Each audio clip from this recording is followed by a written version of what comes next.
Pleasant good morning to everyone joining us here this morning at the Rice and John playing field in St. George's, Grenada.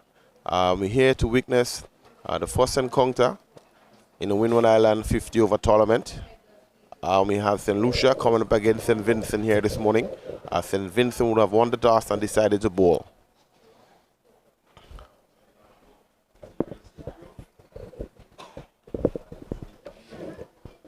Here in excellent conditions here this morning. Pretty dry, you can pretty much say. Good batting surface this morning. And we're here to enjoy a wonderful day of cricket. We have the team news for you as well. Captain for St. Vincent will be Asif Hooper. Dylan Douglas, vice captain, also the wicketkeeper. Desmond Maloney, Kenneth Demba, Cody Grant, Ethan Gibson, Keroy Kotoy, Benetton Stapleton, Jeremy Haywood, Sunil Ambrith, and Jael Walters will be the playing 11 for St. Vincent today.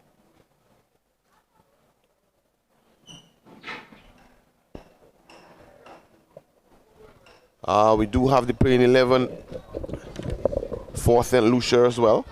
Shadrack Descarte, Tariq Edwards, the vice captain, Kimani Milius, Stephen Nitram, Niall Leo, Jaden Elbox, Royce Paul, Chanel Edwards, Theo Edwards, Shaheen Kapal, and Dominic Ogis will be the playing 11 for St. Lucia.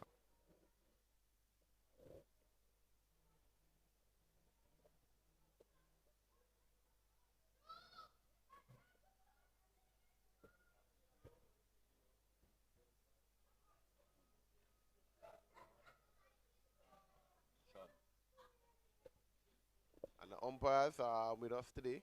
We have Sean Manwarin and Dayton Butler from St. Vincent.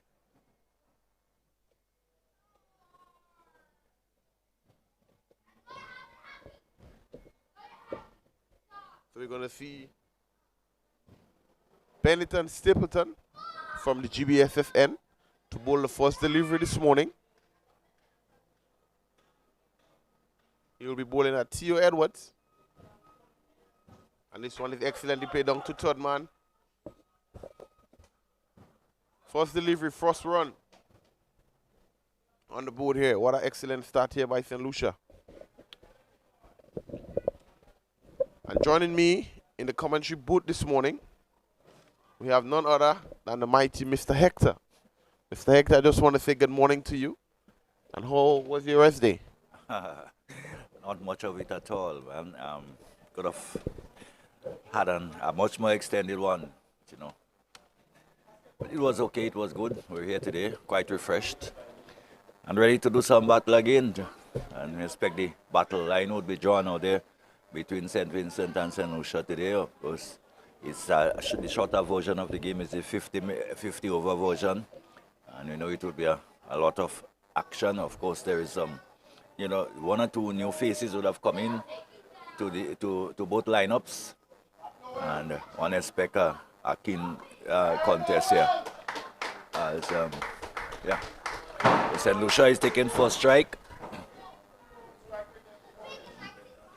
Of course, we did see Theo Edward just a couple of days ago scoring a century here. So one would expect a lot from him again today. I guess St. Lucia will be banking very heavily on him. Yes, most definitely. We expect him to replicate such good performance as he did in the 3-day tournament. He showed good temperament, good quality cricket, but it's a different format. So let's see how he can adjust to really, you know, see if he can get some more runs today as well. But this one is wider side of some flashes. Didn't get back to ball, but excellent take there by wicketkeeper Douglas. Of course, the Vincent team are much more experienced outfit than, of course, than the St. Lucian. Of course, it's quite a few what we can call veteran on it. Of course, Sonny Lambres is here. Asifupa himself, the captain, Kotoy. All of those guys are very experienced cricketers.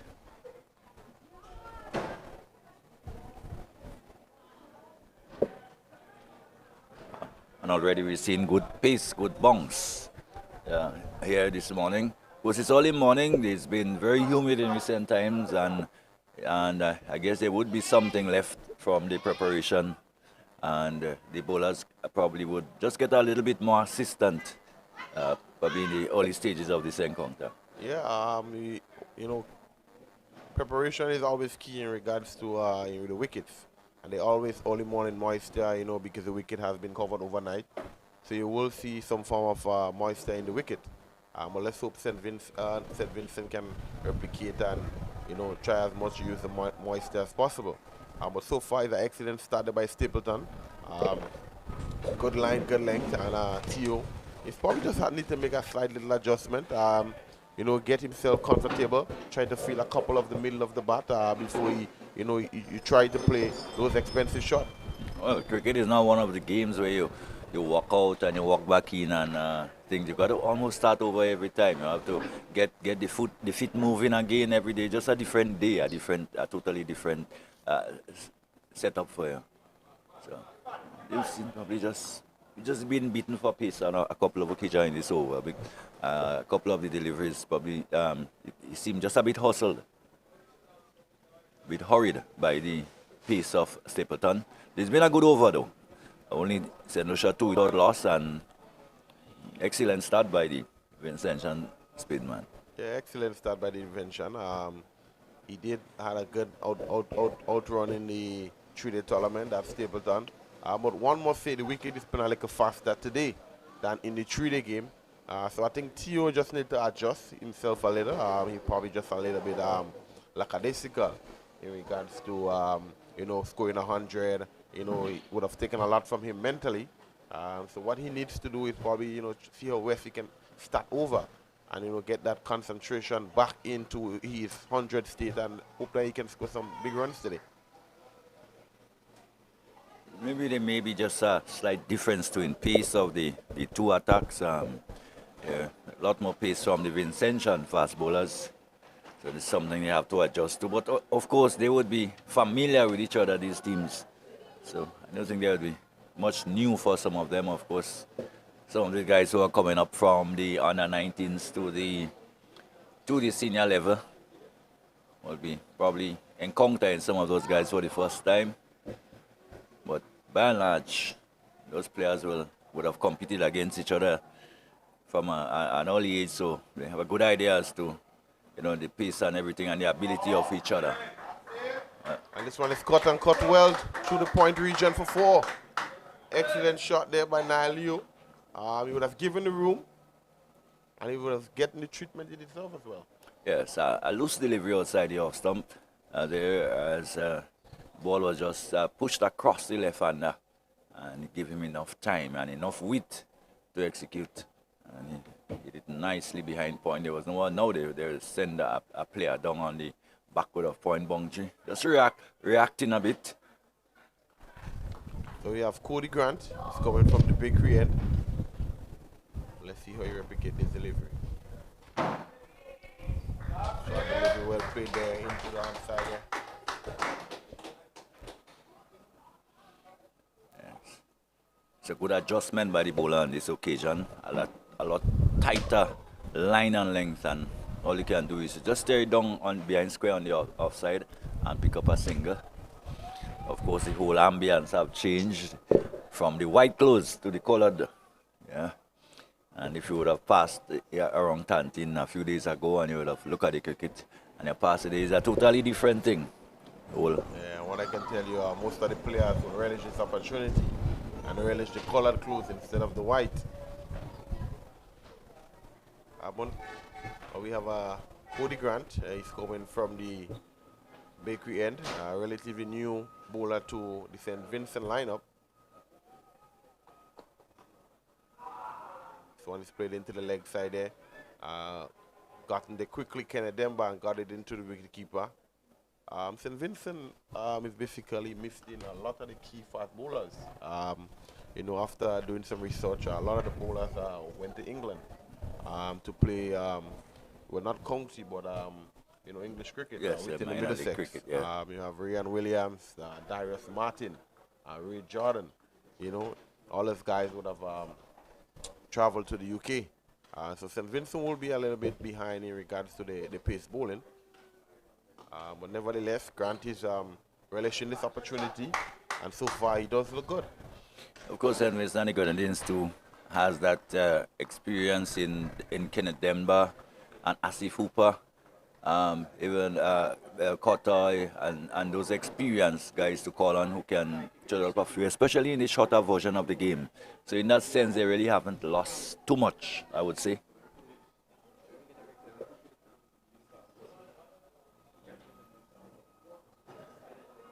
Here comes Grant again.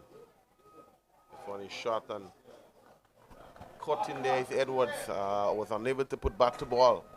But an excellent delivery there by Grant. Just on the tip of off stump. And it was beaten for pace.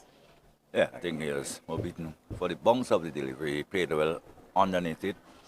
Probably not expecting that degree of lift. It was a good length delivery. It was not very short.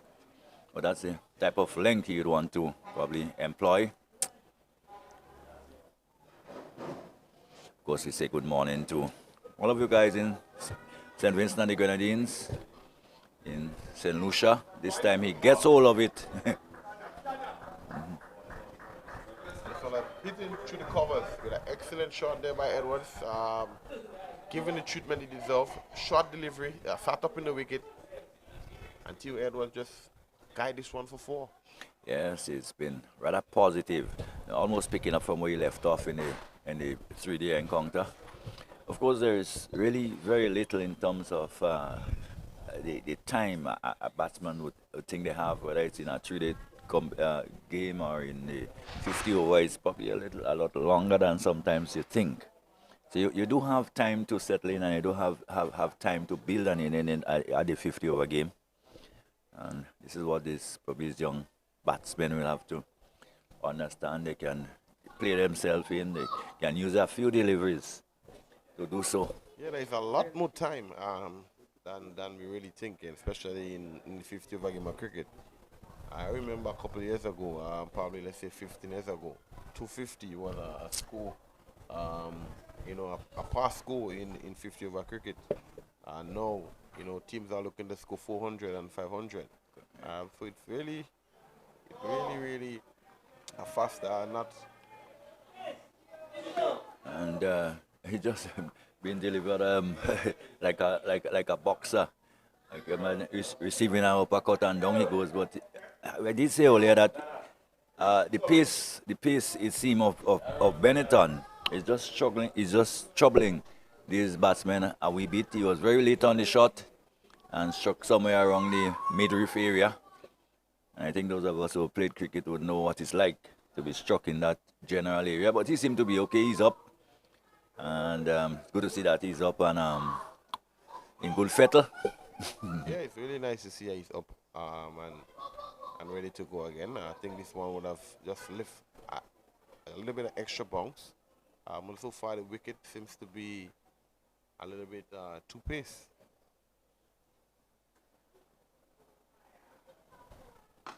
Ooh. This one is hit and hit well through the covers there. Excellent cover drive there by the young Leo. Hit this one with disdain.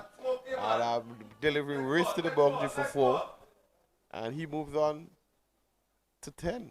So tit for tat, you just throwed me, but now I'm back up and I'm ready for the fight. Yeah, that's the kind of player Niall Leo is. He's very aggressive. He's a very positive player as well. And he will want to replicate some good performances, being the contracted wicket keeper. He would like to reclaim his position. But he will have to earn that position because Gian would have definitely scored 2 back-to-back 50s. And you want to see him do well as well. So let's see, hope that he can replicate a good performance today and get some runs. So far he looks good. But Stapleton again will come from the GBSSN. And this one is hit up in the air. Kennedy Demba settlers. Easy take. What a way to go. Poor shot selection there. But excellent bowling there by Stapleton. Excellent catcher by Kennedy Demba. Yes, St. Lucia lost the first wicket. Yes, of course. What we have today, though, is a very heavy breeze, and it's blowing from east, almost from east to west, and almost this one was almost struck into the breeze to a certain extent. So really didn't get any extension onto it. But one wonders whether he's still feeling the effect of the blow, and feeling that he has to now, change mode. Well, that's called for a downfall. So St. Vincent and the Grenadines will be happy. First wicket, 15 for no loss. Leo going for 10, caught by Kenneth Denver. And of course, as we did say earlier, that the batsmen do look a little bit hustled by the pace of especially Benetton. And this could be just probably a little bit of early morning moisture. Well, he was driven nicely for 4. He did over pitch. He was driven nicely for 4. Then he made the adjustment, and it was a good length delivery. Really not the shot really wasn't on. Probably it was on, but he really couldn't get the power and the timing necessary to clear the man at mid on.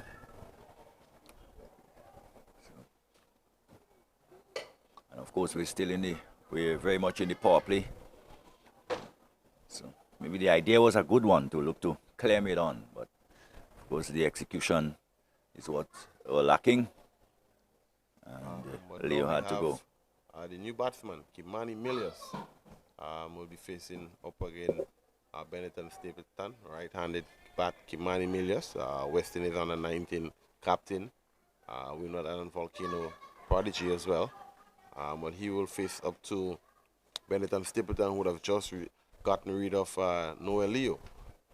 So let's see what will be his approach. He didn't get any runs in the 3-day tournament, but he will look to replicate a good batting performance today. That's Milius. This one is beaten beaten outside the off stump. Oh, what a delivery there by Stapleton. Push well. And Stapleton would have gotten the breakthrough again. Excellent bowling by Stapleton, and Kimani Milius have to go without scoring. Well, it's really sad. He didn't get any runs in it. Really, must be very low on confidence. But it was a good delivery. It was a good length.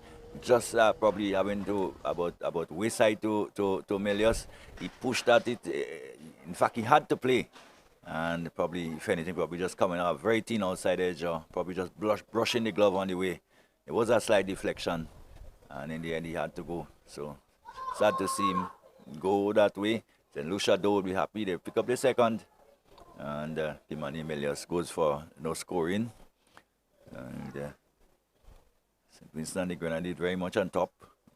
Very early in this ball play, we're in only over number 3. And see the captain Asif Hooper on screen, encouraging the players, just reminding them about the task ahead. So not this type of start the St. Lucian probably would have been hoping for at all. No, not at all. Definitely will be a little bit disappointed in regards to the start. But Stephen Nitram, he's no rabbit. He's definitely one of the top players, top batters for St. Lucia. But let's not forget Benetton Stapleton is on a hat-trick. The captain is going very attacking. There's 2 slips and a gully.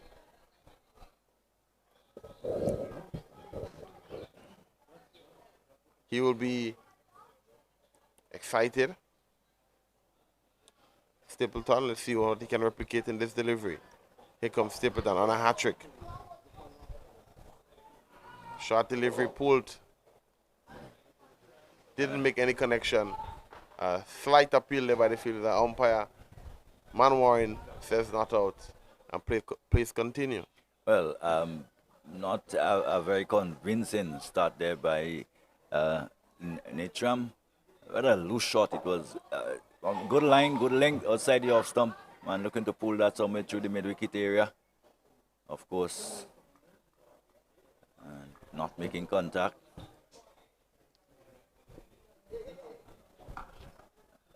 This time he pulls. Not hitting it as firmly as he probably would have hoped, but this means that he can go back for a second. So he's off the mark with 2. And probably having to come in probably for earlier than he was hoping. He's basically very attacking batsman. Here he will have to consolidate together with Theo Edward. They will have to consolidate things for St. Lucia. They still have a very long way to go in this innings. 50 overs, as we said, is quite a bit. So it's consolidation time basically for the St. Lucia. Yeah, something for 2, and we just completed 3 overs. Yeah. But we will hope they will try to consider it. But knowing Natram as a cricketer, he's a very aggressive cricketer. He's very positive. So I think he's going to play his style of cricket, which is a very attacking style. But this one, Grant wasn't able to get it right. Dead delivery signal by the umpire, Dayton Butler. And Theo Edwards, very confident guy. He would have gotten 100 in the 3-day format. Only 100 to score in that tournament as well. But he's still at the crease on 5, and Natram on 2. Here comes Grant from the bakery end. This one is pitched up, and driven well. Excellent stop there. Excellent stop there by Desmond Maloney. Gotten down left hand and collect sweetly. Good toss in there to the wicketkeeper. Theo Edwards moved to 6. Nature move with his first delivery from Grant. Delivery slightly over pitched, and just basically pushed in between extra cover and made off for a single.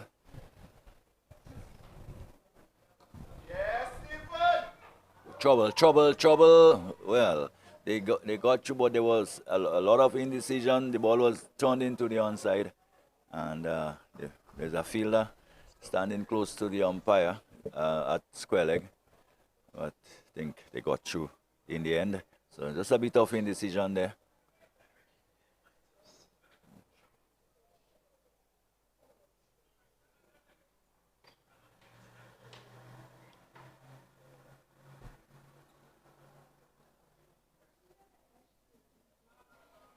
$19 for 2, St. Lucia. Theo Edward is on 6. Natram is on 3. And again, somebody just walk. One of those youngsters just walking across the field area. And this means that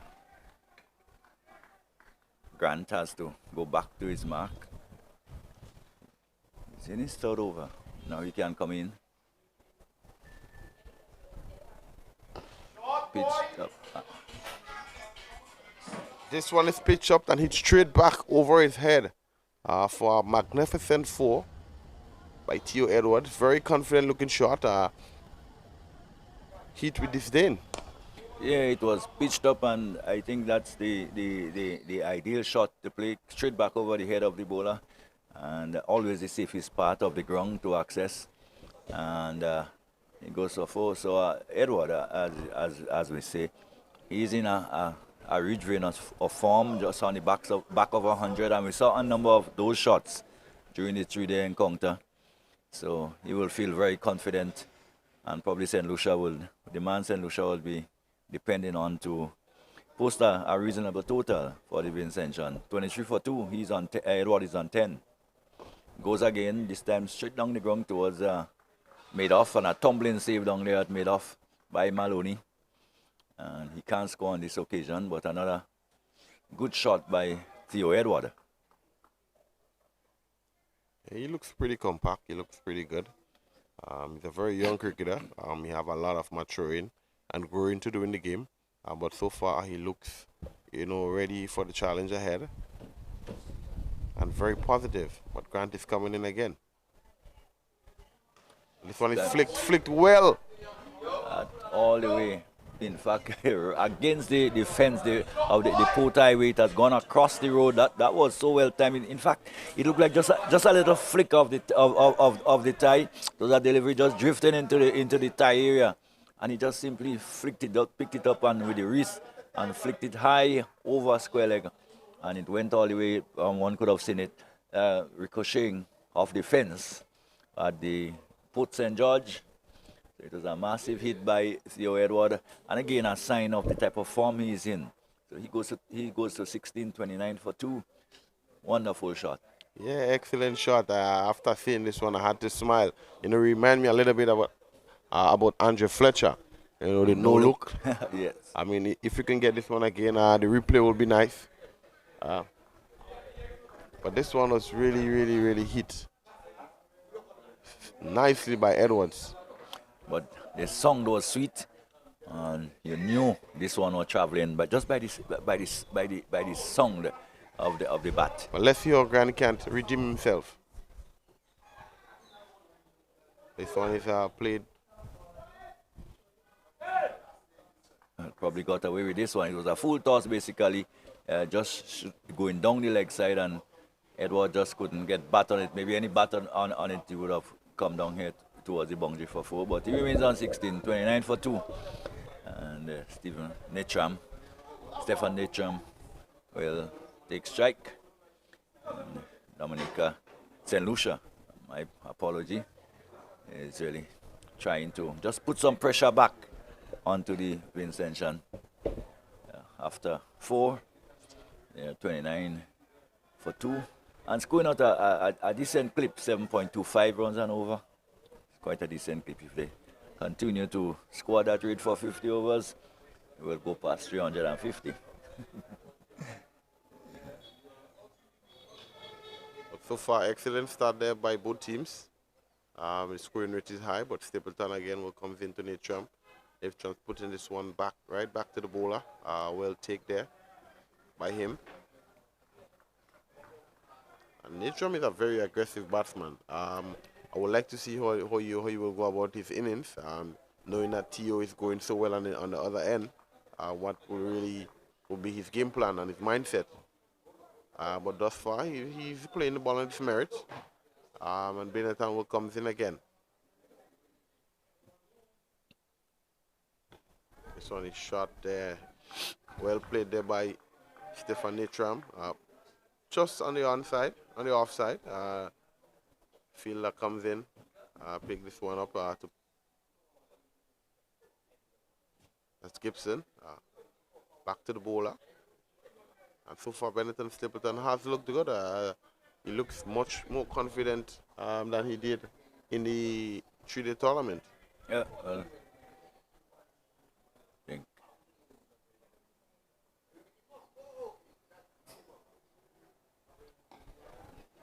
Son is running well played there as well by Natram. Very composed, full face of the bat.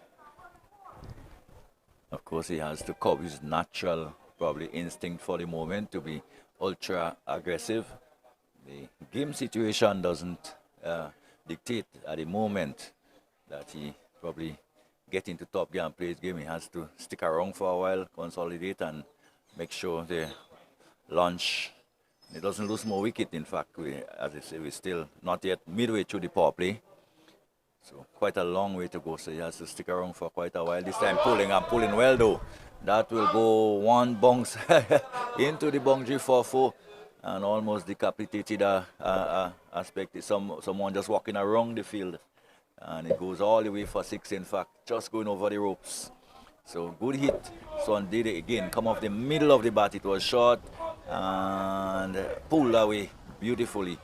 And it traveled all the way for 6. So 35 for 2. Natram now has come into the act. He's on 9. And Stapleton getting his fair of treatment, similarly to Grant in the previous over. Confident shot there by Stephen Natram. So far, both batsmen has looked positive, had looked like they want to score, and this one is shot. Hitting the pad. This one just be probably a little high in regards to height. Probably not quite the length for that shot. Probably getting carried away after the previous delivery and the previous length. This time he was not that short, and as such, didn't have the height to work with. Quite a number of kids playing around that jump area, and it's something they have to be careful of. Of course, there's a cricket game playing. There's the ball is hard. They may not be looking out for the ball. You'll expect whoever responsible can take the lead and letting them know that please let's keep the eyes on the game at all times, because we don't want any casualties.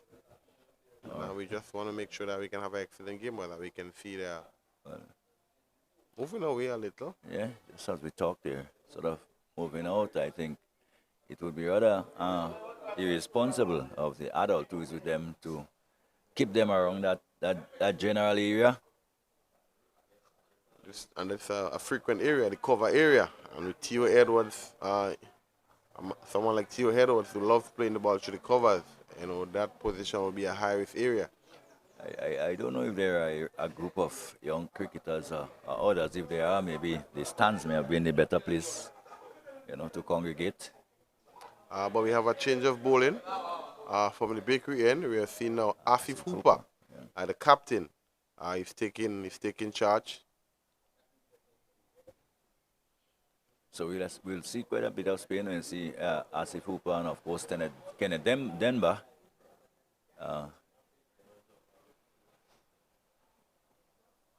35 for 2. Hooper bowls and it was hit firmly down towards long on by Theo Edward. So he goes to 17, 36 for 2. It brings Netram into strike. He's a 9 and just beginning probably to get into the flow of things. Hooper bowls him, and this time a fine. Swept down towards fine leg. They will get one. What will the umpire say? Why he says there was no contact. And that will have to be bowled over. An extra. The second of the morning. Takes the total to 38 for 2. Super left arm bowls, and again sweetly struck through the offside. Well, that was beautiful. Probably that was the shot of the morning so far. Yes, happy to see. It's really a nice shot to see. This one was pitched up, given the room. This one was driven easily through the covers for 4. With someone like Theo Edwards, that's probably one of his favorite shots. So you will expect any room given, he will dispatch those for 4. Yes, and the timing associated with it. In fact, it has pushed the one can then see the Vincent and the cover and the backward point and the cover just hanging a little bit back now on the edge of the circle. Earlier on there was a lot more attacking. The shot has really forced them to just hang back a bit. So very super. And Edward is back and plays it up on the onside. 42 for 2. Theo Edward has half the amount of runs so far. He goes on to the back foot again and pick up another single down towards the pan house, down at long on. Of course, he's taking strike at the southern end, at the GBSS end. And there is strike rotation, and it's so important to rotate strike and to ensure that strike is rotated. He comes forward. Here's Netram, and again hesitation, and there's trouble, and out there. Well, this is so unfortunate. That's the second time we have seen some sort of mix-up between the two players. I don't think there was a single day. In fact, Theo Edward was never prepared to come for it, and called through by Netram. There was hesitation, and it's so sad to see the one batsman who looked the part and has to go. And the These things do happen in cricket, but it's really unfortunate. But Yes. there was no need for that. Yeah, it's really, really unfortunate. If you look at the replay, he wasn't even prepared for the run. And he was looking so good. So much prepared for the day today. And it's very, very unfortunate that he has to go for 22. But excellent cricket by St. Vincent as well. Good throw there by the fielder. But if you look at the replay again, he was, you can say, not prepared for the run. He was sitting on the bat, as they call it. And nature would have called him through, and he would just fine margins. Yeah, two things happened there. Nature played the shot. He was not looking at his partner at all, as you see. If you look at it, he was looking at the ball. He was just ball watching and opened the hands. And at one point, Edward did put his hand up as if to say no, but you have to be so precise, you know. And one can say probably that he was never prepared. He always going to be struggling, and a good throw in the end, and he just had to continue running. So it's really suicide, we can call it. Yeah, that's very, very unfortunate. I can feel it for the youngster. He looked really well this morning. He looked up for the challenge, and he just unfortunate he has to go. Nature will feel very disappointed in himself as well. But you know, the game has to go on. Well, I could have seen after the run out, he turned around with a rather guilty look, as if to just hoping that everything would have been okay with his partner, but that was not to be. So they have lost wicket number 3, and only 4 overs, still very early. Look at it, it's like he was just almost exploratory, and turning back and. But there were so many errors in there. If you look at the way you run you run the longer route. Yeah. Instead of you run straight, you was running across the field. But again, there was not a single there, and there was, he was just responding because probably because Natram kept coming, he decided to go in the end. And he keep going across. Yes. So running across. Yeah, he keep running across, and that's the little fundamentals in the game you will expect young cricketers to have. Making the best of every inch of the game. Yeah, the shortest distance between 2 lines, of course, between 2 points, of course, is a straight line.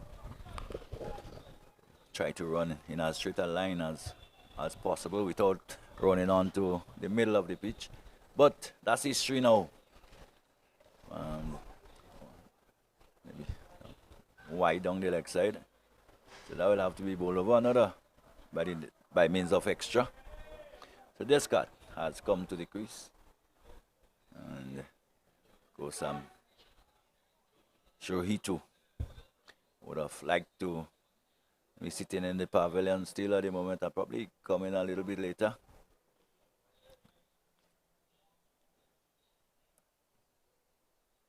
Total waste of a wicket, the St.Lucia may say.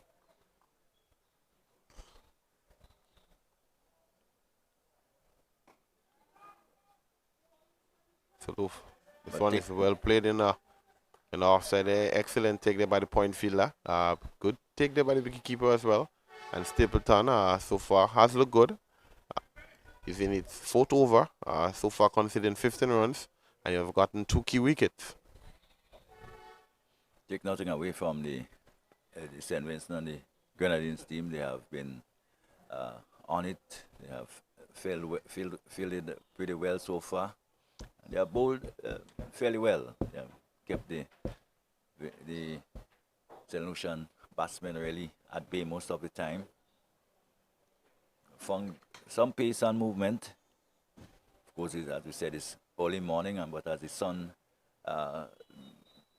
reaches down on the pitch, you'll find that it will become far, far better for batting. Of course, where the Roy St. John playing field. Ground known for probably the love for batting. It's a very easy batting pitch most of the time. And probably the toss would have taken more importance as a result of that. Winning the toss, most teams would want to bat.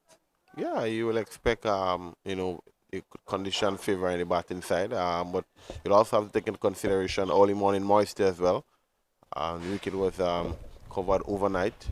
So once you see the first session, the run should be easier to score. But here comes Benetton again. Shadrack plays this one onto the offside there. Well taken, stopped there by Sunil Ambrose. But one to have to know, Shadrack would have been selected for the Barbados Pride in regards to the CPL. So I think this probably might be his last game in regards to heading off to that tournament. So he will look to replicate a good performance here today. Probably, being one of the first to score 100 in this tournament. He do have the capabilities, but let's see. Benetton again. This one is shot here and tickle it down behind square, down to final leg for only a single. Fieldman's coming, tosses one there to the wicketkeeper Douglas, and the score moves on to 46-3. Yeah, 46-3, and of course, Descarte will probably feel that he didn't really score probably type of runs. He should have scored 2 in the 3-day. One probably expected a little bit more from him, and he will probably want to make amends. And he will need to, especially with Lucia 46-3. This one is shot wide, not lifting as he expected to, Natram, but that's one still a little bit low, but good offer there, you can say, but was unable to put bat to ball. Just a little bit ungainly, didn't really go anywhere, just stood up and had a little weave at it outside the off stump. What you can say though, the both batsmen in there are all capable of scoring big and big runs. You expect them to, especially Descarte, to at least try to stamp his authority. Being a contracted player, this one is hitting to the offside. Excellent field in there by Walters, Jael Walters. Got down, big right hand to it, and would have saved his team definitely 2 runs. So this ends another over number 5. Just half of the power play over is gone. 47-3. Descarte is on 1. Natram is on 11. And I'm sure a little chat out in the middle between himself and Descarte. So probably Natram might be feeling a little bit even more responsible now, knowing that it was part of that unfortunate mix-up which caused the demise of Edward. And I will understand now that he will have to carry on and probably bat most of that 45 overs that is still to come. But Hooper has been swept down and swept fine. Well, we'll see from the umpire whether there was some bat on it. It crosses the line and it's 4 runs signaled by the umpire. So Hooper just losing the line a little bit. They're just drifting towards the pad. And there was Natram on his knees and swept it very fine indeed. And very went fine. Away to the boundary for 4. So that takes him on to 15 and takes the total past 50, 51-3. And we're in over number 6. This partnership will be a crucial partnership in context of the game. Natram will definitely want to make amends to get at least a big score here today, to at least put his team in a good position. But this one is tossed up there, and Natram is pushing this one on the onside. No run. Yeah, much tighter line this time by Asif Hooper. If I come in between the umpire and the stump and going left arm around, so if we'll be slanting the ball into the right hander, and Natram drives it up towards Madoff and can't score. So still, they'll tell us very well how long it took the 50 to come up. As delivery now, which is on the back foot and plays up on the offside. Hooper steps across to do the fielding, and it's no run. So far, so in the context of the game, the 50 would have taken them 7 overs. It's You will can say in the context it's good going, although they lost 2 wickets, but the scoring rate still, remain, at a good, reasonable, reasonable scoring rate. But Hooper is looking to contain them. And here comes Hooper with a shot delivery there. This one is whipped there and whipped well. Just a single. Fielder comes in, tosses this one back to the bowler. Yeah, Hooper just a little bit short on this occasion and tugged down towards long on for a single. So he takes the Nitram to 16. Descarte is on 152 for 3. And we've had 6 overs so far. So Asif Hooper has bowled 2 overs, no maidens, 13 runs, no wicket. And of course, they're successful.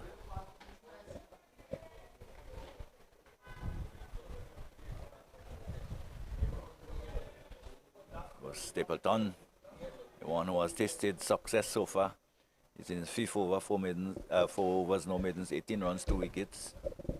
Was bowling from the GBSS end.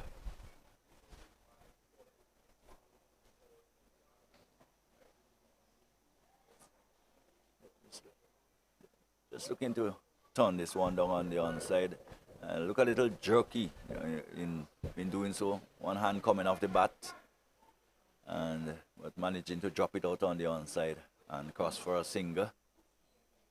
So he goes to 17, Netram, 53 for 3.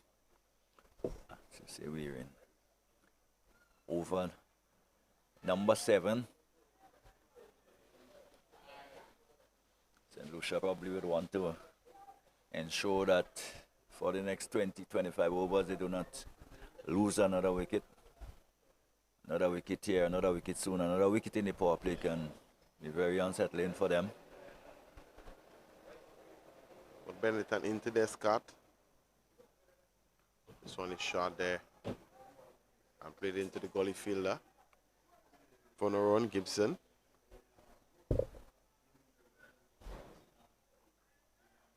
But so far, both batsmen have looked comfortable in regards to the nature of the game. Descarte being a very experienced campaigner, also one of the Windward Island contracted players as well, so you expect a level of dominance from him. But Benetton will look to stamp his authority again for the St. Vincent bowling lineup. But here comes Benetton. This one is driven well off the back foot there. Comes for one. Just complete the second run. An excellent throw there. And Descarte moves another 2 to his tally. Yeah, and very well played. No risk at all. Just standing up straight, getting up on his toes and using the full face of the bat almost and pushing it between backward point and cover, extra cover, and run just about very close to the boundary. Managed to pick up 2. That's the type of batting that is required, really risk-free. Page ball on his merit, pick up the runs were on offer and try to build a partnership. In fact, the partnership is still in its embryonic stage. It's just 12 runs so far they have put on together. They will need to do a lot more than that if they are going to pull St. Lucia out of the situation which they're in. 55 for 3.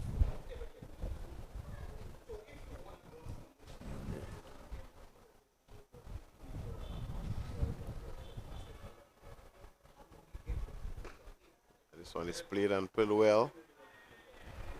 Down to mid-off. For no run. Fielder Maloney picks up. Delivery comfortably.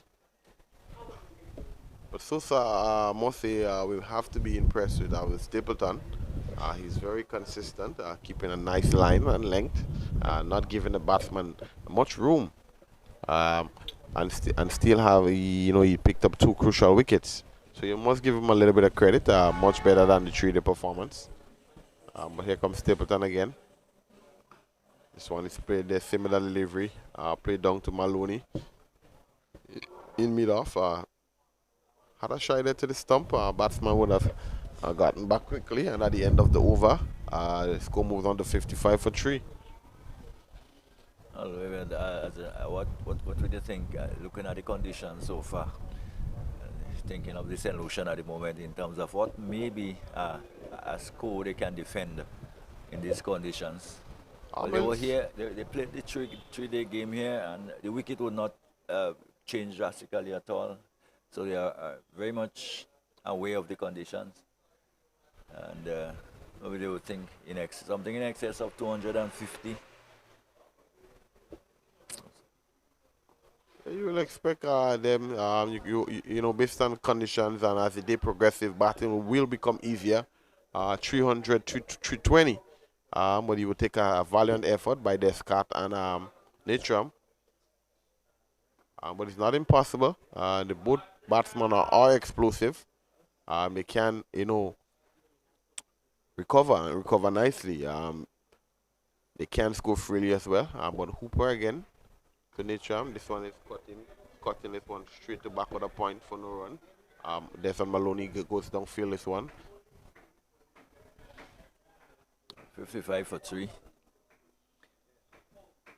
Was we over number 8. So far, it's very watchful by Natram, and that's good. If not his style of cricket, he's known for being very explosive. So it's good that he's trying to replicate a partnership together with his captain. This one is played down to back with a point for no run. So far, Hooper seems to be very tight, not giving him any room. Of course, as if Hooper is one who's ball this real datas, doesn't give it too much of a flight. Really pushes it through. So this French got there, shot single sticking. Again, a little bit of indecision there, a little bit of mix-up. So they got to get this thing together. They got to get the communication right. There was already a run out in the innings, and but all's well ends well. 56 for 3. It remains at the end of 8. So after 8, St. Lucia 56 for 3. As if Hooper, who has just completed his third over, he has taken on for 14. And that's the end of the first power play as well. And just in case you're joining us, we're here at the Roy St. John playing field in St. George's, Grenada, in witnessing the 50th Windward Island tournament between St. Vincent and the Grenadines and St. Lucia. Both teams would have played to a draw in the 3-day format. But so far from the GBSSN, we will see a change of bowling.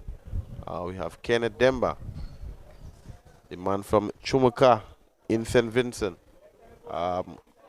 Contracted player as well, did perform well in the 4-day tournament. So let's see how we can replicate another good performance here today. So, see, then bowled in 9th over, so there'll be one more over left in the power play.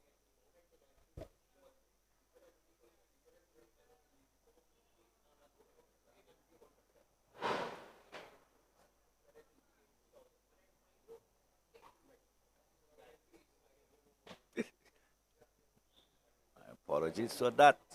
The delivery turned up on the onside. There is no run. Yeah. So we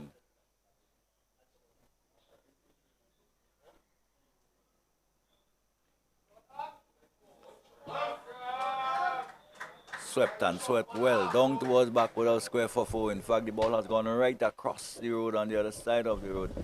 And that's how well it was struck. A delivery over pitched on the legs of the batsman, and he was down on one knee in the tram and swept it well, and it goes for 4. So 60 for 3. Yeah. Just a loosener there by Demba. Just over flight a little, over pitch a little, and Natram made no invitation to get down on one leg and sweep this one down behind square for 4. But so far, it has been a good composed partnership by Natram and Descarte. Not taking any risk, big risk. Looking to See how best they can replicate a good batting performance after losing a couple early wickets. So in over number 11, Kenneth Denver operating from the southern end.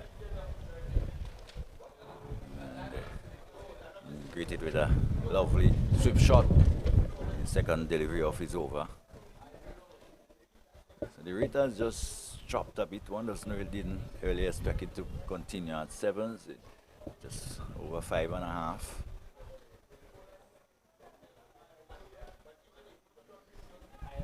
$60 for 3. Descarte is on 3. Netram is on 22.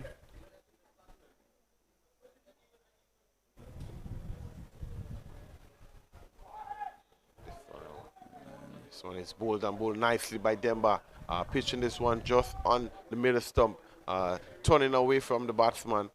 Excellent take there by Douglas. Here comes Demba again. This one is swept and swept nicely. From down to the boundary here. And they're going to come back for the second. Poor fielding there by Gibson. And the score moves on to 62 for 3. Well, Gibson had to run around about 20 meters, 25 meters to his right, to his left, and did well to get there, and had to just scramble a bit to stop it. Looking to sweep again, it seemed like he really favors the sweep shot, and this time not making contact, and there's no runs. The score remains on 62 for 3. Netram himself is on 24.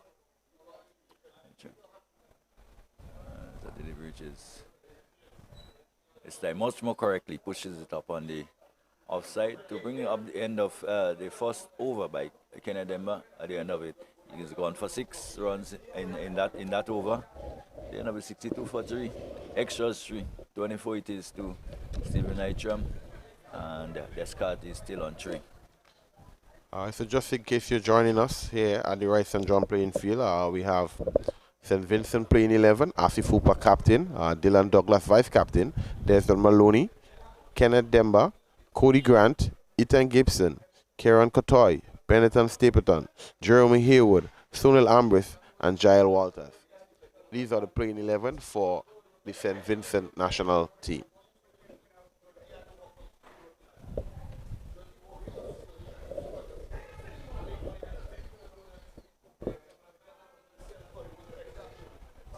So we do have Asif Hooper to continue, the captain.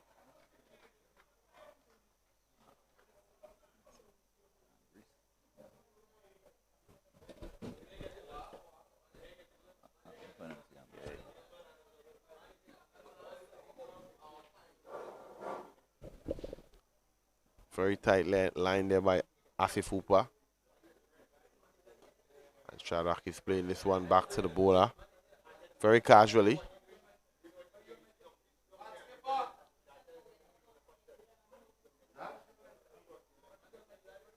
This one is played there, played down to mid wicket here.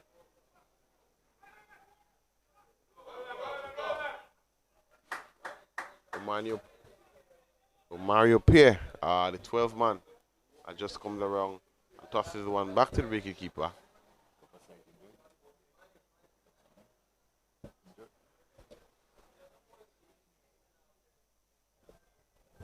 And Mr. Pierre is on the field for Mr. Sunil Ambrose, who is, just nothing a nigger. And this one is swept and swept nicely down behind the square for 4.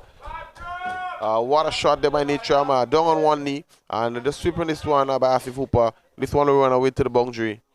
And an excellent shot there again by Netram.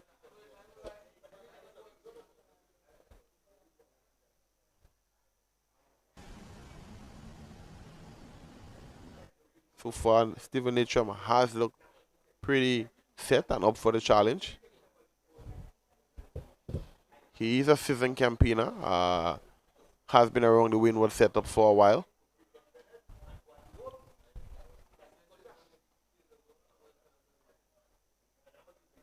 This one is swept and swept well again down behind square. What a shot there.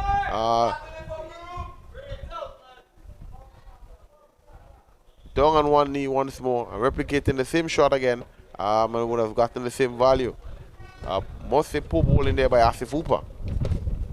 Well, Uber has been really detonating, but from time to time he seemed to have just drifted into the pad, and Netram, who seemed to bent on he has played a number of sweep shots so far. It seemed like he's very comfortable doing so, and managed to get that one down behind square. Now there's a change in the field. Field has been brought down now on the backward of square boundary, and Hooper comes in.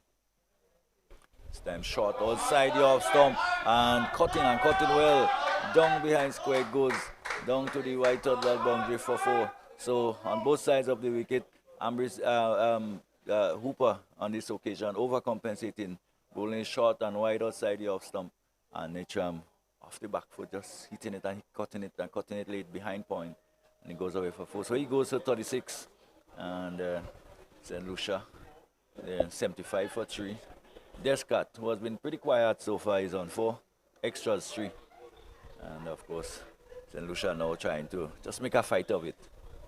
Yeah, so far Netram has been, playing well. You can see he redeemed himself in regards to the, run out of Theo Edwards. Now he's taken the mantle to carry his team to a big total, and thus far he looks precise. He looks confident. And let's see how he can continue. But we have Kenneth Demba again from the GBSSN.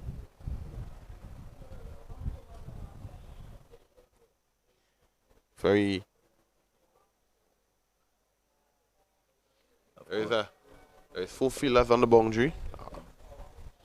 Deep mid wicket, long on, long off, and an extra cover protecting the boundary here for Mr. Demba. Of course, to the end of the power play, the field can be a little bit more relaxed.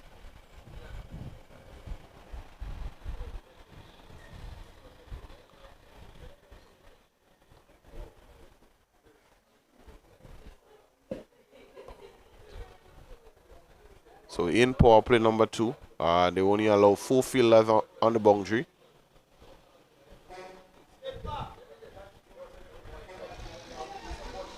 This one is flighted well by Demba. Well played there by Descarte as well. Full face of the bat. This one is darted in. This one is French cut there. Down to fine leg. Pierre would come across, pick up, toss it back to the wicketkeeper. Inside edge. Down to short, fine leg. And Kenneth Demba is using the conditions to his liking. Of course, Descarte was just beaten there a bit. He playing well away from the body and just getting the inner portion of the bat, and that may have passed quite close to his off stump. We did see him play a similar shot to get out in the 3-day encounter, only on that occasion that he didn't get the outside edge. This time the ball coming off the inside edge and going between the wicketkeeper probably and the off stump. So lucky to have gotten away with that. 76 for 3. He's on 36. Descarte is on 5. Netram is on 36, and a delivery coming out the leading edge, and Asif Hooper probably thinking that he could have probably made a better effort to get to the ball, but didn't quite get out to him. Looking to probably play, it seemed to me to play on the onside and the leading edge, going out towards Asif Hooper at extra cover. And once again, the sweepers come out, and he went pretty quickly down to the fieldsman down there again, who didn't do a good job. He went right through him and out to the boundary for 4. So he have had some problems down there so far this morning in the field. Haven't had the best of it. He has had quite a bit to do, in fact. And this time not doing it well, and another boundary to Netram from another sweep. So he has really brought the broom out this morning with good effects. And he goes to 40, 80 for 3. Yeah, so far he has been playing the sweep shot and playing it effectively. There is a man placed there. This is Gibson. And played there on the offside for no run. Demba might be a little bit disappointed in regards to the effort there by Gibson. St. Vincent and the Grenadines, though, will have to be very careful as Sonny Lambris makes his way back out onto the field. But St. Vincent and the Grenadines will have to be a little bit careful that they don't, let it slip. They made a good start. They took 3 wickets so far, but things can get away from you quite quickly in those short formats of the game. Yeah, especially in a ground like the Roy St. John playing field where people consider it to be a batting paradise. They want to be able to keep that pressure on St. Lucia and not allow them to start scoring freely. And of course, at some point you can give us an update probably as to what is happening in the other game playing between Grenada and Dominica. Hooper, that's one in again towards leg stump and turned away on the onside, and Maloney has to run away from backward square towards a square leg position to do the fielding. It gives the batsman enough time to cross for a single to take the score to 81 for 3. Descarte is on 6. It brings Netram, who is on 40 and who has been the aggressor so far, on strike, and just gets in behind. A quicker delivery by Hooper. And doesn't score, just plays it up on the offside. There is Asif Hooper again, left arm over the wicket, bowls this time. Probably a much slower delivery than the previous. And Netram pushes it up on the offside again and doesn't score. He remains on 40, 81 for 3. Descarte is the non-striker, is on 6, driven up on the offside, and this time a tumbling save by the fieldsman out there, and there can be no run. So it's been a super again, and forward he comes, and just losing his. I think going out towards the umpire, Man Warren, who is standing out at point. Feel that backward point, just going around to his right to do the fielding. Series Hooper again on his way, delivery short outside the off stump, and probably looking to go on to the back foot and punch it into the offside, and just beaten probably by on length there as the ball bounces through to be taken by the wicket keeper, and there is no run. So that's the end of it. At the end of 12, the score 81 for 3. And if you want, is on 40, 6 to Descarte. And Hooper has completed 5, no middens, 28 runs, no wicket. And just in case you're wondering, the last are just playing field. Dominica, 48 for 1. Excellent start there by Pascal. He's on unbeaten 42. And Jastian Alexander on 15. So he's into the 15th over at Lafayette. And Dominica, 78 for 1. But we have Kenneth Demba again coming in from the GBSSN. Hop on a skip. This one is well stopped there by Ambrose.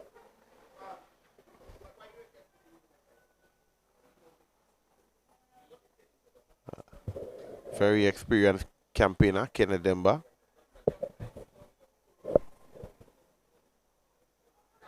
And this one is given out LBW. This one was pitched just on off stump. Gotten this one to stay in line. And umpire Man Warren say you got to go. Shadrack Descarte have to go. Chopped LBW by Kenneth Demba. Well, we'll have a look at that one again. Of course, seemed quite surprised to be given there. As let's look at it. The ball just drifting in with the arm. Well, I don't know if there's any question that you were struck in front, but maybe the height. Just have another look at it. Then we're pretty wide of the crease, on the crease. delivery, pitch, coming back in, and well, leave it to your judgment. Excellent decision there by Man Warren. We're just a little high, but I think that one will be hitting the top of the off stump. Maybe struck outside off, in my view, just outside the off stump. And of course, the bowler bowling from very wide and pretty high, not just over the top of the pad. He may want to think himself a little bit unfortunate to be given. Very surprised when he was given. The bunks are available. But he has to go. And St. Lucia have lost another 81 for 4. And the captain has to depart. Again, it's been played post Grenada. Almost got in the return crease, very wide of the crease, on the crease. And it's touch and go whether it would have clipped the top of off stump. Well, he should have been on the front foot to this one. Yeah, but he was on the back foot, and I thought that he may just have been going over the top of the stump though. But we're not the one in charge of making the decision, and one probably that could have gone anyway. Unfortunately, it went against the batsman, and St. Vincent and the Grenadines have picked up another one. They'll be happy to see the back of Shadrack of Descarte, LBW to Grenada for 6, and this brings Dominica to the crease.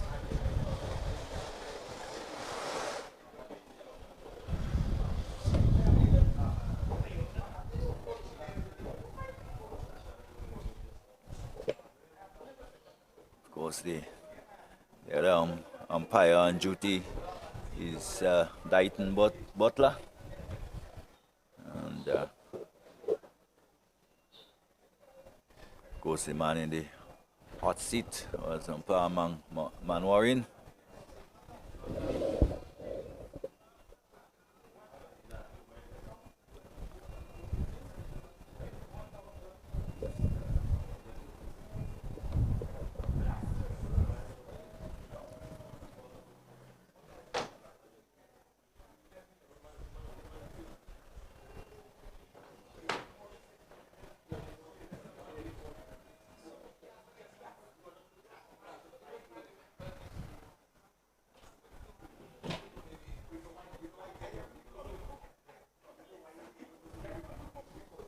So 81 for 4 here at the Rice and John playing field.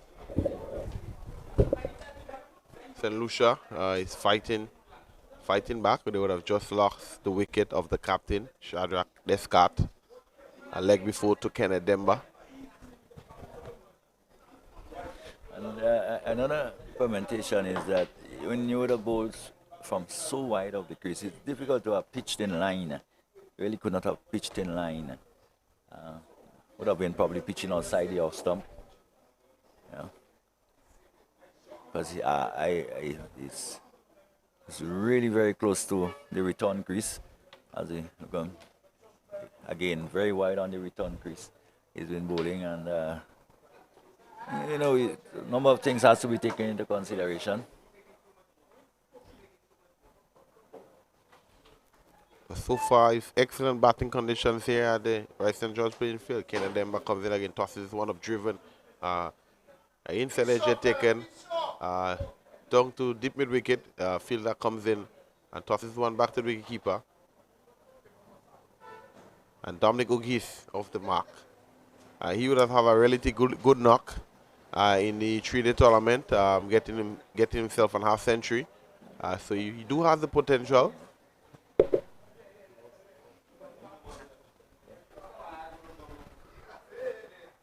But Nature continue to be positive on the other end. He's on 40 of 45 deliveries, 6 fours and 1 6. This one is ripped and bowled well by Kenneth Demba. Hitting Nature there on the gloves. Extra points there by Kenneth Demba, getting this one to turn. Nature was committed on the front foot, and this one got a little extra bouncer by Demba. So Demba is using the condition nicely, Mr. Hector. Yeah. And he's picked up his wicket. You know, he's in his third over.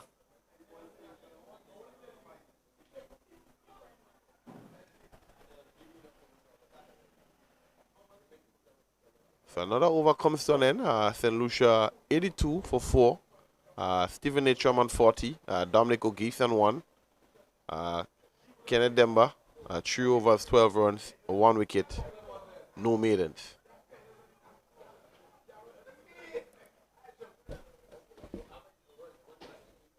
St. Lucia will have to, again, start the rebuilding process.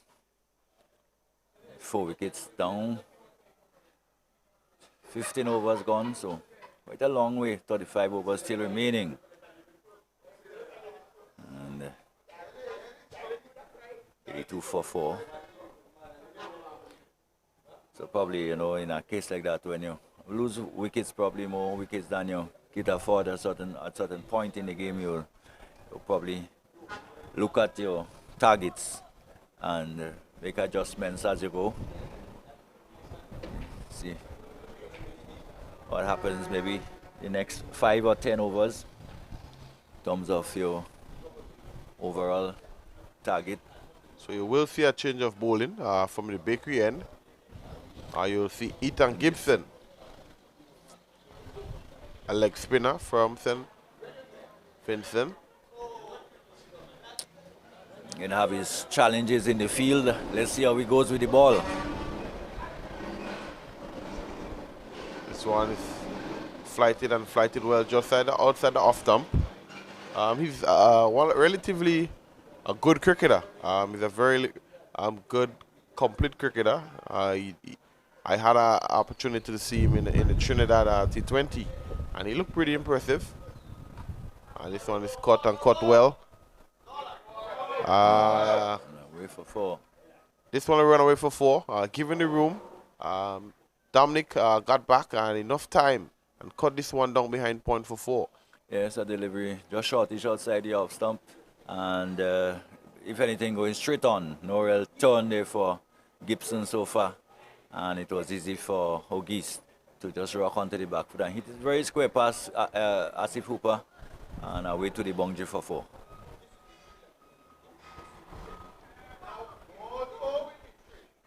This time again outside the off stump. This time just steered out towards Hooper, who does the fielding, and there is no run. 86 for 4. So O'Geese is on 5. And Etram is on 40. He's been on 40 for a while.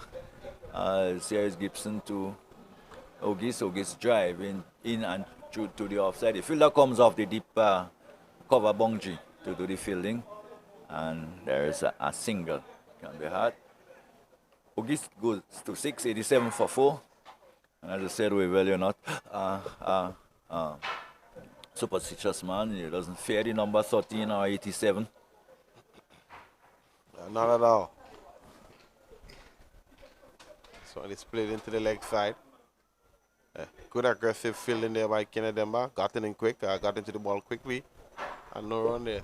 Natram still on 40. Gibson would like to get a wicket to his tally.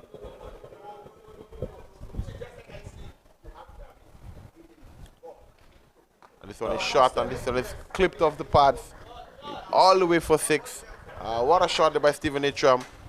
He moves on to 46, and a poor delivery there by Gibson. Yeah, that all hit me, please. It was into the pitch, it bounced, it sat up, and it was just outside the leg stump. And all Natram had to do was to help it on its way. He hit it high over backward square and over the ropes, over the line for 6. So I would continue to do his confidence. Well, I don't think he needs much in terms of confidence. The final inning here 3 days ago was quite a brisk one, a good innings. He got to a half century, didn't he? Yes. So therefore, he has some form coming in here, and he's showing it here today, in fact. And of course, I'm sure fresh in his mind still will be the fact that the run out, very unfortunate run out, took place between himself and Edward. Wait for the start up there onto the offside there. Place back to the bowler. And August too, who have looked pretty good in the 3-day tournament. Probably want to transfer that type of form into this format, 93 for 4. He's on 6 August. And a delivery. He goes onto the back foot and pushes it up towards backward point on the offside, and there is no run. Netram 46, 93 for 4. So just next milestone is the 100.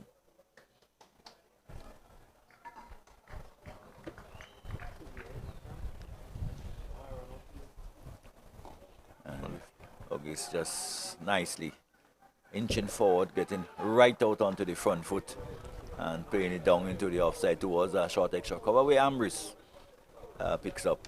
And Denver will continue to come in again to bowl to August. August this time is on the back foot and just plays it out on the offside. The keeper comes from behind the stump to pick up. And again there is no run. So August remain on 6, 93 for 4. We're in over number 17. As Denver again a delivery much fuller, and again comes forward.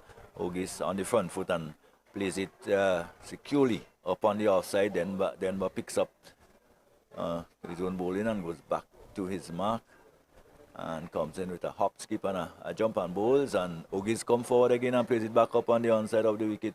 Denver picks up again and there is no run. So at the end of a quiet over by Denver, he has completed 4 overs, 1 maiden, 12 runs, 1 wicket, 93 for 4. 6 it is to Dominica August. Stephen Netram is 46, and that's the latest here at the Royal St. John playing field. Yeah. But so far we haven't seen much leg spinners in this year's tournament. Is it this a little, you could say, disappointing, aspect? So far we have seen one from St. Vincent, but we haven't seen any from St.Lucia in the 3-day format, and neither from Dominica. I know Grenada do have Daryl Cyrus, but you want to see more leg spinners, especially in that format of the game. There is a loose shot outside the off stump by Netram, looking probably to hit that somewhere through the offside or over the offside, not making contact. So some moral victory there for Gibson. Must have been a little bit low on confidence after some of the fielding efforts this morning. Again this time getting battered, but well fielded in the short extra cover area. Of course, the veteran Sunil Ambris, who is there, wearing a white broad brim sun hat, taking yourself from the sun. Probably it's not as humid as it was on previous days. This time getting past the right hand, and that will go into the boundary, struck well. And Ambris, who is at a short extra cover, just couldn't get down in time.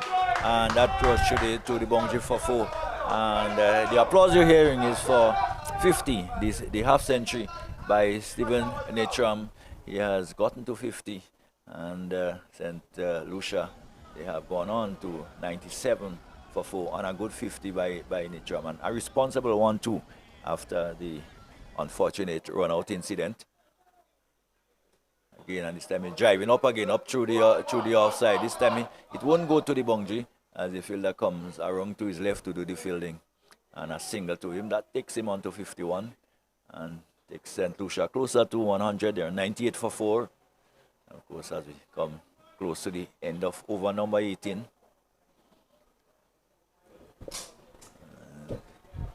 a little partnership already, and they're making 17 of them. Strokes up, they get stroked up again towards the man at long off, this time by August. And he will pick up his 7th run, and the total now 99. So yeah, excellent 50. It only took him 53 deliveries, 62 minutes, 7 fours, 2 sixes, at a strike rate of 96.23. Not bad going there by Netram. And this time he goes and goes long, but he may be in some trouble here. No, it might not carry to the field that long, or no, he didn't. So just a mistiming in that, and as well he did, because maybe had he struck that the way he wanted to, he may have held out to one of the fielders out in the deep. But fortune favors the brave.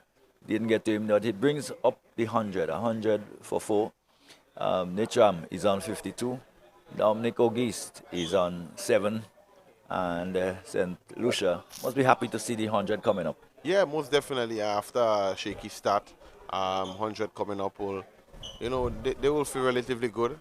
Nitram, just bringing up a 50 as well. And what he doesn't want is to, give his wicket away. You would like to see when batsmen get into 50, to keep going and see if they can reach the next milestone, which is 100. I mean, he has enough time, but you really want to see him replicate a good batting performance. You don't just get to 50 and give your wicket away. We have been seeing that a lot in the 3-day format. Almost probably 10 half centuries would have scored here in the 3-day game, and only one was able to go on to get 100. So, you really want players to be able to back themselves and restart at 50.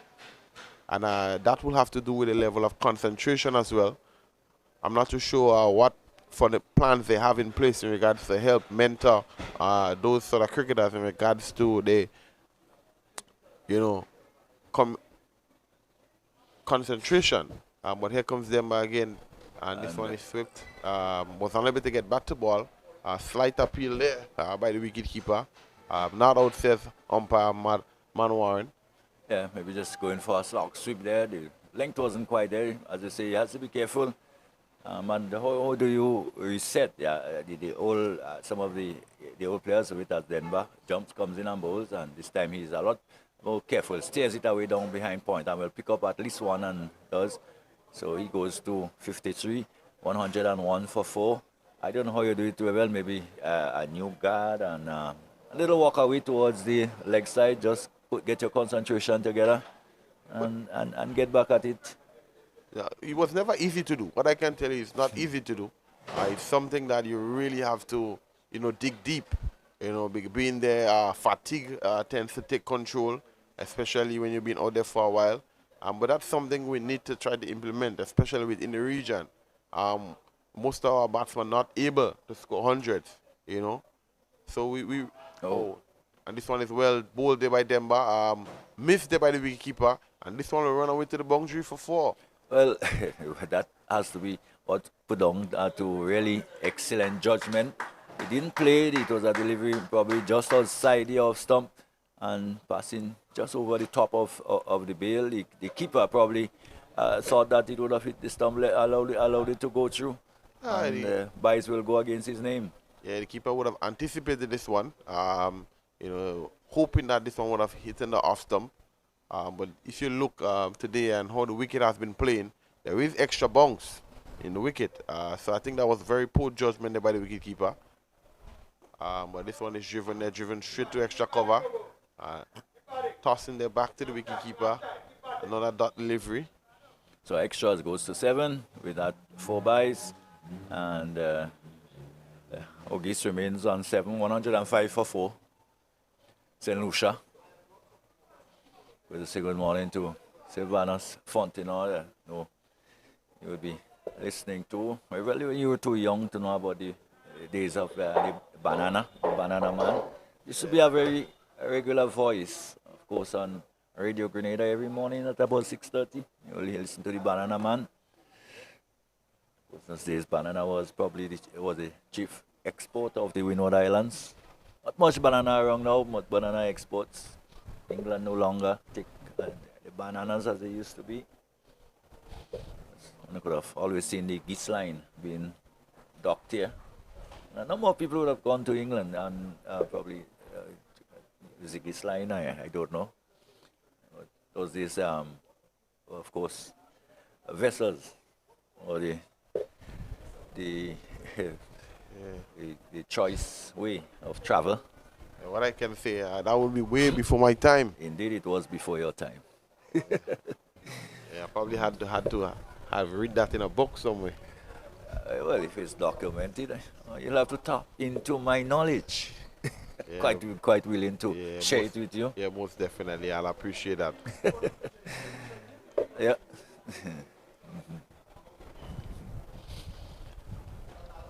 Well, 105 for 4. Dominic August is on 7. So Nitram will take strike. He's on 53.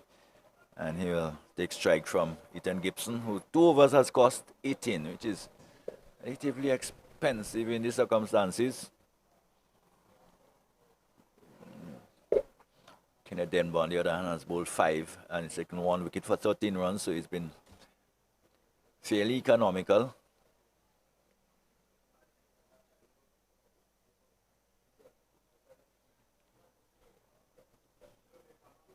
Here is Gibson, fully run, bang down the ground, over the ground. That will go all the way, for sure it will go all the way for 6. So again, Netram showing his power there, and hitting it high, over the head of the bowler. And as I always say, it's the one place probably where you totally sure that you're safe, going straight back over the top of the bowler for a maximum. So he goes to 59. And he's off the back foot this time and cutting again. This time well knocked down just behind square on the offside. Had that gone past, he would have run pretty close to the boundary also. So 111. Well, again, they said you're not a suspicious man. The Nelsons wouldn't bother you. I think, as I remember, umpire Shepard would have been skipping all over the place had he been out there on 111. They call it the Nelsons, you know, these English myths and all sorts of things. Some very strange ways of, and customs and traditions by the English. So another single, 112. So you're gone past the Nelson. This partnership will be a very crucial one for Team St. Lucia. They will be trying to accumulate as much runs as they can. But this one is flighted outside the off-time day. He drives but misses. Playing down the wrong line, he has a tendency to roll in his wrist when he's driving. You could have seen him, especially in the 3-day format. He was strapped a leg before, trying to roll his wrist over one as well. He don't drive with the full face of the bat. So let me see what happens here. This one is tickled behind square for no run. So Ogies have he looks the party, he looks compact. But when he tends to get onto the front foot to drive, he tends to always close the face of the bat in a form of rolling the wrist. So he will definitely look to improve in that regard. But he definitely looks compact. Definitely looks like he can play the game of cricket.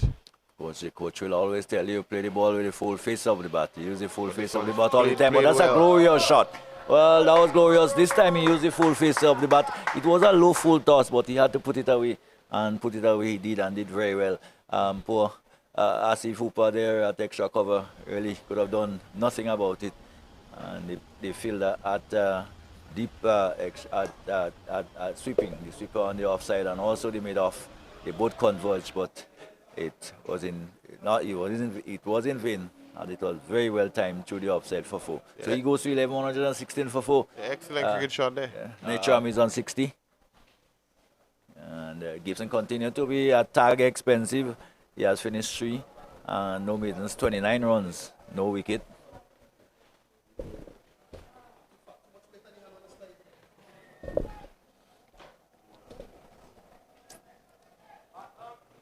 So we have Denver again coming in from the GBSSN. He will be looking to get another wicket to his tally. This one is played on to the outside there for no run. Demba has been representing the Windward Island Volcano for a number of years. He's one of the contracted players, and you will expect him to use those experience in regards to, putting in the best performance for his team. Yeah, use a lot of guile, changes of pace and position on the crease. So he picks up his wicket. He's not a big turner of the ball in any way. Yes.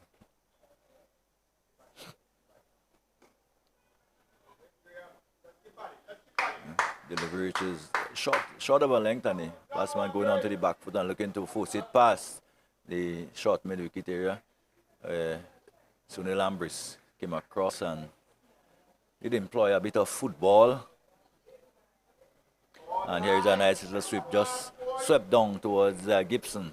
who this time had no real problems down on the backward of square bungee. And showed it in as a single to Netram. So he goes to 61. Dominica Ogis on 11 comes back into strike. And 417 for 4. Denver will again switch over the wicket or to around the wicket to Ogis. Ogis is driving through into the offside, and the fielder at the deep extra cover on the deep extra cover boundary had no real problem. Just come across to do the fielding. Another single. So keeping the scoreboard ticking along. 118 for 4. Ogis goes to 12. Netram, who is on 61, comes back into strike. Series Denver comes in with the final ball of the over. This time again swept down again behind square. This time Gibson have a little more work to do and does so well, but does fumble a bit, and Netram couldn't go back for a second because he has slipped on the batsman end. So another single goes to 62.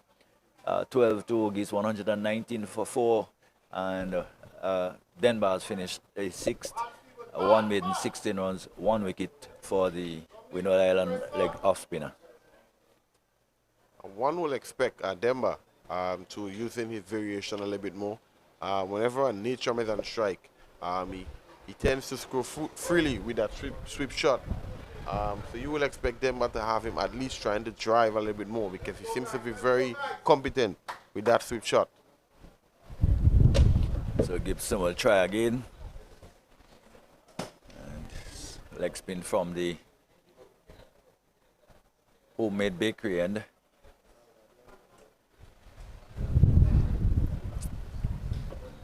There's 1, 2, 3 players outside. This time almost a free hit. A delivery shot. There is no one down on the boundary at backward square. And back goes Netram. He's been there for a while, so must be seeing the ball pretty good now at this time. Shot drifting down the leg side and struck over square leg, and 1 bounce into the boundary for 4. So he goes to 66, 123 for 4. And Gibson continued to struggle and has been dealt with rather severely anytime he has been offline or off length. As Netram waits again for Gibson, who comes in and he's off the back foot and just steers it into the offside. The fielder at point comes around to do the fielding and there is no run. Better delivery, much quicker delivery by Gibson. 66 is Netram. As we're in over number 22. Yes. Of course, maintaining a scoring rate of just over 5.5 as Gibson comes in. And a slug sweep and hits it in the air and should be out. In the end, almost giving it away. Looking for one of those sweep shot again. Probably not quite the length. And again hitting against the turn, against the left spinner. He'll be disappointed. A rather soft dismissal in the end. And it's just about what we were saying, Wavell. You know, you got to convert. And when you reach at that stage in in batting, batting for so long, shots like that, you should really. But again, he has swept a few. It was outside the off stump. It was really not on. It was too wide, too outside the off stump and hitting against the turn. And no way he was in control. Just managed to top edge it, and an easy catch taken there. Well, I must say, well played by him. He would have done well, but you can't expect to get starts. There is enough overs left in the day to convert a big 50 into 100.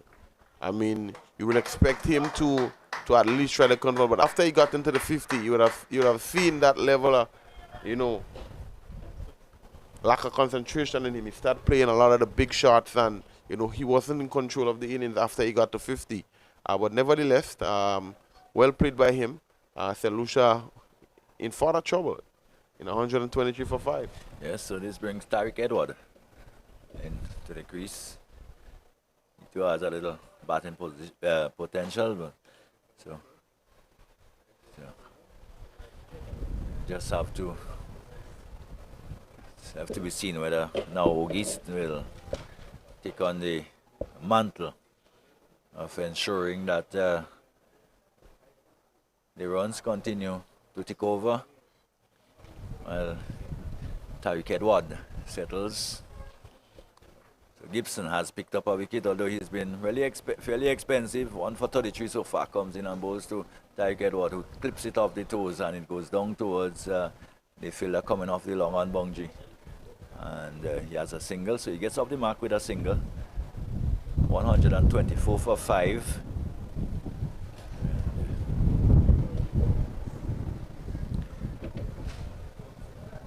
I'm just out, caught of the bowling of Gibson.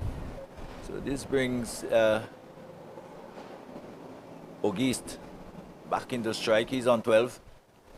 There's Gibson on his way to Auguste. You can see how much out the ball and maybe coming off the inner portion of the bat, going down, but we wait to see it crosses the line. No, there was quite a lot of excitement there. Whether it was he bowled? Well, we'll have a look at it again. Yes, he's bowled him. He's bowled him. A delivery responding to him. He missed it. Came in between bat and pad. What has happened? Well, it didn't seem. It seemed like the ball really didn't hit the stumps. We watch it. We look at it again, and the height it passed. It went pretty high. And how did the bail get dislodged? And I think he's out. In fact, he's given out. Let's see again. Well, he's given out bowled. That angle will tell us better. Well, and of course the ball fell well after the ball had gone. But, well, he's given out. Well, he probably was given out bowled because the bail would have fallen long after the ball had gone.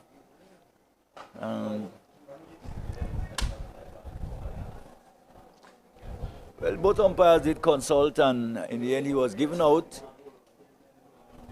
So we'll have to say he was bowled. Let's look at it again in slow motion.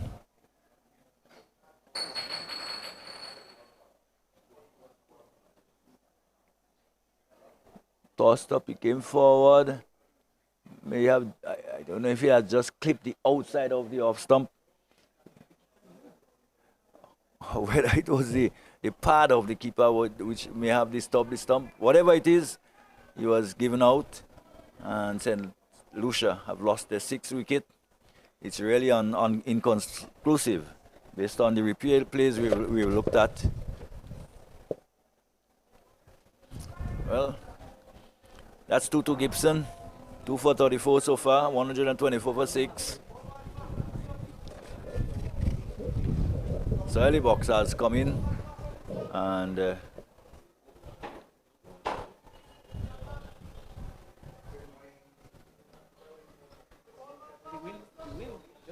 it's possible. Again, the bail has just fallen. The wind has just been taking the bail up because the breeze has certainly picked up, and some problem with keeping the bail on the stumps.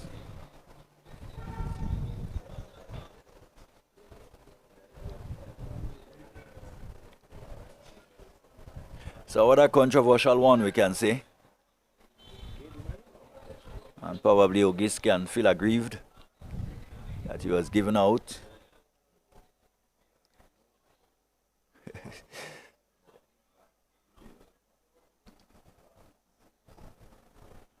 So, he's bowled. Bowler pitch well outside the off stump. And, yes, again, yes. How close was the keeper's pad to the stumps? How close was that? Still, we can't get that right as the ball is played up on the offside, and there's no run. So at the end of it, at the end of 22, rather controversial moment. 124 for 6, however, that's the reality of it. Yellow boxes are not. Tariq Edward is on 1, and St. Lucia fighting 124 for 6. But we're not the type of position they would have thought they would have liked to be, for a better position, especially within the wickets column. So of course, that one would be long debated as the day moves on.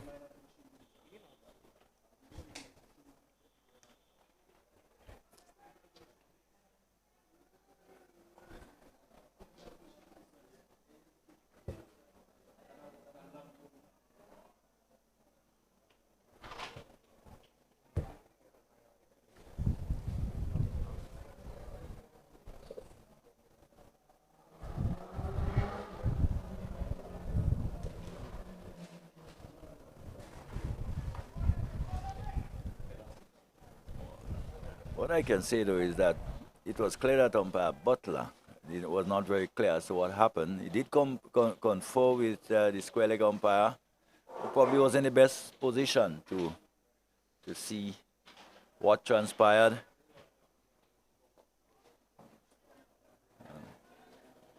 So Kenedemba continues his 7th over. Bowling to Tyreek Edward, who's on 124 for 6.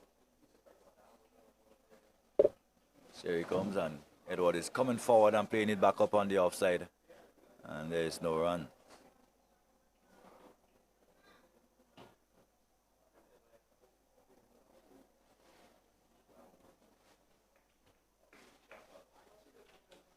Denver, who has taken 1 for 16 so far, is in midway into his 7th over.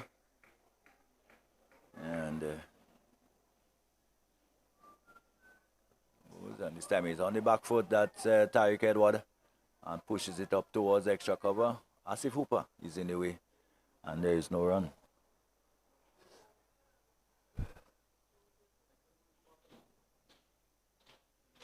So continue to have same place. Firmly back up towards the bowler, then who knocks it down, and Hooper comes in from the short extra cover area to complete the fielding. There is no run. 124 for 6. Early box have not yet scored. Tyreek Edward, the man taking strike in the last delivery of Denver's over, comes forward and flicks it away into the onside, but can't score as Sonny Lambris runs around towards short mid-wicket area to do the fielding, and there's no run at the end of it. 124 for 6. Early box is on not. Tyreek Edward is on 1. And Denver's completed 7 overs, 2 made 16 runs, 1 wicket.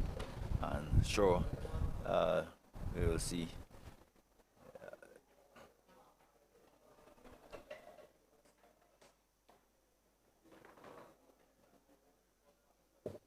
Gibson continuing from the northern end.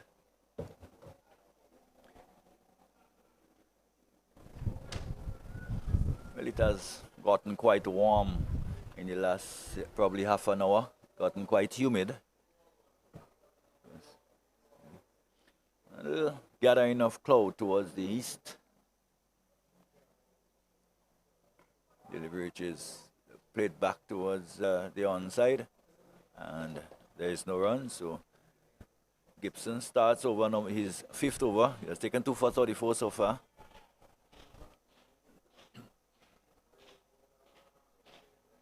And he's bowling to early box. The left-handed batsman gets a delivery, pitched up and coming forward, wrapped on the pad, but not out, says the umpire. This one was clearly going down the leg side. Just coming forward and looking to play it out on the onside, and there is no run.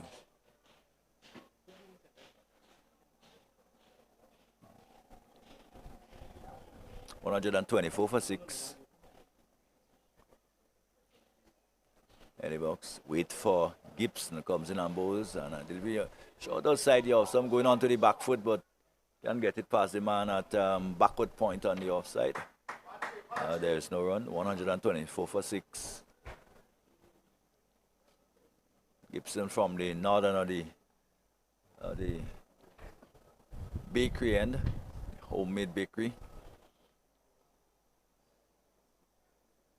Tosses it up and goes high and goes over wide mid off and goes all the way for 6.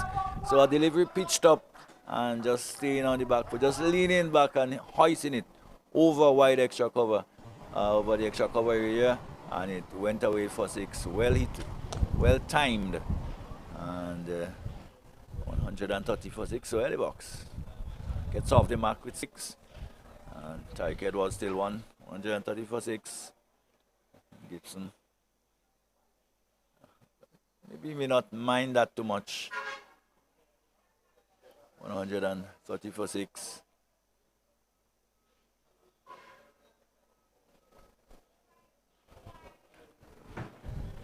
In his 5th over, has gone so far for 40, 2 for 40. See, flips the ball from hand to hand, comes in again, pass umpire Butler. And the delivery outside the off-sub, this time pulled away into the onside as the fielder comes around from mid-wicket. They gone for 1, and they will come back for the 2nd quite easily. So 2 more to Ellie Box, takes him on to 8, 132 for 6.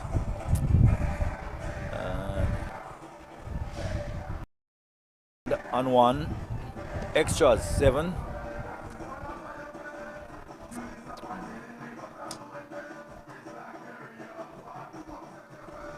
And if we wrap on the pattern, what does the umpire say is maybe just going down the leg side, the batsman on the back foot, and there is no run. But at the end of the over by Gibson, and at the end of it, St. Lucia Senior there, 132 for 6. Ellie Box remains on it. Tariq Edward is on 1. And of course, Gibson would have completed 5. No maidens, 42 runs, 2 wickets.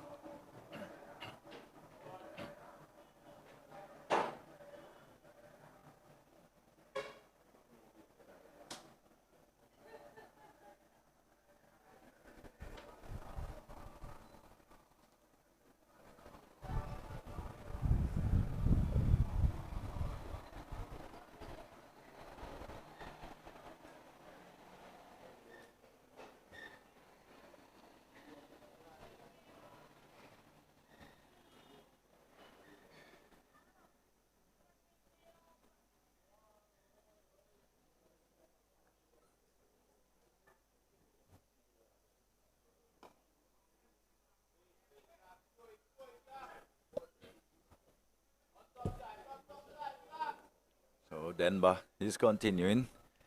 He's in his 8th over. 132 for 6 so far. 1 for 16. Zibola delivery which is played upon the onside. There is no run. So at the start of the 25th. 132 for 6. As Denver skips in again and bowls, that delivery which is just on in front of him by Tariq Edward. Can't score.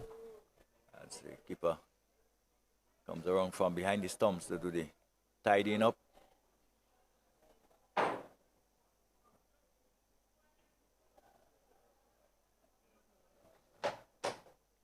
Serious Denver. Again will move into bowl to Tariq Edward. To delivery is coming forward and playing it out on the offside again, and there is no run. So they feel that backward point, short backward point comes in to do the fielding. And there is no run. Denver, who has been fairly economical so far. Nearing the end of his 4th over. It's gone for 16 as series comes in, balls to Tariq Edward. Edward looking to turn it away on the onside. Ball just coming off. Maybe a combination of bat and pad and rolling out into the onside. And again, the wicketkeeper comes quickly off from behind the stumps to do the fielding, and there is no run. So another tidy over so far. No run yet scored in the over. Series Denver bowls, and that will be a maiden to Denver. So a good tight over. The score remains on 132 for 6. Ellie Box is on 8. Tariq Edward is on 1. And Denver has completed 8. 3 maidens, 16 runs, 1 wicket. And Shaw Gibson will continue from the northern end.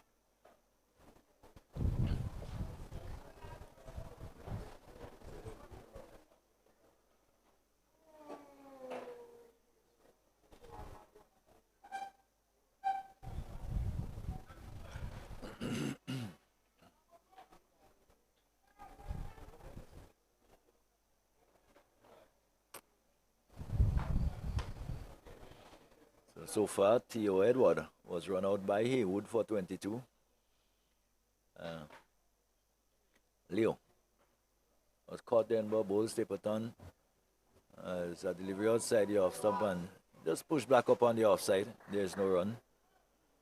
And he went for 10. Milius went for a duck. Scott Douglas Bull Stapleton. Descarte LBW Bull Denver for 6. And Dominica Geese was adjudged bull by Gibson for 12. And here is a sweep, pull it away down behind square, will run away to the boundary for 4. So a badly line delivery again by Gibson. And there was early box going down on one knee and just lapping it around and went down towards the boundary for 4. So he picked up 4, it's gone to 12, 136 for 6. And Tariq Edward is not out on 1. 12 to early box. Gibson. So now in the 6th over comes in now to bowl to early box. Off the back foot and pull it down towards the man and over the man at square at wide mid on. And all he can do is to just look at it, sail over the head as it goes away for another 6. And probably would have gone into the Tantin netball court area. So maybe one of the little guys may have to get in there to see if he can get it. Certainly a healthy blow struck there by early box. It was short. It was asking to be hit. And went out of the playing area into the court, the Tantin netball court area. And have to be seen if it can be recovered. The little fella trying to get up and get into the court. I think he will get through that. He's almost up onto the walls already.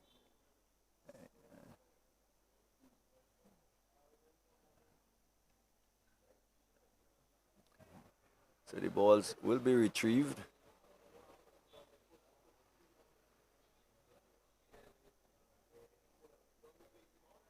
Yes, so all's well and well, the ball has been retrieved. And early box has gone to 18, 142 for 6. It was a healthy, meaty strike. It was out towards a fielder who was very well placed, in fact, down at the wide mid on, wide long on position, more wide mid wicket position. But all he could have done was to watch it sail over his head for 6. So Gibson will probably went on to encourage him again to go that way, with the hope that he would not time it as well as the delivery, which is short this time, and he's on the back foot and pushes it back up on the offside. So Gibson, as I said, has been a bit expensive. He's in the middle of his 6th over. He's gone for 52, 2 for 52 so far.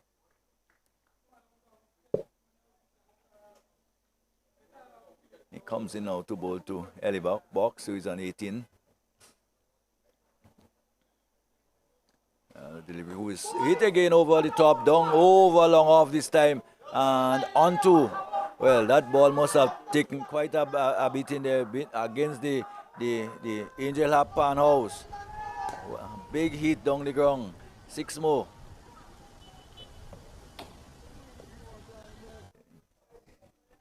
As Gibson really continues to be very, very, very, very, very expensive. He'll want to come out of the over. 1 ball left in the over. He's gone for 58, 2 for 58 in his 6th. Early box have gone quickly on to 24. As a delivery which is again gone. This time he gone high. The field light going around, but again he can only watch it sail over his head for another 6.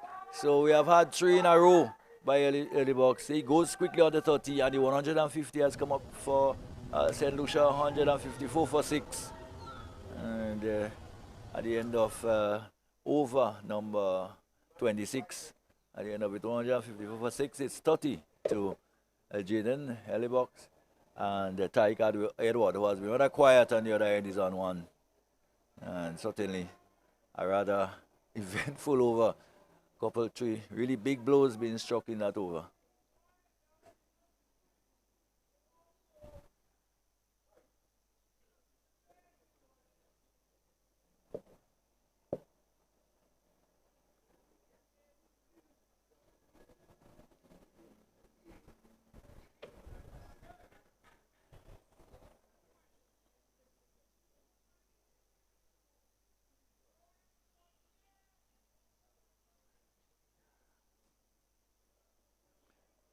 So the box has decided to take matters in his own hands. It will be turn of Tyke Edward to face Kenneth Denver, who was struck on the pad by a full delivery. Just going down the leg side, and Tyke Edward coming down the track and missing. Luckily for him, it was not in line with the stump, it was just going down the leg side. Denver again. Who's into bowl to Tyke Edward, who to this delivery is getting one back of a length and just turning it up on the onside. And Denver really haven't given much away so far this morning. It's 1 for 16. He's in his ninth. And the box has gone to 31 to Tyke Edward. Partnership of 30, which only one was contributed by Tyke Edward.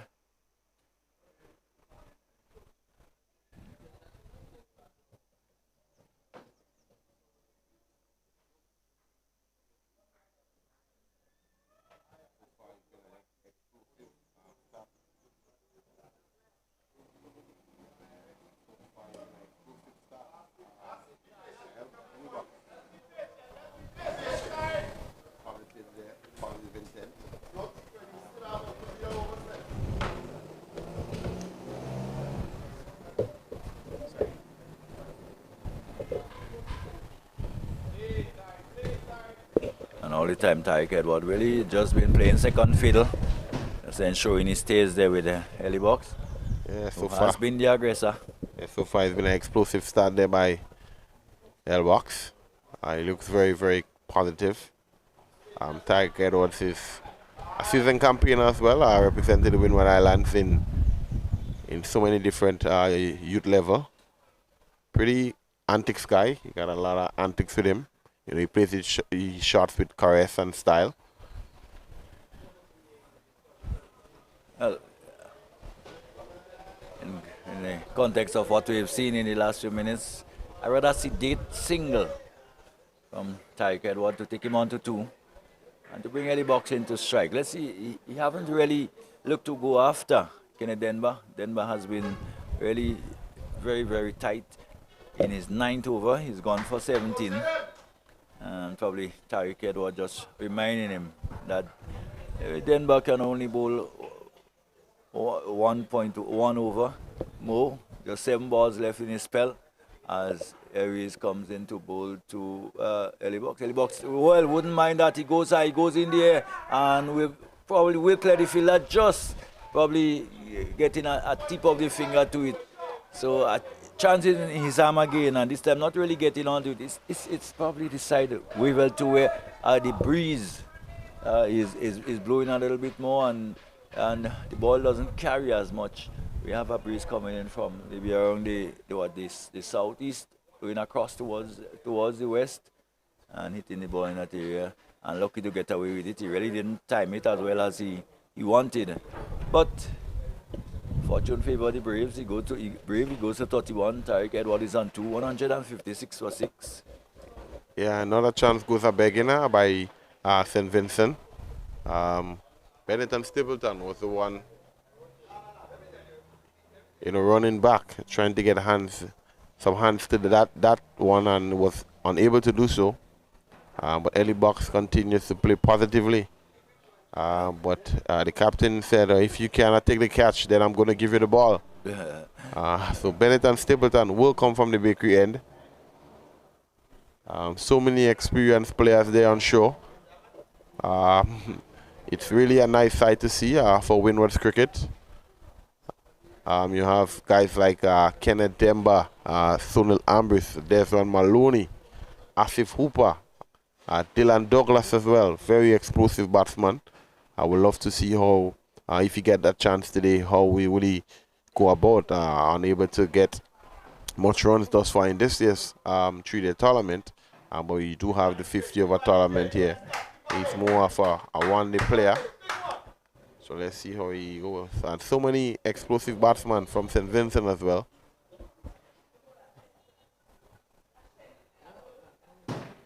But we do have Bennett and Stapleton to come from the bakery end. This one is well left there. Umpire signals wide.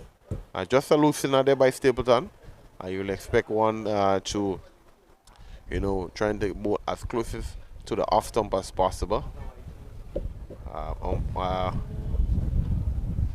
Man Warren just coming in there to check on the stumps. If you look at the field placing there is a long on, a long off, extra cover.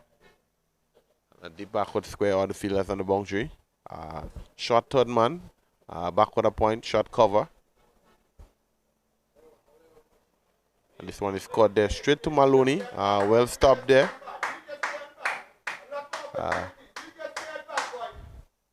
Maloney probably seems to be nursing a niggle. Over the years, he has seems to be struggling with a lot of injuries. He did have an accident as well.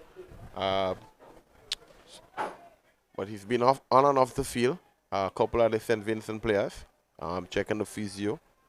It's very hot outside, but excellent condition for cricket. But here comes Stapleton again. This one is down the leg side. Another wide signal there. Good take there by the wicketkeeper Douglas. So far, Ellie Box seems to be in a positive mood. He's the one that's been basically keeping the St. Lucians in the game so far. They've lost wickets, probably too many for their liking. Some rather unfortunate circumstances. And he walks it that straight. And can't get it past the bowler. So he remains on 31. Tariq Edward remains on 2. 158 for 6. And Stapleton, who has come back into the attack, is in his 6th over. No maidens, 23 runs, 2 wickets. Probably looking to make some further inroads into the St. Lucian batting. And this one is struck crisply down towards the fielder down on the cover boundary. One man sweeping out there. And Ellie Box goes to 32. Tariq Edward coming to strike.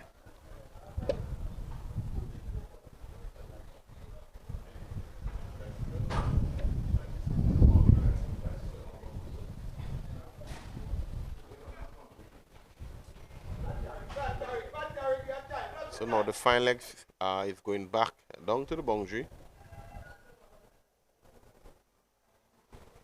Mid-off is coming into the circle. So there are three fielders on the boundary on the leg side. This one is French cut there into the wicketkeeper. Wicketkeeper goes across to pick this one up.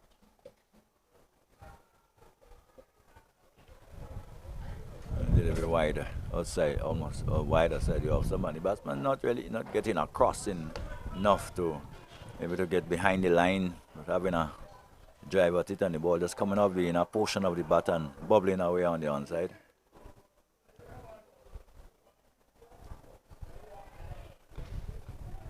One is played there into short cover for a quick single.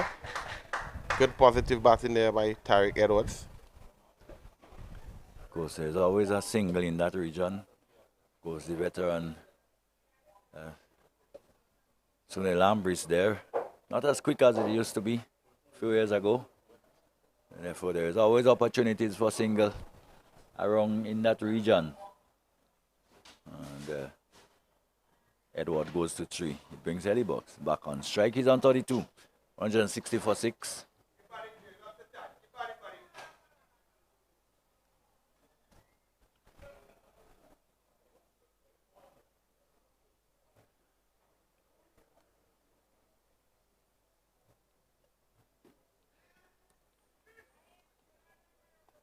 We'll pick up a leg by. So extras move on. Extras goes to 10, and 161 it is for 6. At the end of another over.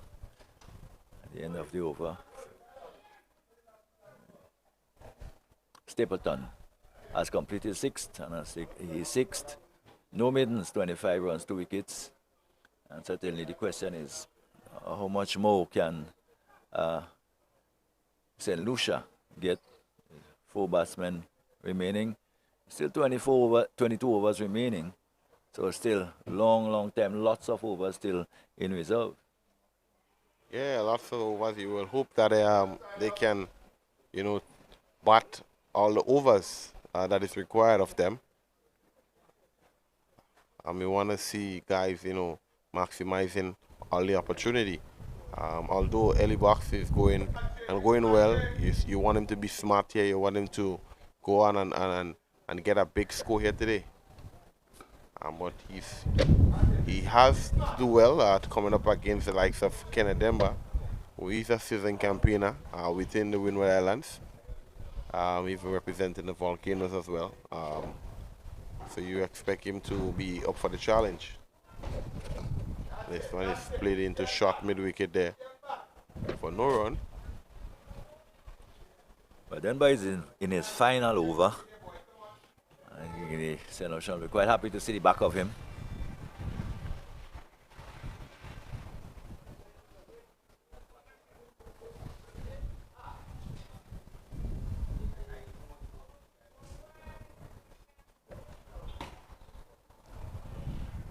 Guess soon you will have another update for us as it relates to the other game in progress in Las Vegas. This line looking to pull away. The ball coming off the top edge, and it's running down towards the boundary at fine leg. The fielder would not get to it. It will go into the boundary, but at this time it doesn't really matter how the runs come. It comes, and it comes by way of 4 more to early box, and fortune really do favor the brave. Looking to pull it away on the onside. The ball coming off the top edge and going down towards the unprotected area. Down at fine leg for 4. So he goes to 36. 165 for 6. Yeah, Dominica, he seems to be very dominant at Las Vegas as well. They're 162 for 2. Pascal is on 79, on the verge of getting 100. And Young Fontaine on 4. So far, Dominica is doing really well, continuing their good batting efforts as what they did in the 3-day format. But Denver again, this one is well bowled and well played there by early box, well left. Another successful over by St. Lucia, 165 for 6. I'm looking to pile on some more runs here today. Yes, and of course that's the end of Denver. Denver has been probably the most economical of the bowlers on show so far. He has finished with 10 overs, 3 maidens, 1 wicket for 22 runs, 1 wicket. And his work is done as far as the ball is concerned for the day. St. Lucia, 165 for 6. And Jaden Ellibox is on 36. So he have also gotten a start. Tie wicket, what has been there for a while. Last wicket to fall was that of Dominica, who was bowled by Ethan Gibson for 12. Obviously, as a delivery is played up on the onside, the batsman will go through for a single. As Asif Hooper cannot cut it off, it goes down towards the fielder who comes off the boundary from long on. And another single taken. Stakes Tariq Edward. 1 to 4, he brings Ellibox, the more enterprising Ellibox, back into strike. 166 for 6.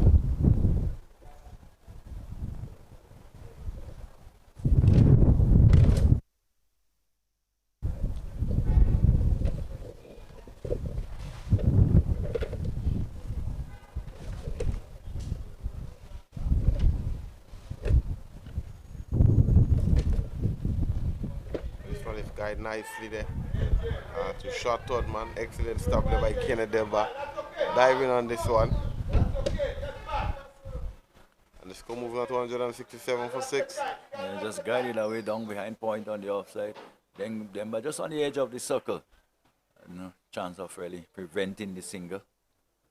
Now he would go down towards the fine leg for the right-hander. Tariq Edward, who comes in to strike. He's on 4, 167, as I said, for 6.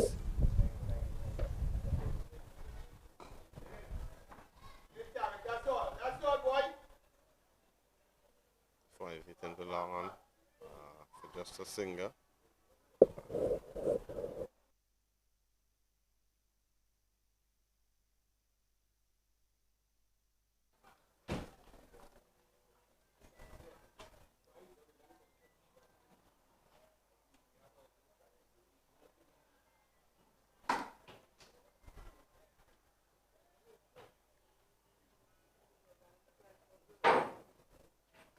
Delivery against head into the backward point area by the box. There is no run.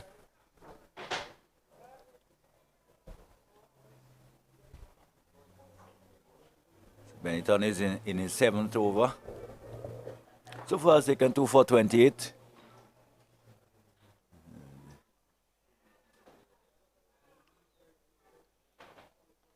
The moment the box must be thinking 50 at least to begin with.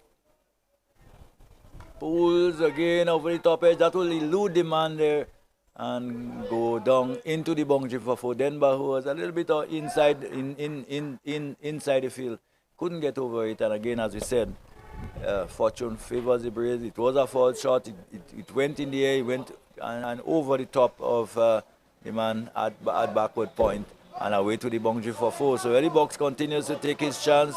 He was not in control. Denver, who was just on the edge of the circle, couldn't get back in time to effect the catch. So he goes to 41, 172 for 6. Probably was a deliberate shot, knowing that Denver was inside the circle. And a lovely shot again. A delivery drifting down the pad and just helped on its way. And it goes away to again for another boundary. And he goes to 45, 176 for 6. Yeah, so far excellent going there by Eli Box. He definitely looks the part and he looks very confident. He's going all over the pitch. Walk and wheel, you can say. Hitting one behind fine leg, also hitting one down third man. So he's pretty much in a good vein of form. Yeah, and of course, Dominica would be, keep saying Dominica, St. Lucia, in fact, will be very happy that all of these runs can become very important in this encounter. Yeah, so far it's going pretty much in a good run rate. Probably be looking, as I said earlier, probably maybe a minimum of 250. Think anything less than that, probably have to think that St. Lucia, St. Vincent and the Grenadines, in fact, maybe quite happy with to chase 250 or less. So we have a new bowler from the GBSSN, Jeremy Haywood. Right arm off spin. Haywood, who affected the run out this morning.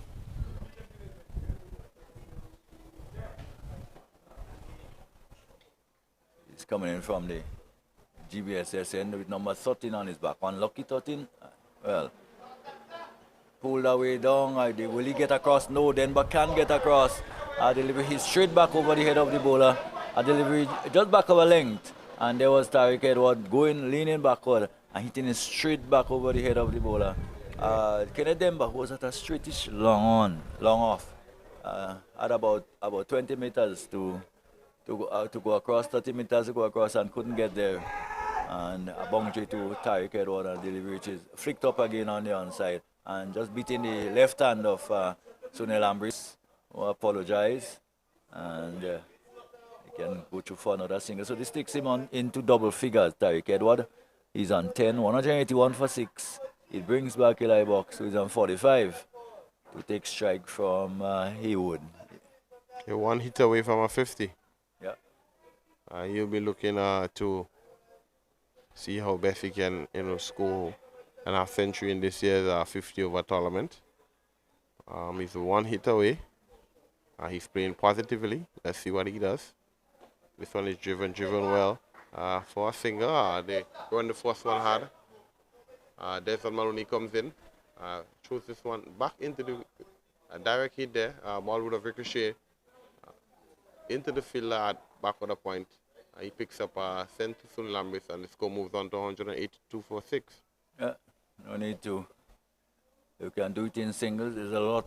We're just into the 31st over. Bounces a bit on him, and again, Ambrose cannot quite get his hands on it. They're gone for one, and they'll be back for the second, and easily in the end. So just knocking it down into the wide, long on area, and Villa had to come across and had enough time to cross for 2. This is what they need to do at the moment. Tariq Edward is on 12. He's gone to 12, and he has given good support to early box. 184 for 6. So with a vision of 200, and pull into mid wicket, but that will go out towards Gibson, who has been pretty quiet in that area in recent times. Of course, this morning was earlier, and he was a very busy man, having to run around to his left and right. 1 or 2 did get through. Yeah. So the end of the over. Yeah.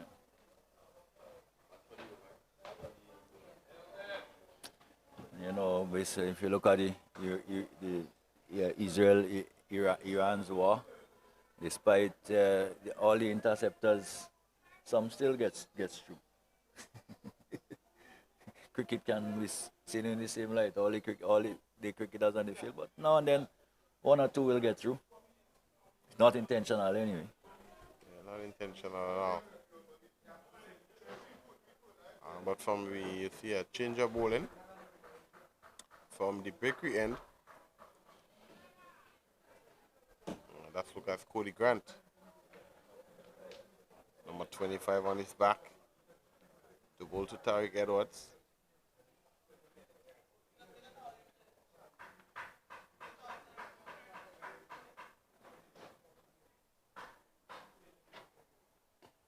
Playing this one there into short mid wicket. Afi Fupa comes in.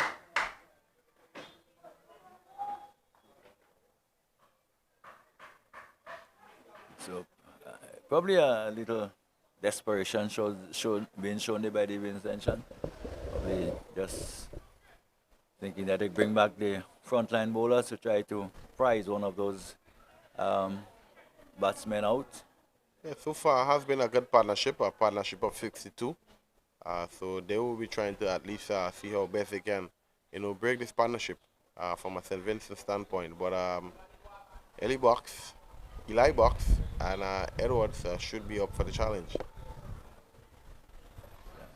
Straight out again. Was the left of Kenneth Denver. Brings another single to Eli Box. So he's gone to 47. He brings Tariq Edward, who's on 14 back on strike. 187 for 6. So 187 goes the Grant, is number 13. And he's 13 short of 200. Down the leg side and wide, signaled by the umpire Butler. So spell has been broken.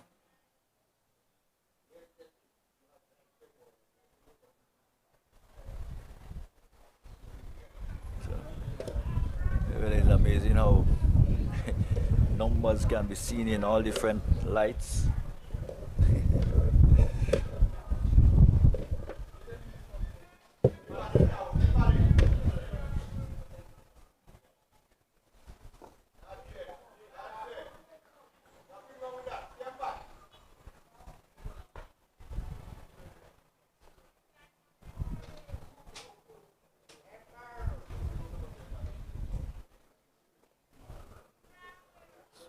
Quiet little period in the game. The boxers on 47. Tyreek Edward on strike. He's on 14 with Swagrant who comes in and delivers. It's pitched up and driven up towards mid-off. And through mid-off, in fact, it goes. The fielder from mid-on has to come across. And two more to tie. See, the Vincent have just gotten a little sloppy probably in the last half hour. There's been a couple of misfields. Of course, being put under pressure by what has been a good partnership so far. Yeah, definitely. Excellent partnership by the St. Lucian batsmen. They would have assessed and realized what it takes. St. Vincent were in the game and they knew they had to do something very unorthodox. And Eli Box came out and just played a blinder, and he's still there. Looking to see if he can 3 away from a half century. And Tyreek Edwards has seems to be in very good support with him. Looked very composed. For his 31 deliveries, he accumulated 16. Hitting 1-4, and Eli Box has been a real dominant factor.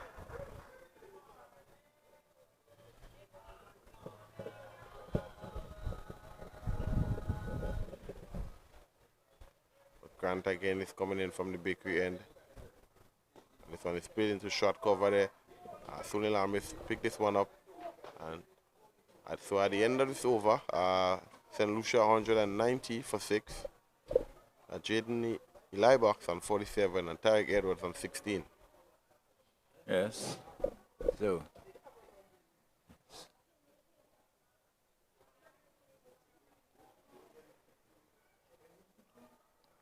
As we've seen, we would say that the pitch has certainly settled down into a rather docile pitch at the moment. Of course, there's nothing in it really for the bowlers. The batsmen are quite comfortable, and just as we said this morning, they may have been a little bit in it for the bowlers. Of course, the pitch haven't been covered. There were a slight drizzle around last night. So the bowlers were able to exploit that, quite some good pace and bounce, which also the batsman would have enjoyed. And this time he's off the back foot and straight to the man. He goes for a single. He has to hurry and go to run in the end by Eddie Box. We just chat towards the man at backward point and throwing on to the bowler end, giving Eddie Box enough time to get across. So he has moved on to 16. Tyreek Edward is on 16, Eddie Box is on 47. And Dilrich is pulled away down towards the man at Maloney, down on the long on boundary. And a single. Takes the total on to 191. It brings Eddie Box into strike. As a delivery comes forward and drives up towards the offside. This time a tumbling save there by Sunil Ambris. And there is no run, so 191 for 6.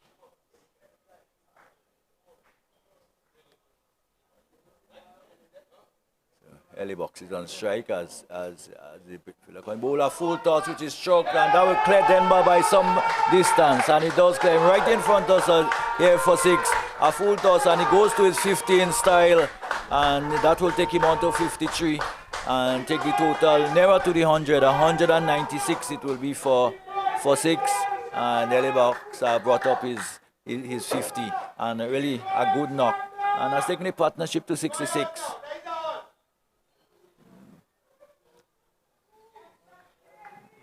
Yeah, excellent knock there by him. His team was under a little bit of pressure, and he came out with a positive intent. And will he continue and he this goes one again, but in the air? there could be trouble here. Denver settles underneath it, and in fact, did he go over the boundary with it? Well, we'll have to look at that again. It's very close as to whether he did go over the boundary. The umpire, I don't know how they're going to review it or how they're going to look at it, but let's look at it.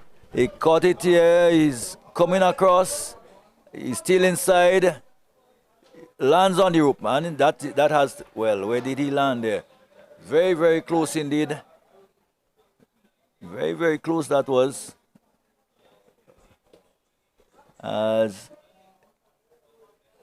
the left foot come down. That's the foot you have to look at. The ball is not in his hand at the moment. Is he mashing is he on the rope there? No.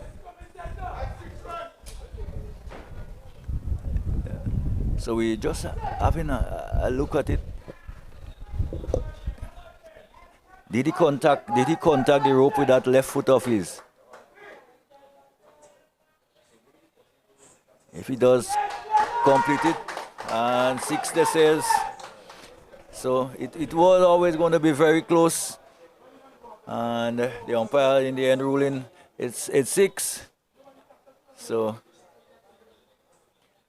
6 more to Elibog. Back he goes. He's gotten the ball in his hand here. But it's when he lands there. Where was it 6? And probably it was a good call in the end by the umpire. Yeah, it was a very close thing. Yeah, excellent call. Excellent decision by the umpire. So 6 runs it is to Elibox. So that will take him on to 15 or to 59. He's on 48. No. Eli Box, yeah. That will take him on to. He would have gone past his 50 already.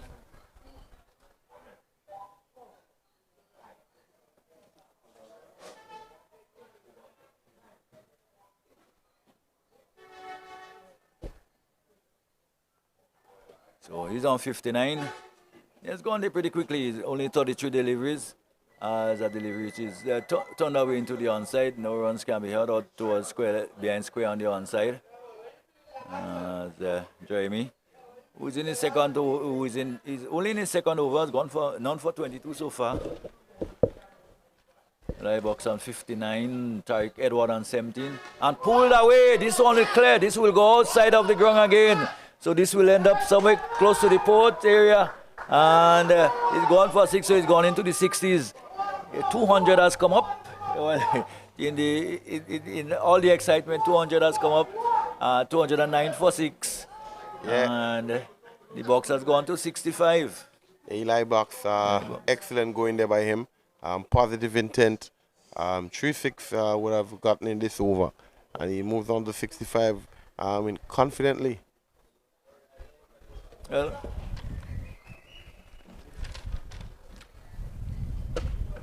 I'm sure now the St. Lucian would be looking to some way what we've had with 17 overs remaining. Probably another 100 runs. Yeah, most definitely. The way Eli Box is playing right now, if he bats for another 5 overs, it could be probably 350, almost 400. And 60 or 70 more will make it very interesting. It will mean that they would have gotten to somewhere close to 280, 290.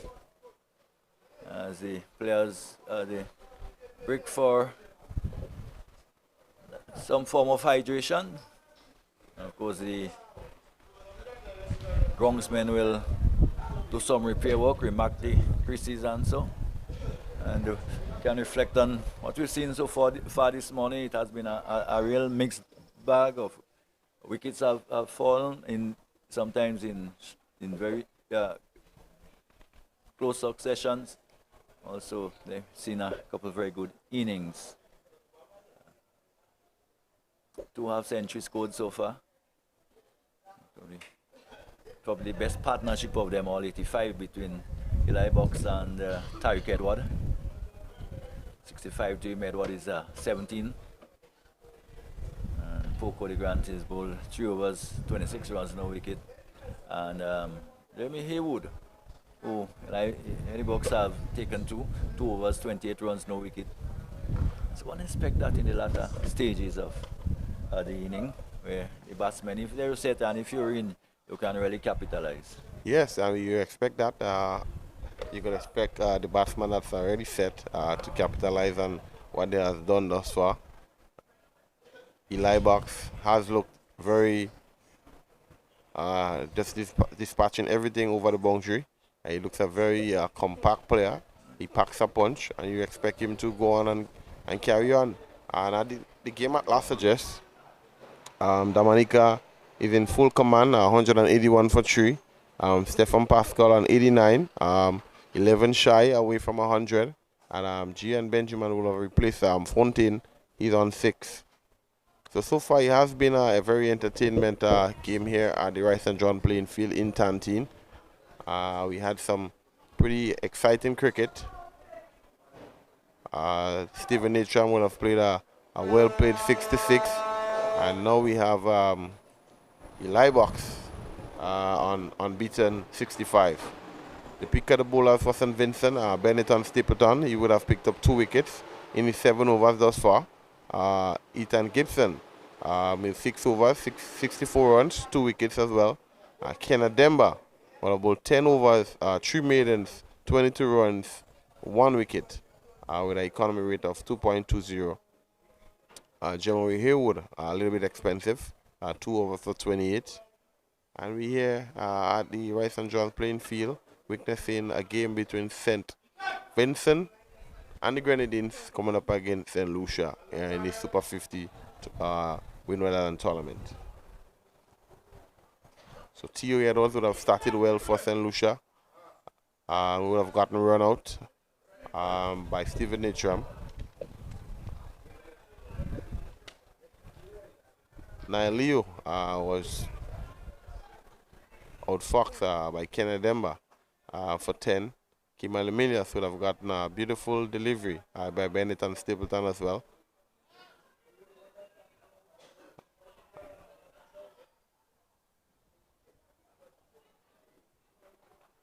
But so far it has been a good encounter. St. Lucia at the moment at 209 for 6. You'll expect them to try to get as much as possible in a very kingly encounter. We'll have Grant again coming from the bakery end. This one is played into short mid wicket. Excellent stop there by Hooper. And so far the partnership has brought in 85 runs. St. Lucia is going at a run rate of 6.30. Just over the 6-run mark, taking them over just over 300. But they have lost a couple wickets, but excellent partnership there. We have Grant again. This one is played into the leg side. The backward square is coming in hard. Will they go for 2 years? They come back for the single. He picks up a poor throw there. Excellent run in there by the batting side. 2 runs there for Tariq Edwards. He moves on to 19.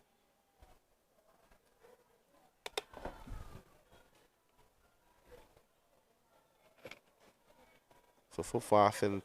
Vincent has looked a little bit tired after the partnership of 87 between Eli Box and Edwards. But Grant again is coming from the bakery end. This one is played just into short mid wicket.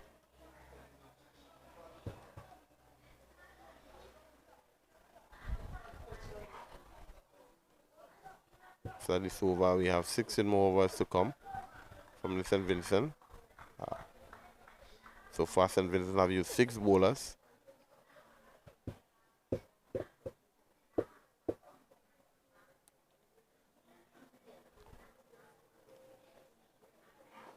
So he's hitting again straight to short mid wicket. No run scores. So 4 fielders on the boundary. Thus far for St. Vincent. Deep square leg, fine leg, extra cover, and a long off. Short mid wicket, short cover, mid on, a backward point, and a short third one. Grant comes in again. This one is slapped and slapped well to cover. Sully Lambis gathered. No runs thus far. So far, Grant has been tight, has been consistent, not giving any room, not giving any loose deliveries here for Edwards. And we here at the wonderful sunshine here at the Tantine playing field, witnessing a wonderful encounter here between St. Vincent and St. Lucia. Always great rivalry between them within the Windward Islands. Can't bowl in this one. This one is played late here. Excellent run in there by the batsman.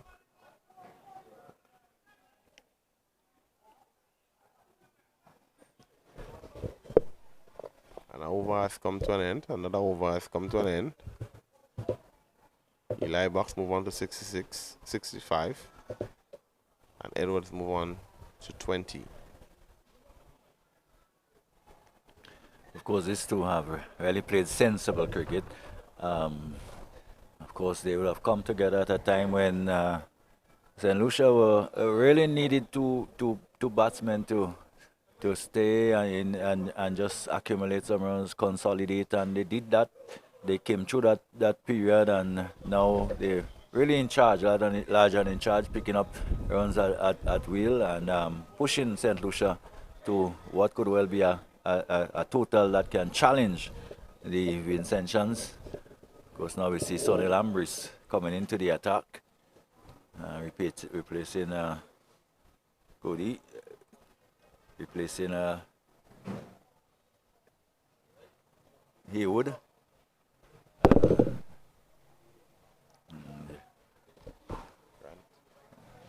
Will be Tariq Edward, who takes strike from Sonny Lambris. He coming right time around the wicket to bowl to Hoa delivery, which really bounced awkwardly from Sonny Lambris. Of course, he's known to have picked up a few wickets in his career. Yeah, definitely. He always comes in and get a key breakthrough. That's the reason probably captain would have decided to give him the ball. It's very tricky.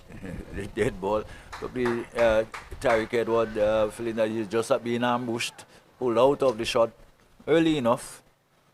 And Ambrose just thinking that he was a bit late. The delivery, which is played up on the onside, there's no run.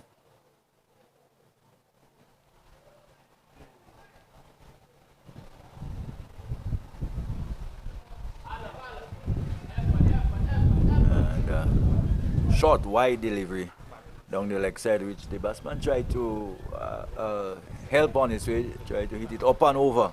Didn't make contact. It was a quicker delivery also.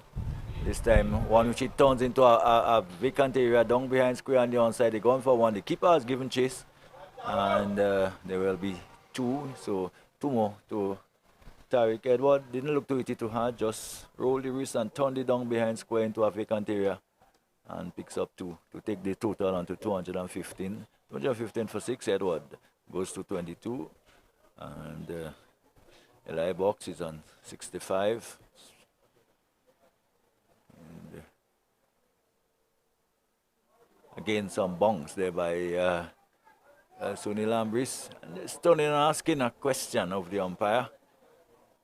And doesn't seem to be too happy, Sunil. Yeah, so we have bowler tidy over thus far, only conceding 1 wide and 2 runs so far. All I can tell you, he's a very tricky cricketer, very experienced as well, represented the West Indies at the highest level. Just keeping the batsman in honest. And again, bonks unavailable for Ambrose, and Edward having to drop it down quickly. Pull the bottom hand away and ensure that he kept it down. As Ambrose again this time coming forward and coming up the outer portion of the bat and running away down towards third man. They're going for one, they'll be back to the second. The outfield is very quick out there and it will go into the boundary for 4. So a good result there for Tariq Edward in the end. A quicker delivery by Sonny Lambris and coming off the outer portion of the bat. And probably wanting to play square, but maybe not that fine, but he got it pretty fine and he go away to the boundary for 4. So that takes Tariq Edward on to 26 and the total 219 for 6. And certainly St. Lucia continue to motor on behind that remarkable 6-wicket partnership. Just 5 short of 100 now. Yeah, we really hope they can replicate and go on to get the 100 partnership. They have been doing well and they have done well thus far. It hasn't been easy for them. They came in under pressure, and Eli Box came out with one thing and one thing in mind.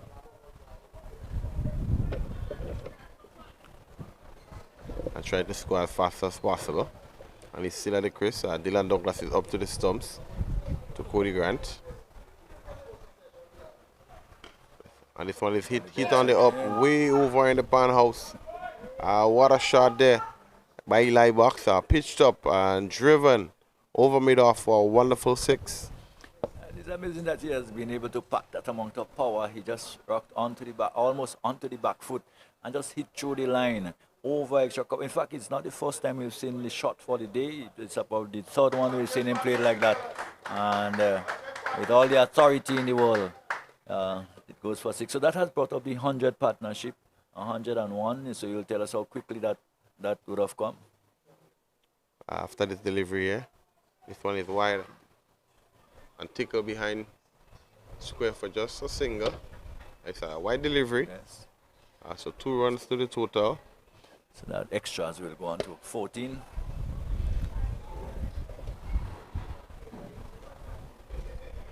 So partnership now stands at 103.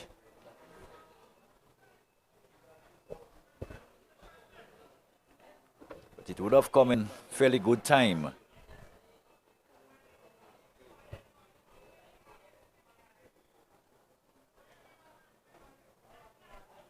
We have Grant again to Edwards. Edwards driving. Edged away.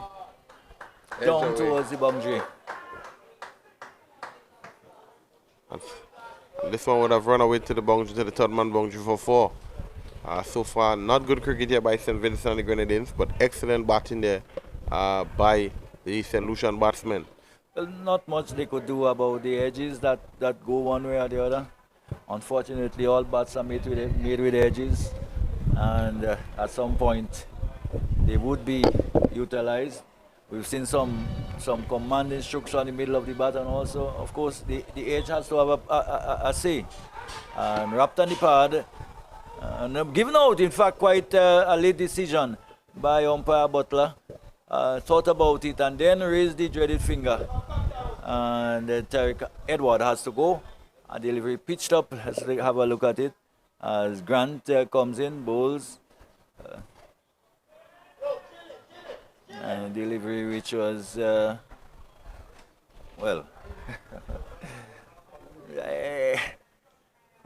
probably going down the leg side. I don't know. Well, the umpire's in the best position, but to look at it now, it did come back into the right-hander, and everything had just happened so quickly. It did cut back in. There was a little bit of height attached with it also. We've seen a couple dodgy decisions this morning. And given out LBW there, well, he has to go. Says LBW just shaking the head. Thought that. So he's out LBW to Grant. Let's look at it again. Maybe we'll be able to have a better look at it here. One can still see the middle and off stump almost. And the ball cutting back in, and probably would have gone on to, I think it could have gone on to miss the leg stump with the angle. But the umpire says, no, it took a pretty long time though to give the decision. It's quite a long time to raise the finger. So maybe there was some doubt in his mind. But he has to go in the end, out. So the end of a really magnificent partnership between himself and Eli Box. Eli Box is on 71. And gone LBW. Tarek Edward. So Grant continues, just taking his first wicket, 1 for 41, comes in on 3 in a bowl, and probably off the inside edge onto the leg stump. So 1 brings 2 as Royce Paul gone for a first ball duck, 231 for it. Delivery pitched up, and looking to drive. Really just coming off the inner portion of the bat onto the leg stump.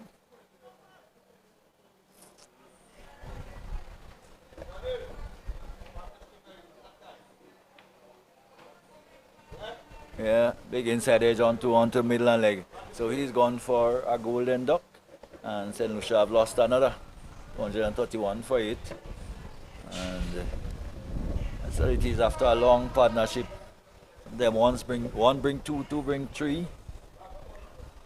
Yeah, so far St. Lucia has lost another wicket. Very crucial partnership has been broken by the St. Vincent bowlers. We have the new batsman, Shawnell Edwards there. Eli Box has looked good. He's on 71. And they will look to try to rectify, reconsider it and see how best they can, start another partnership again. Yeah, well, in excess of 14 overs still remaining. It's left to be seen how Eli Box will, how he would, what type of stewardship he will show there, how he will manage the low order batting. He'll have to probably manipulate the strike and try to get more of the strike. Whether he will want to even be more positive is another story. Probably 250 might be par, but he'd want to get somewhere in that region as he.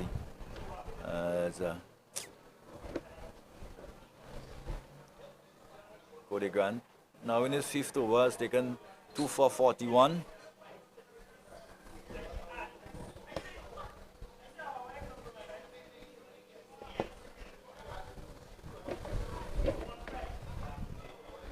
So just in case you're wondering, Dominica is taking on Grenada at the last adjust playing field. Hit in the air but straight and down towards the man who comes across to his left from long on, and a single to Edward. That's Shawnee Edward. So he's gone off the mark. 232 for 8.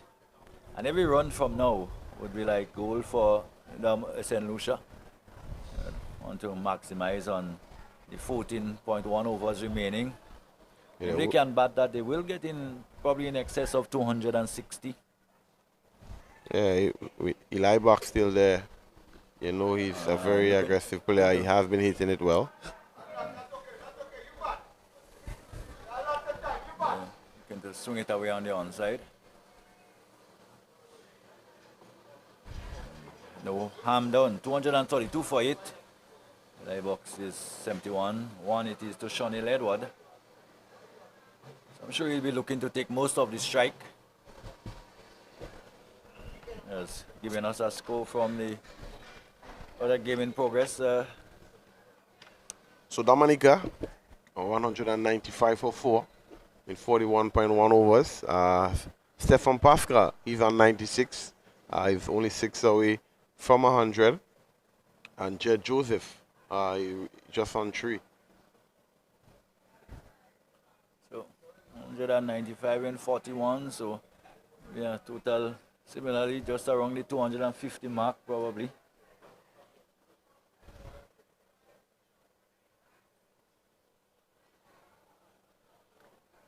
This is turned away by Shawnee Edward. Can't score.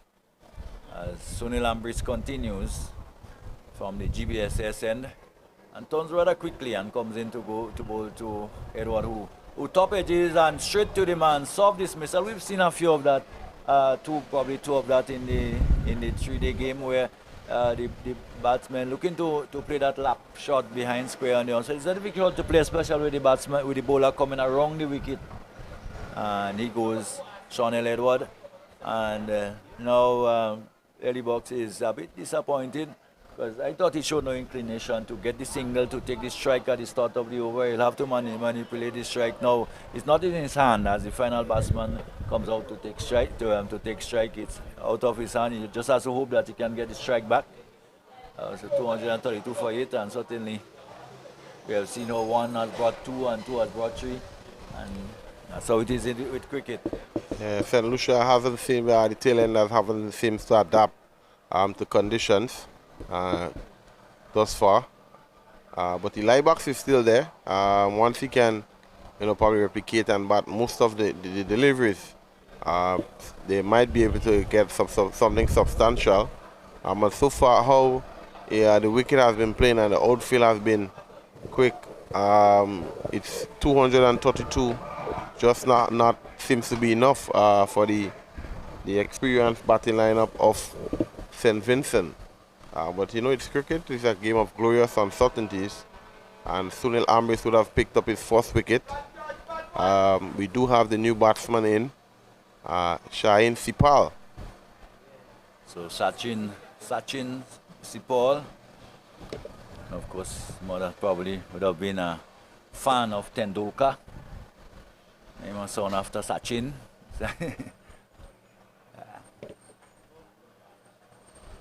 Sachin Sipal. But name and surname seem to have an Indian background to it. So he's going to face up to Sunil Ambrose, who's coming from the GBSSL.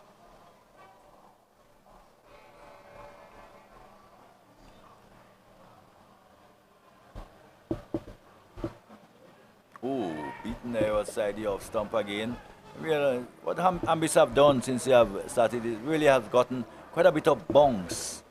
Gotten the ball to bounce rather sometimes rather disconcertingly at times. She comes in again and on forward again, and there's an appeal for caught behind. Not out, says the umpire. This one must have been very close. Of course, Poe in the box is just really can't do anything about what is happening at the moment. Yeah, you just have to stand on the end and hope. And watch. 132 for 9.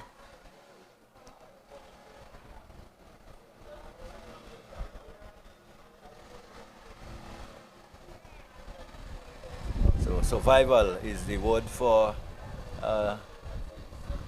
Sipal.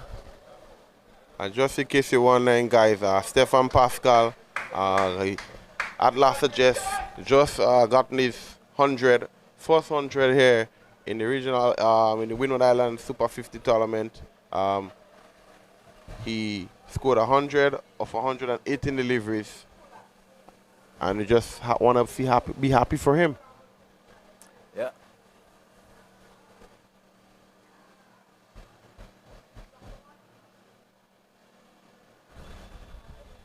So, yeah, survived that over from Sunil Ambrose, and it means that Eli Box will have an opportunity with 13 overs left, still a lot of balls remaining, and would want to take advantage of that.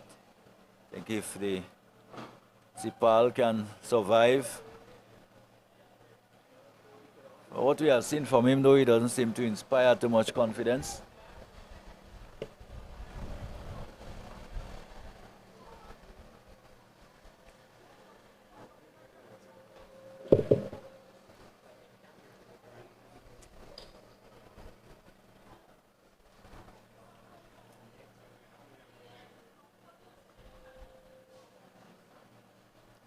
So it's grand to continue.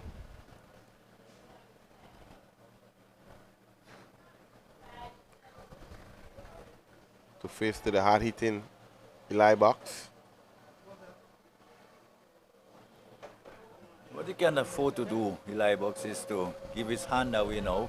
He still has to play as normal cricket as he can, try to pick up as much runs as he can. Now he'll probably have to manipulate the strike a bit more and try to take most of the 13 overs that remains. Will certainly put some added responsibility on his shoulders.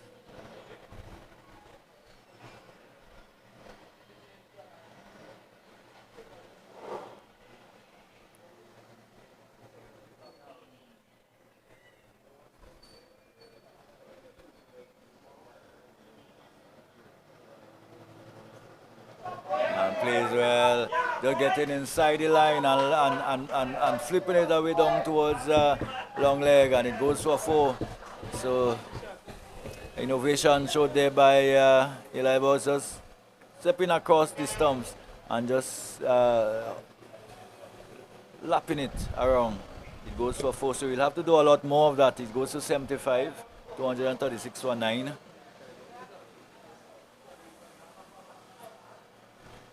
So what will Grant do? It wasn't a bad delivery. It was just well executed there by the batsman. He got inside the line of this one. You would have a look that fine leg were in the circle as well, and he just ramped it over a fine leg for a beautiful 4. But let's see what Grant does in this delivery. And this will bowl him. Well, He had to be positive, but probably not how we will call it, but not careless. But you get the feeling there that he thought that this one had to go. I don't think he had much confidence in his partner. He went for it and he missed, and he was bowled for 75. So the end has come for St. Lucia. St. Lucia 236 all out, and St. Vincent and the Grenadines probably would think, well, it's quite manageable, 232, but 236, so they have to get 237 to win. But one never knows in cricket. Never knows. And Cricket is a game of glorious uncertainties. St. Lucia do have a good enough bowling lineup to see how much. But I just want to say, well played to Eli Box. 75 of 40 deliveries, 72 minutes, 5 fours, 8 sixes. He would have wanted to get to that century, but unfortunately, he ran out upon us. But you know, he had to play that aggressive role. But nevertheless, St. Lucia, 236 for 10 in 37.3 overs. And so far, Vinci will need 237 to win. yes, and so St. Vincent will look at the approach. St. Lucia will certainly be thinking that they do have a chance. Of course, runs on the board is always runs on the board.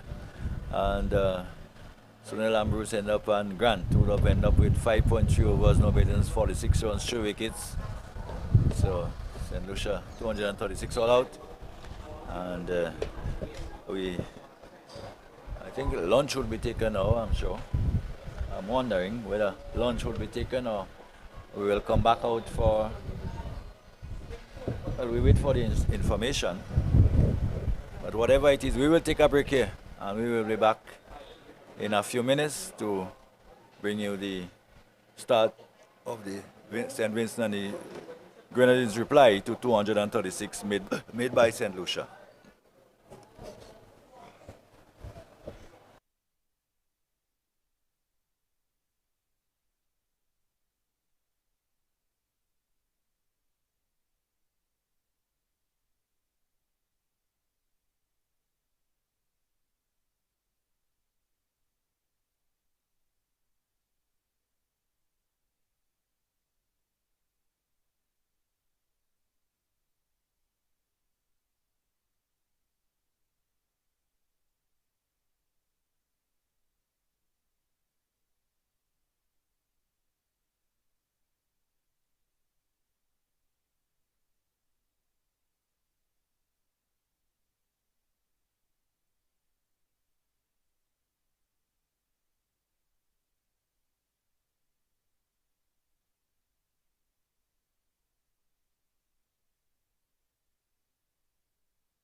Yeah, so good afternoon to one and all, and welcome back to the Roy St. John playing field.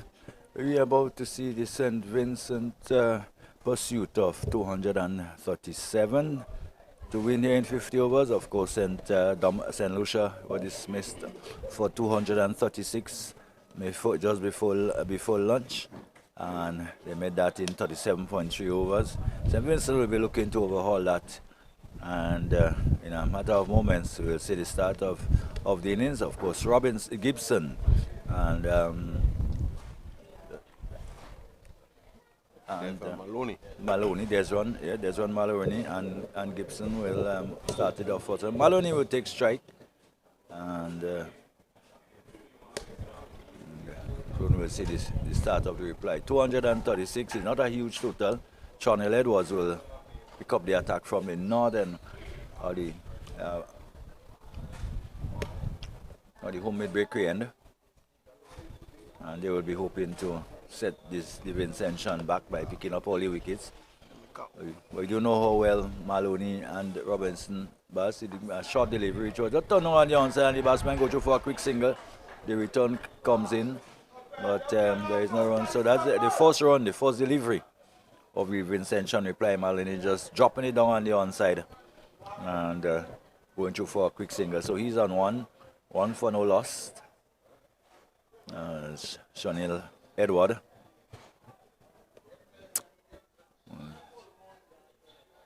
Beginning from the northern end, goes the end where seen umpire Butler. And that man, you know, with two left-handers at the crease. So Gibson will take strike from Edward.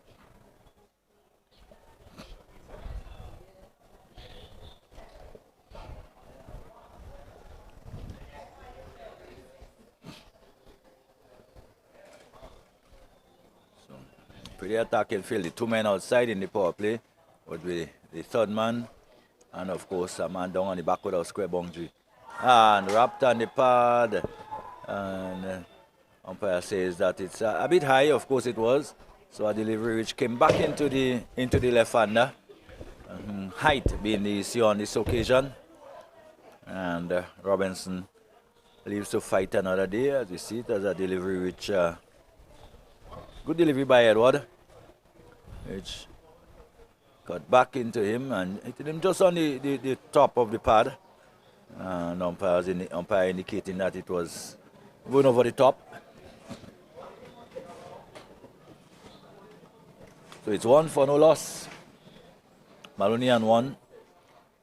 Gibson not yet scored. As Edward coming balls him a delivery outside the off stump and just beating him outside the off stump. Good thing is that he didn't really push at the ball. Yeah, he didn't really push at it. He watched it and watched it well. You can see it was well left there by Gibson. Both batsmen are very explosive. Ethan Gibson is a prolific shot player, shot maker. And Desmond Maloney, I mean, he's one of the batsmen within the Windwards who have been Mr. Consistent over the years. And this one is guided down to third man for just a single. I'm taking the score over. St. Vincent, 2 without loss, brings back Desmond Maloney onto strike. Desmond Maloney has been around this setup for quite some time. He would have gotten a half century on his debut for the Windward Islands. In St. Vincent, well played 8-yard a couple of years ago. He was contracted for some years, living in Grenada as well. But lately, he would have moved away from cricket. But he still represents St. Vincent. And let's see how he can replicate a good performance today. This one is shot and this one is hit well. And well over backward of square for 6. One-handed shot there by Maloney. Short delivery by Edwards. Maloney would have swing well. And this one would have head over backward of square for 6. Yeah, one hand off the bat, and you would have thought that he really didn't get hold of it. But he really got hold of it well. And he sailed over the backward square leg area for 6. So good start by Maloney. A delivery which was short and really not asking for the treatment basically, and Maloney didn't make a mistake at that. He did away for 6. So Sean Edward will have to look at his pull that length to probably go closer to the batsman. And this time that's more like the length. Ball pitched up and coming back into Maloney, who could took it on the high up on the pad, and there is no run. So 8 for no loss at the end of 1. And there's run. Maloney is on 7. Ethan Gibson is on 1. And yeah, so far not a bad start by St. Vincent and the Grenadines, 8 without loss. Way in front of the run rate, going at approximately 8 runs per over. Current run rate is just probably 4.67. Not to be too bothered by it. But we have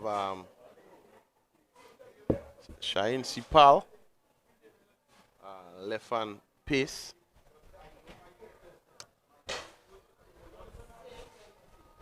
Right on fast bowler to be exact.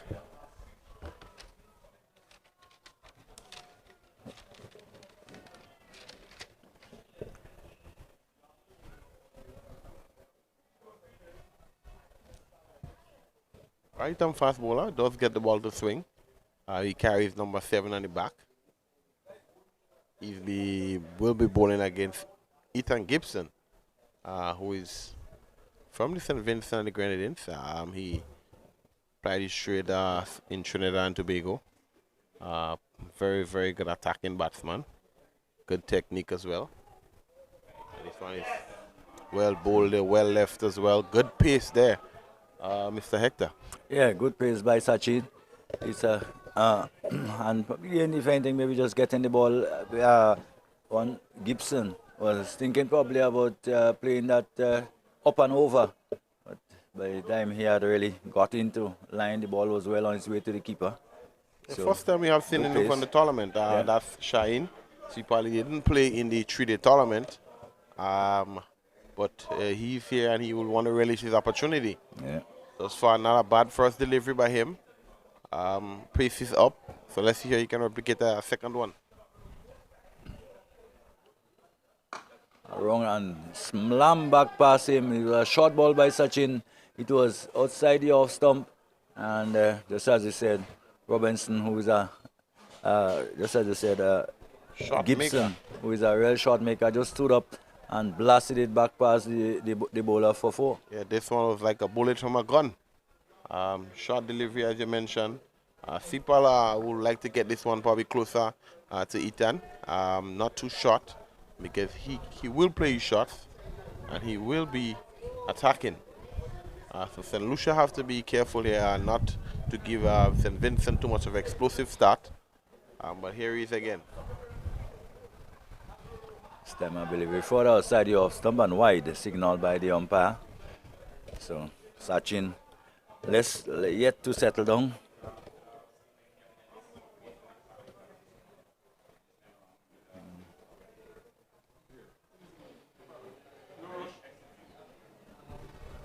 Of course, the pitch has settled down a lot more than we saw this morning. This morning there was something there for the bowlers. 12 for no loss. Jerry Sachin on his way again. Delivery which is short of a length again, and Gibson jumping into line and playing it down on the offside. Of course, there could be no run.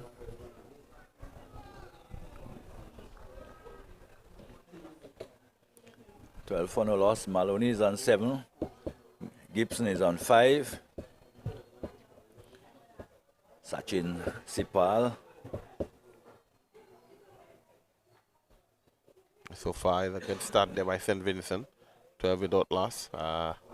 Gibson unbeaten 5 thus far. 7 deliveries. So only shot into the wicket. Well played there by Gibson. Well watched as well. He has managed Sachin to push him back a bit.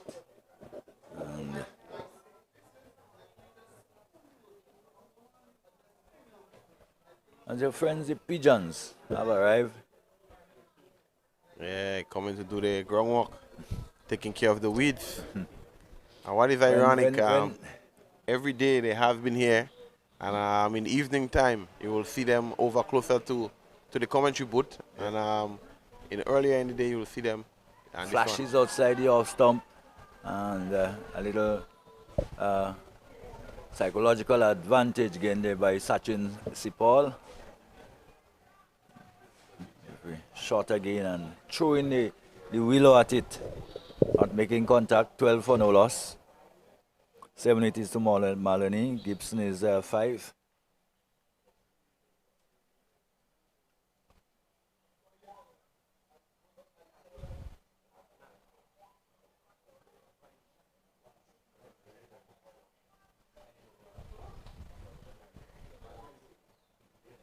Well, what is that? A late call for the end of the over. Apparently there was.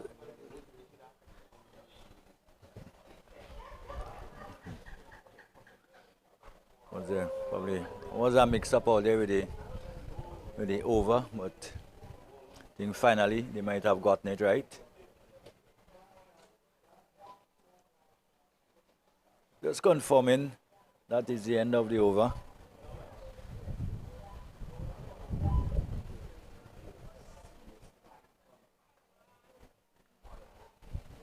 In fact, there is one more delivery left in the over.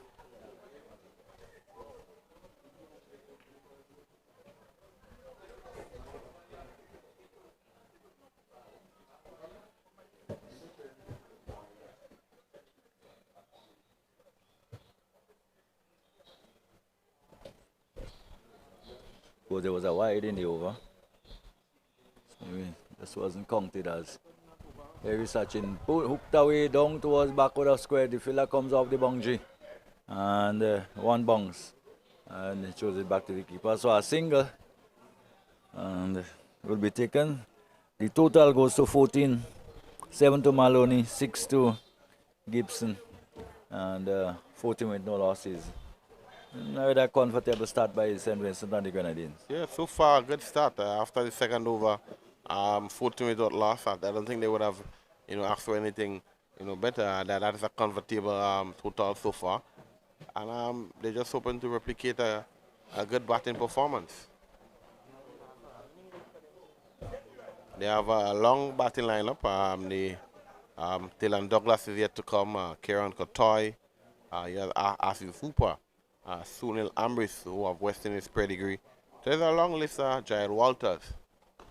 So this one is tickled into the leg side there.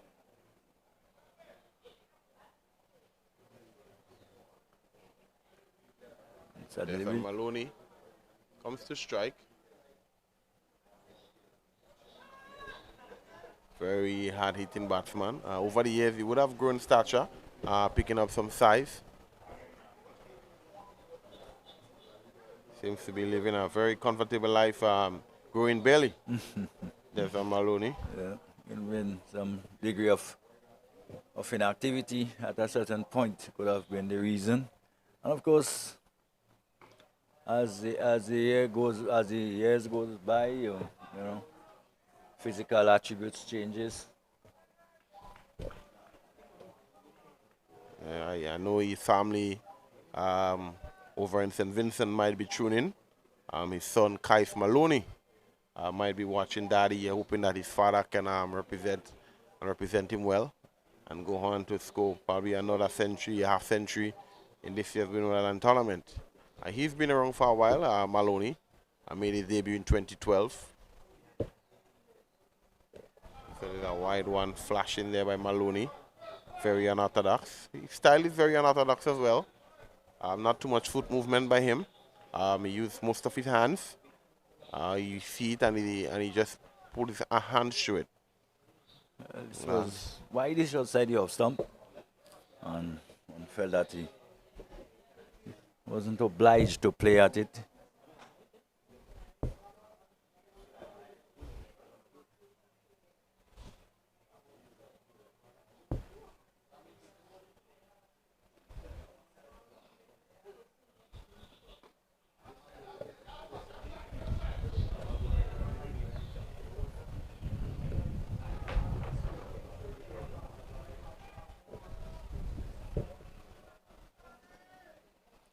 Edward in his second over. So far, 9 runs off his 10 deliveries. Maloney is 7. Gibson is 7. So 1 extra. There's a slight drizzle. I've decided to, or should I say slight rain. Yeah. Across the ground, it's slightly overhead. Still wondering if it has anything to do with our pigeons. You usually associate them with rain when they come picking. Today is one of those days. And, just seem to have picked up the recent time.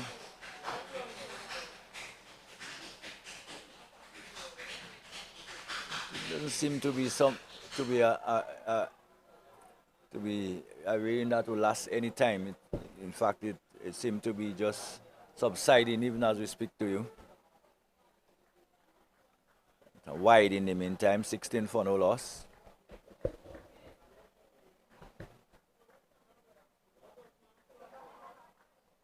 The cloud quickly drifting across towards the west, and whatever showers it would have been brought to us, really will quickly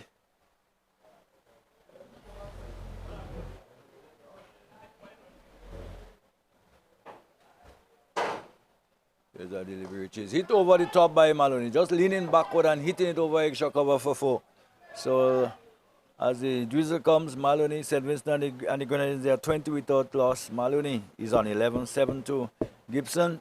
And at the end of over number 3, there are 20 without loss. St. Vincent and the Grenadines.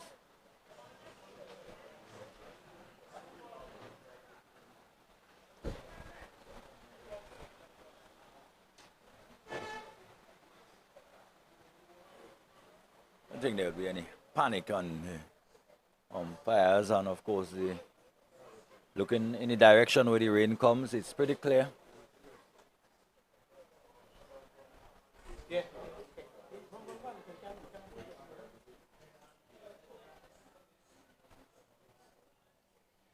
So that little shower, we believe, will quickly disappear towards the west.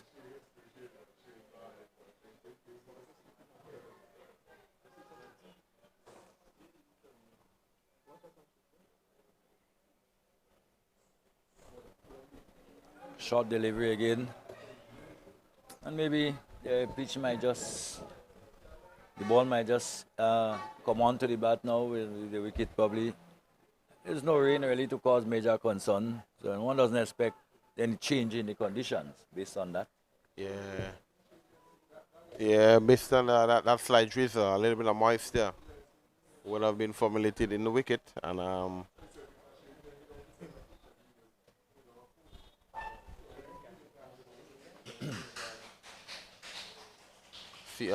see probably looking to relish this moment and coming up against Gibson.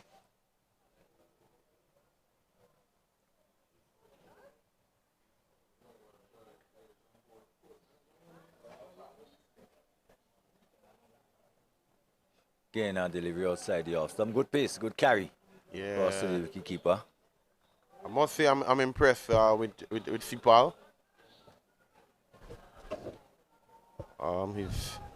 He's gearing up some pace.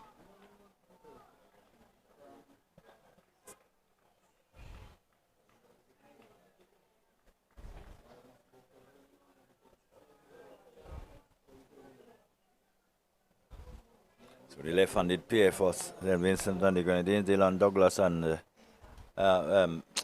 Maloney. There's one Maloney. And Gibson, who goes onto the back foot and punches it into the cover region. The fielder from short extra cover goes after and prevent what was thought 2 runs, but only a single alone they could have had. And St. Vincent and the Grenadines goes to 21. 21 for no loss. There's one Maloney is on 11. Gibson is on 8.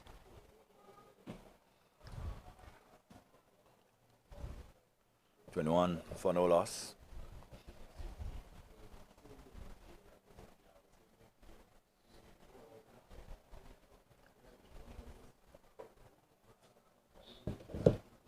And Sipal is pretty young. He's just 21 years of age. Smashed down behind square on the offside, and that has hustled, gone very quickly over the outfield for 4 by Maloney. You see, not much footwork at all, just stand up and deliver. Yeah, Maloney is a no-nonsense player. I have had a look at him over the years, representing the Volcanoes and also representing the Lassifair Hikers in the T10 tournament.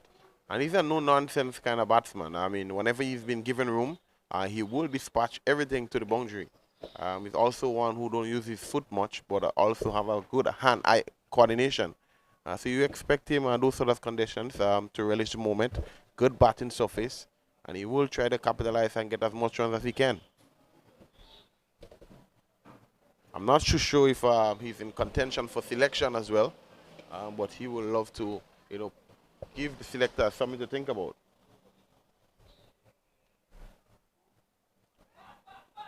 And here comes Sipal again, short delivery. Swiping there is Maloney, unable to make any contact with this one.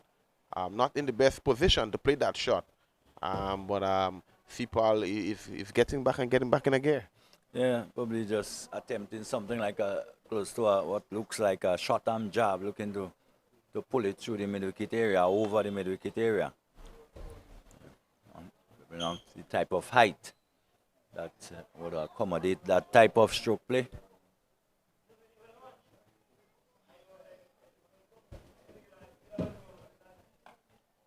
This time he's just giving himself some room and steers it away again down towards the backward third man area, and he goes for 4. Doesn't even have to run. He form enough to beat the player at backward point and beat the player on the boundary, and away to the boundary for 4. So Maloney continuing to find the boundary. 29 for no loss. He's a 19-8 to Gibson.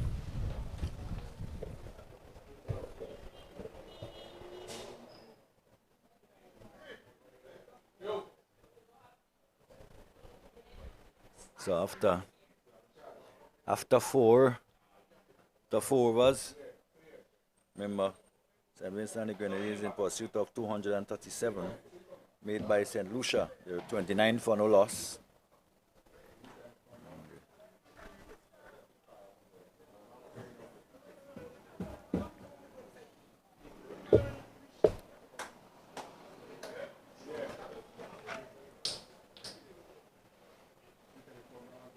So Edward will continue. It's 4. And we're up on the pad. And the ball will go down towards the boundary. 4 leg byes. Or did we say runs? Well, in fact, that was runs, it seemed, to the batsman.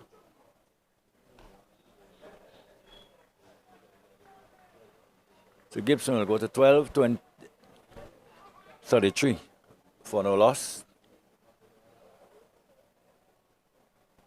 A quick start there by St. Vincent, scoring at a run rate of 7.25, and only into the 5th over.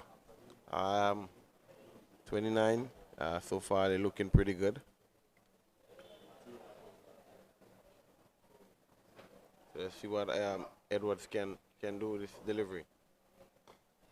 Going forward and driving, but can be the man at a squarish cover. There's no runs.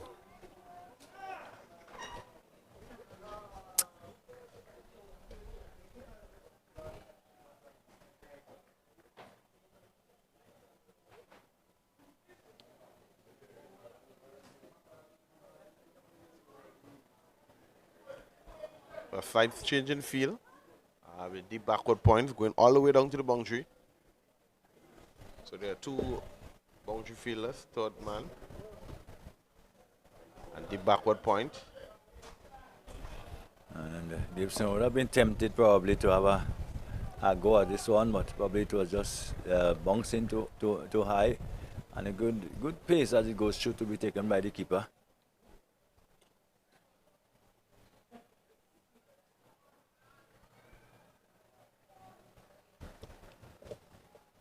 Not a bad start here by St. Vincent and the Grenadines. Benson Maloney on 19. And Ethan Gibson on 12.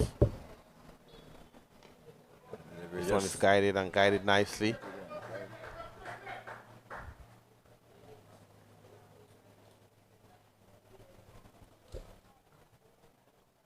Score moves on to 34 without loss.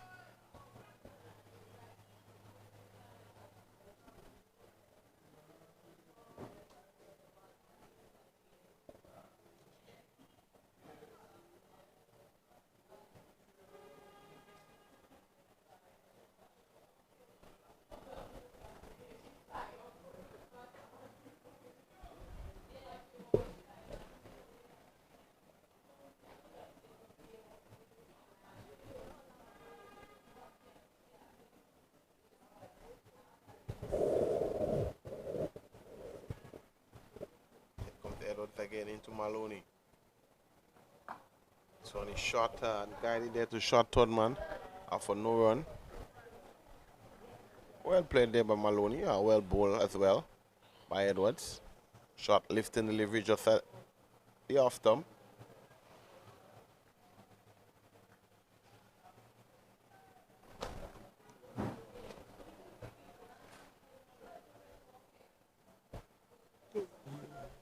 Another excellent day for cricket here at the Rice St. John playing field in Tantin. Edwards is coming from the bakery end. Slower delivery. French cut there down to square leg. For one. Scamper through for a single. Maloney moves on to 20.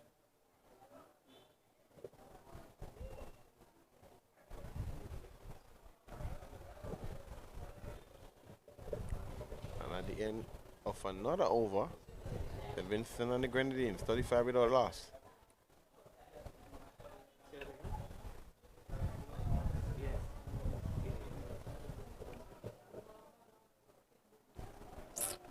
So just in case you're just joining us here at the Rice St. John playing field, to all the viewers and listeners, this is the 50 over tournament in the Windward Islands competition. St. Vincent and the Grenadines taking on St. Lucia here. And Grenada and Dominica battle at Lafayette in St. David. We have Sipal again to Maloney. This one is chopped well. First slip. Just the bottom edge there by Maloney. Not getting forward or neither back. But just using his hands there to try to guide this one. Down to third man, was unable to do so successfully.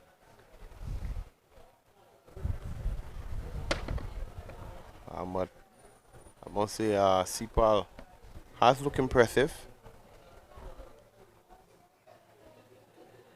Maloney is set, change of field. The short fine leg is coming across over to a gully area. So the two boundary fielders are deep backward point. And deep square leg.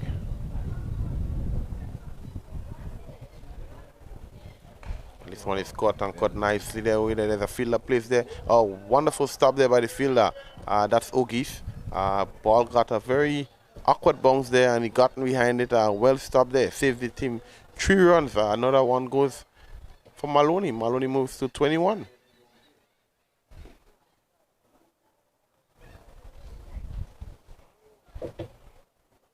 St. Vincent has looked really comfortable thus far.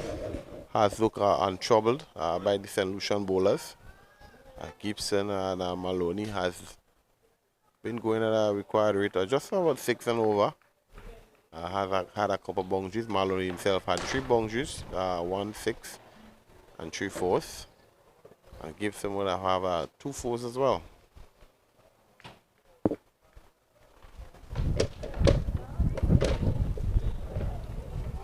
This is drive driven there. Well stopped by the fourth slip fielder.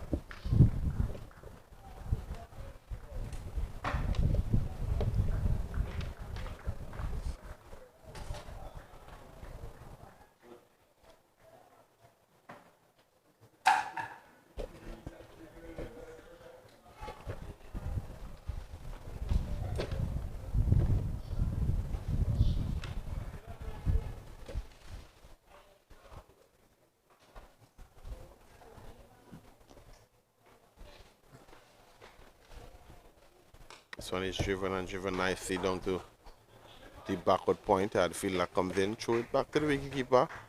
Well collected there by Neo.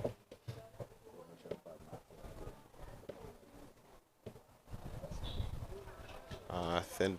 Vincent required 200 in 266 deliveries. A required rate of just about 4.51 over. So we have Sipel again to Maloney from the GBSSN. This one is played right back to him. Full face of the basket, Maloney.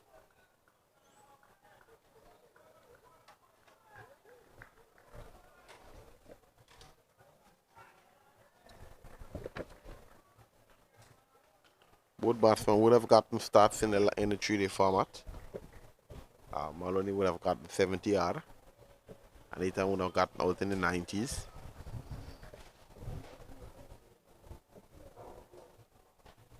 Sipel again. And this one is driven straight up to mid-off for no run.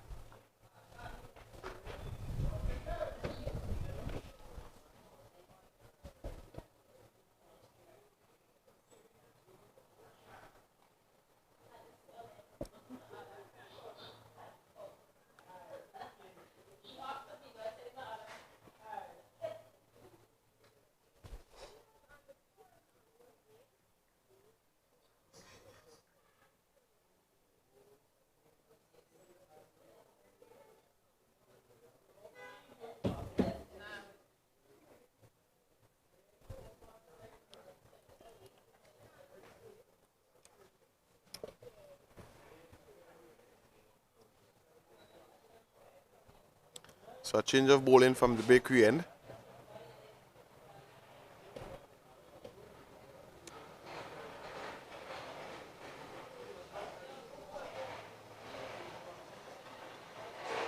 You can see number 75, Jaden Elibox.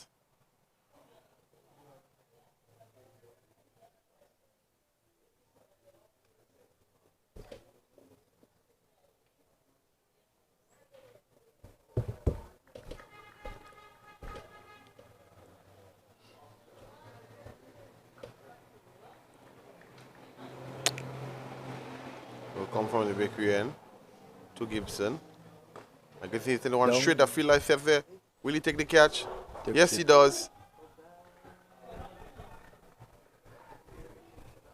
Breakthrough right away from a lie box. Fly to this one just on the leg stump and hitting this one straight down to mid off. Long off. Easy catch by the fielder. And St. Vincent lost the first wicket. So just dragging it, just dragging it from just around, probably just around middle off and dragging it towards the fielder that wide long on. Probably was looking to hit it a lot straighter as he's demonstrating coming out. But somewhere along the line, just managed to tug it around. And a good catch taken down there too.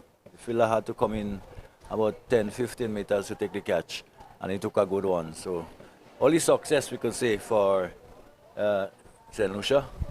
And a good wicket, the wicket of Ethan Gibson, who's gone for 14 and 35 for 1. So there's life in this game. As I said, 237. They will have to, is a total they will have to get, they will have to bat to get it. It can well pose a challenge for the Vincent this evening. Yeah, it's runs on the board is always runs on the board. You'll expect St. Vincent with the likes of the batting they have in the dugout to get to a score of 237. But nevertheless, St. Lucia wouldn't make it easy for them. They would try their utmost best to restrict the St. Vincent batting lineup. But good captaincy, getting Eli Box into the attack and first delivery, picking up a wicket of Ethan Gibson. The new batsman in the crease is Jair Walters, former Windward Island under 19 under 15 player, representing St. Vincent.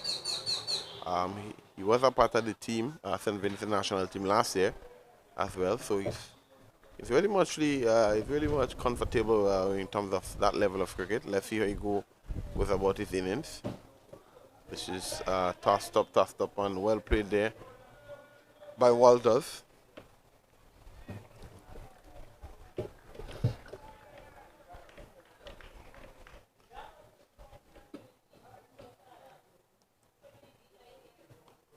Well,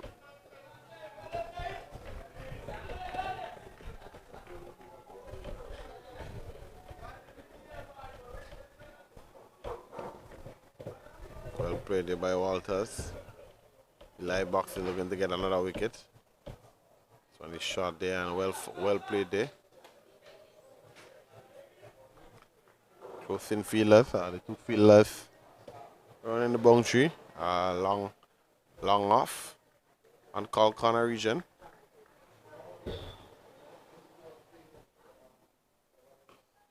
This is shot there and play right back to the short extra cover fielder.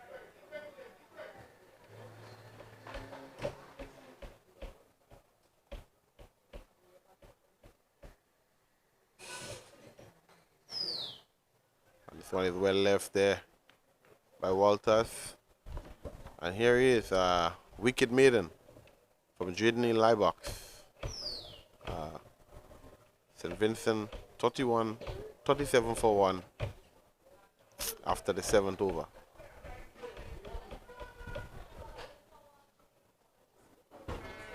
So far it has been an excellent day right here at the Rice St. George playing field in Tantin. The place is in a calm thus far, getting ready for Spice Mass. If you're in all over, anywhere in the world, we invite you over to enjoy a wonderful carnival season with us here at Grenada. Come and enjoy the wonderful festivities. Come and enjoy the jab. But let's head back to the cricket. This is Maloney played this one too short, mid wicket. Stopped there by the fielder. Come on, weakness, the jab, the short knee, the Veko. Come and patronize some wonderful soca music. We invite you down. All are invited. I know there is a saying there is no accommodation, but what I can tell you is once you do come to Grenada, you'll definitely have somewhere to stay. That's how hospitable the people is here in Grenada.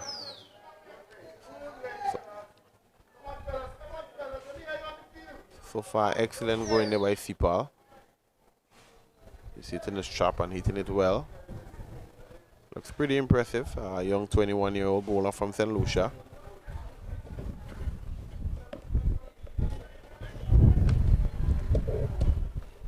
One thing we could say about the condition is that it's just not as humid as it were in the past few days. It's really very humid. And from the time we came here this morning, one could have seen the trees fluttering. The flag that we spoke about yesterday, they're violently flapping out there, meaning that the wind at that level is pretty okay. So the players must be very comfortable out there.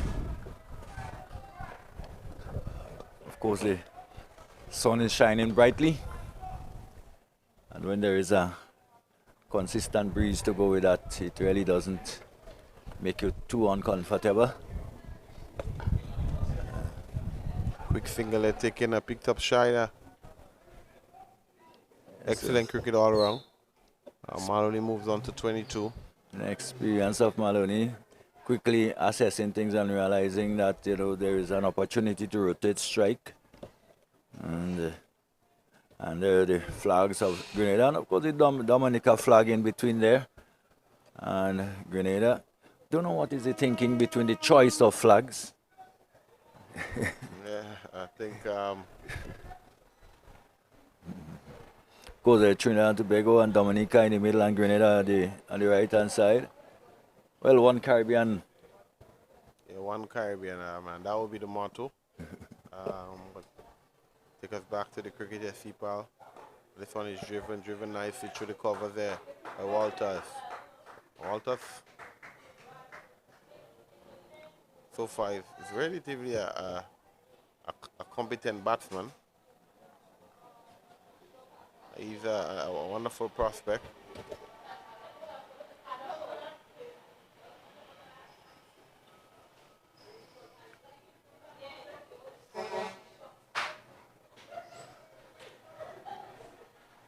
St. Vincent will need 198 more if they want to win this game.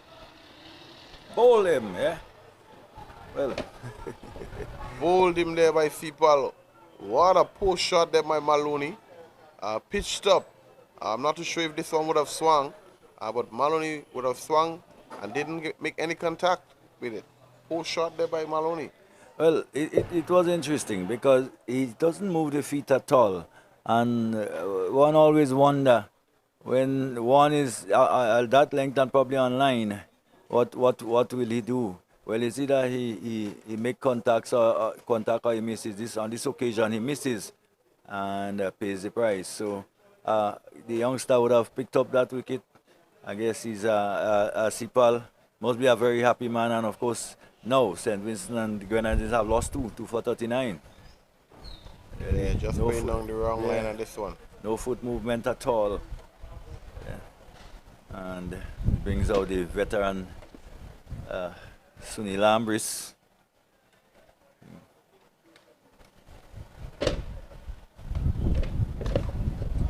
There's one Maloney has to go for.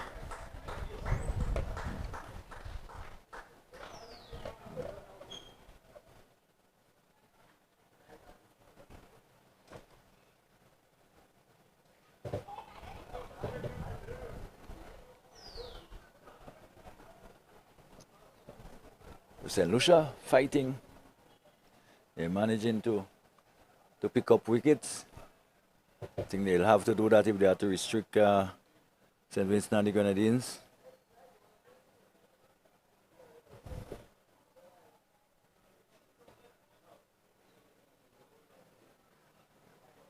I think they will know that the wicket of Sunil Ambris will be gold. Very experienced campaigner. Eli Box again. This one is driven well. Just a little bit of inside edge. Yeah, that's Not what too long off. That's what noting. That's how the Gibson went. The ball, if anything, maybe drifting into him, and on the last moment had to make an adjustment and tug it down towards long on. There again, we saw Jael Walters almost having to adjust on the last moment and tugging it down towards mid-on. A shot probably he attempted to push down towards, straighter down towards the offside, down towards long off. Yeah. So 40 for 2. Says Eli was again that ball. One could virtually see the ball calling in to the right hander. Ambris stood up straight and punched it back up towards the bowler. There's no run. So Ambris settles and waits. Delivery. She drives pleasantly out into and through the offside. And no need to chase after that. That will disappear into the boundary for 4. So showing his class immediately. A delivery over pitched and just pushing the foot across, making sure everything was correct. Right over, head over the ball and drove it through extra cover for 4. Yeah, he's an excellent player. He's one not to take lightly. He can take away a game away from you in less than no time. So St. Lucia will want to get further inroads into the St. Vincent batting lineup because Sunil Ambris and Jared Walters, as long as they stay, the run is going to flow. Yeah. And with the stiff breeze blowing across the ground, of course, Eli Box are able to, you can see that getting that ball to drift a shade into the right hander. Ambris drives in the air down towards, past the bowler down towards long on. No real danger. There's no one at a short mid-on or a short mid-wicket. Therefore, can pick up an easy single to take the total onto 45 for 2. Ambris has gone quickly onto 5. Walters is on 2. And Eli Box in the second over has taken 1 for 6 so far with 1 maiden.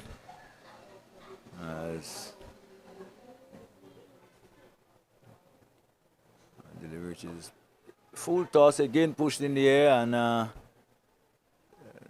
everyone just watching his hands on head. He didn't handle that one too well at all. Walters was a rank full toss, pushed it in the air and managed to get a single to take the total on to 46 for 2. So Walters is on 2, 5 to Sonny Lambris. And the box has completed 2, at the end of which 2 maidens, 2 wicket, 1 maiden, 7 runs, 1 wicket. So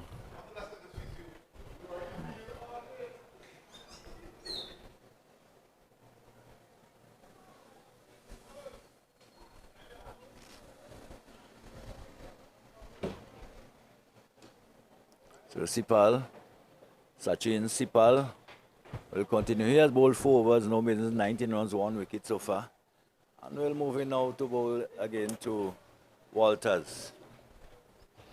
He's right time around, just asking the fielder deep down on the back of the point boundary to go to more around to his right towards a squarish stud man.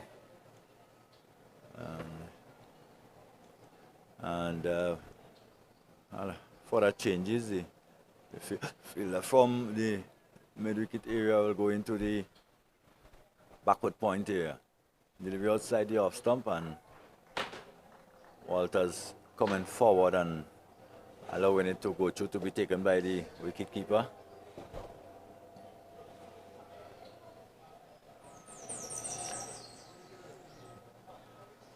Sipal has looked quite lively.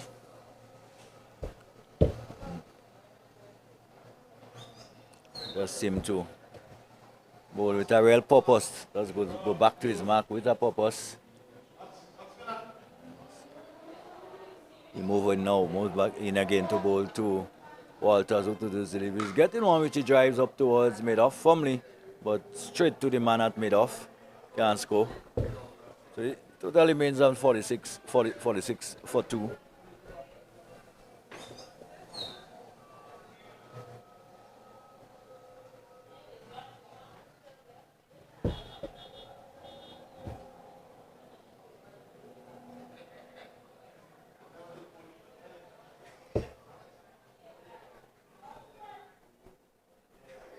Sipal on his way again, passes the umpire, bowls at the delivery, which is climbing towards the batsman, most climbing towards the shoulder, and getting right back and playing it back up to the offside, up into the offside, and picks up a single into the extra cover area. So Walters goes on to, he's on 447 for 2.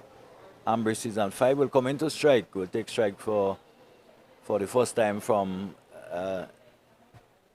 Sipal. We've had a fairly good spell so far. Bowled quite well. Is in his 5th over. He's gone for 20, but has taken 1 wicket. He put on wicket of Desmond Maloney. Yes. So far he has looked really, really well. His line length, pace, and everything seems to be consistent.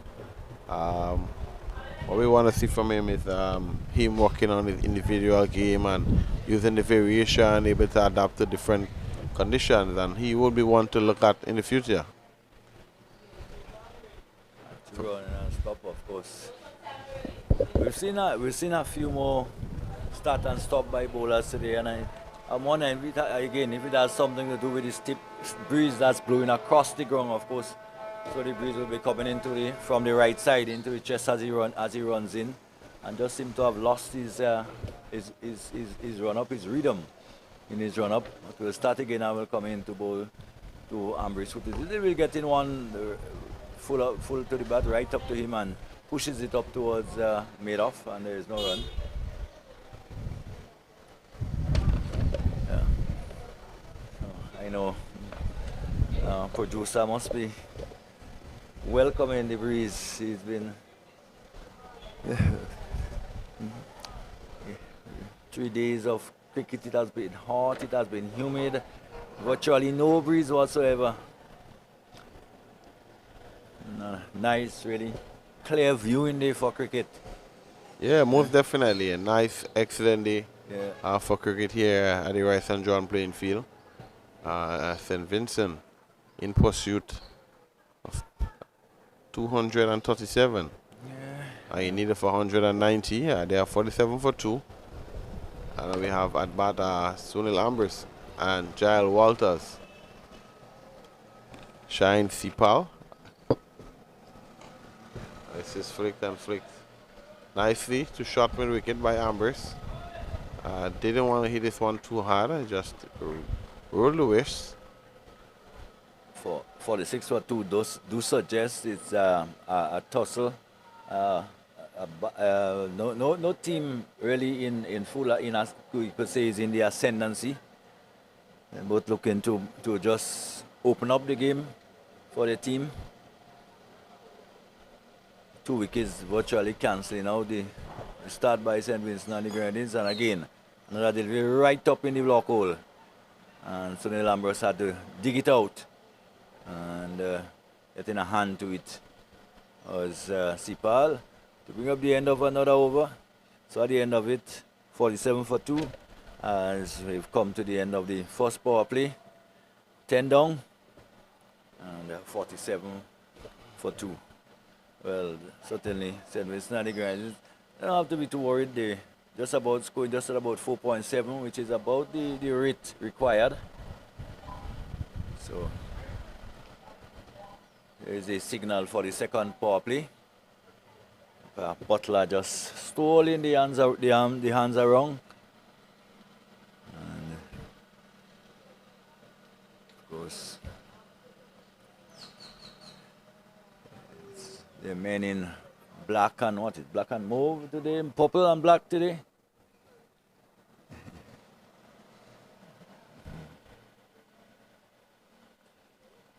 Series about ball swept and down behind square it goes, and that will run. Let's see, it may just be put back. No, it can't. It beats him into the boundary for 4. Just a little lap around the corner, and they do get real value for runs here, for shots here. As he never had a chance. He was just inside the circle, just behind square, and that went a little finer, and away to the boundary for 4. So Walters gets another boundary. He goes to 8-51. The 50 has come up for St. Vincent and the Grenadines. 51 for 2. Sonny Lambris is still on 5. And Walters will wait again for a live box to come in to bowl and to add the delivery, which is pushed up on the offside. Maybe just jerking the head back, maybe just a little more bounce, or probably a quicker one from Eli Box. And Walters pushes it in front of him, and there is no run. So he waits again, taps at the crease, and maybe just Eli Box just asking maybe for an adjustment in the field. Probably not quite getting this rest. Has gotten the change he wanted. Will now take the slip out and put him at a very short mid-wicket. Yeah. And that allows the fielder at behind square to come a little finer. And that's the general position where the ball goes towards the fielder at backward square. And there is no run. So 51 for 2.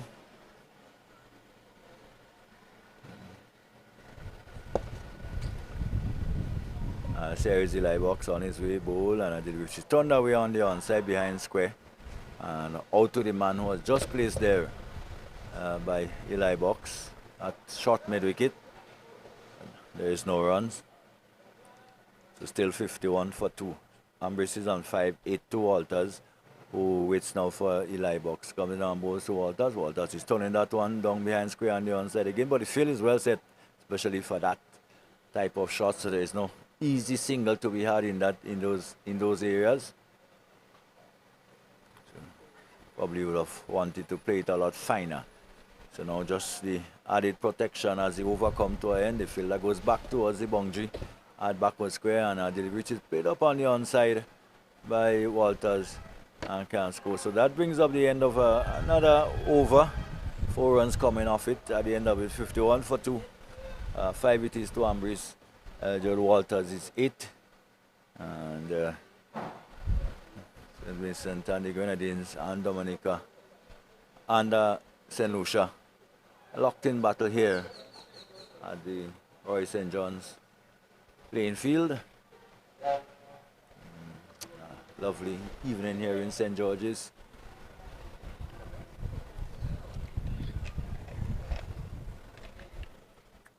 Clearly not a bad start here by St. Vincent. And also not a bad start by St. Lucia in terms of the context of the game.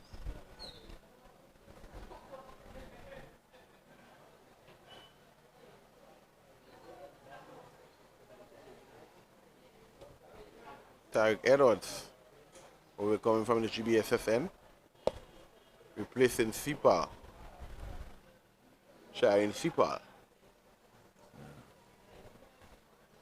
Sipal did have a reasonably good spell. So picked up the wicket, of course, of Desmond Maloney. And he bowled very well in the 3-day tournament. Very well. He used it variation wisely and nicely. And he would have gotten some wickets there as well.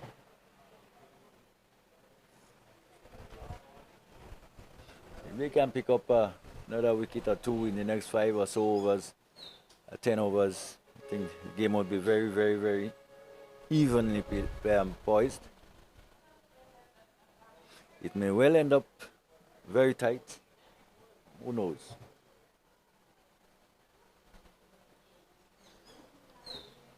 St. Vincent and the Grenadines really haven't gotten away to a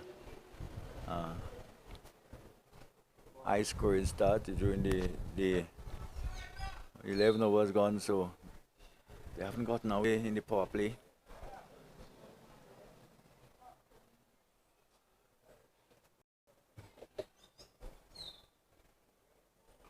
And there is Ambrish off the back foot and stares it out into the offside. Just took off a couple exploratory steps towards the other end, but had to quickly turn back. There's no run. You feel that that's August at point as delivery, which is clipped up on the onside towards long on. And there's a single there for Sunil Ambrish to take him on to 6, 52 for 2. It brings Walters back into strike. He's on 8. We're in over number 12 of 50.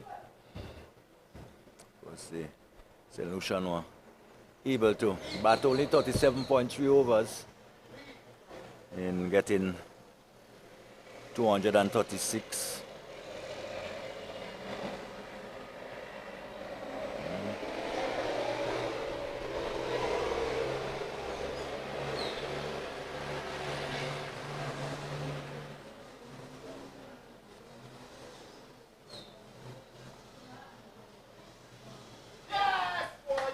Well, here's another one, and just what St. Lucia wanted, we're hoping. Walters goes, and the man with the golden arm. Certainly, we were just saying Tariq Edward has gotten the breakthrough, and this certainly would have changed the complexion of the game, coming forward and looking to drive and playing right across it. Their delivery, which one may just have been leaving him a shade and a good catch on the edge of the circle by Eli box.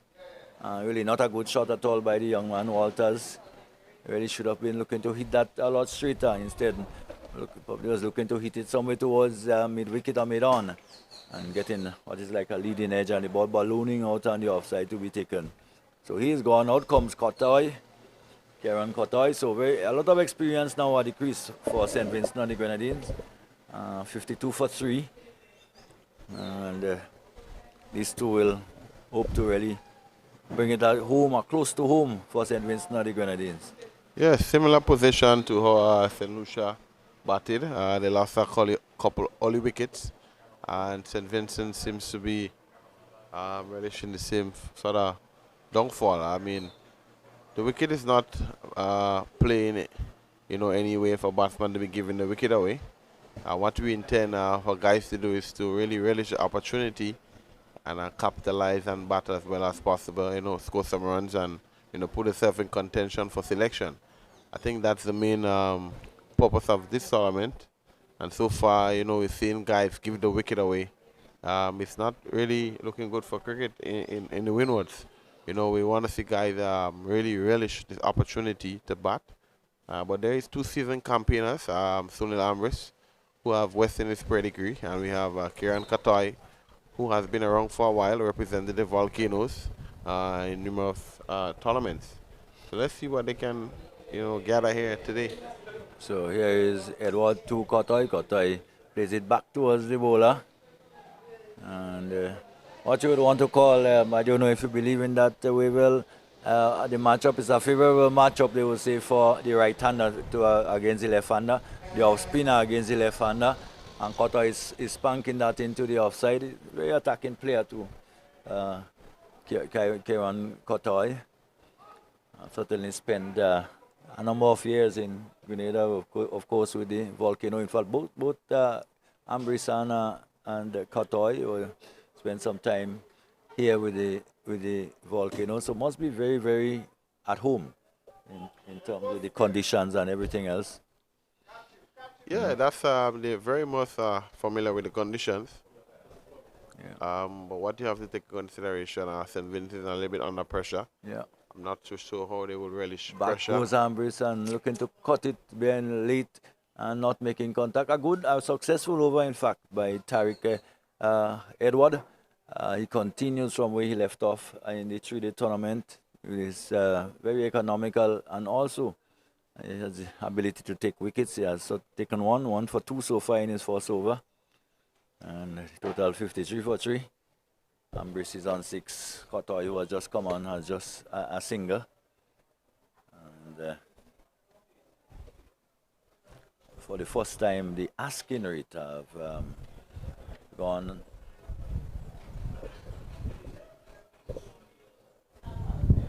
over the current run rate.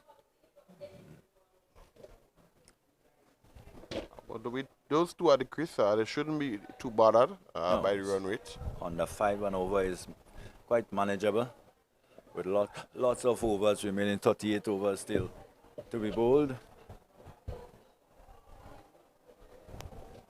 It will be the left-handed Katoy. Yeah. Yeah, very experienced campaigners at the crease. This time he will have the favorable matchup in the live box coming into the left-hander. But again, probably looking to turn the face of the bat and the ball going out on the offside. They have to be very careful. We're playing on a wicket where the ball may just be gripping at times.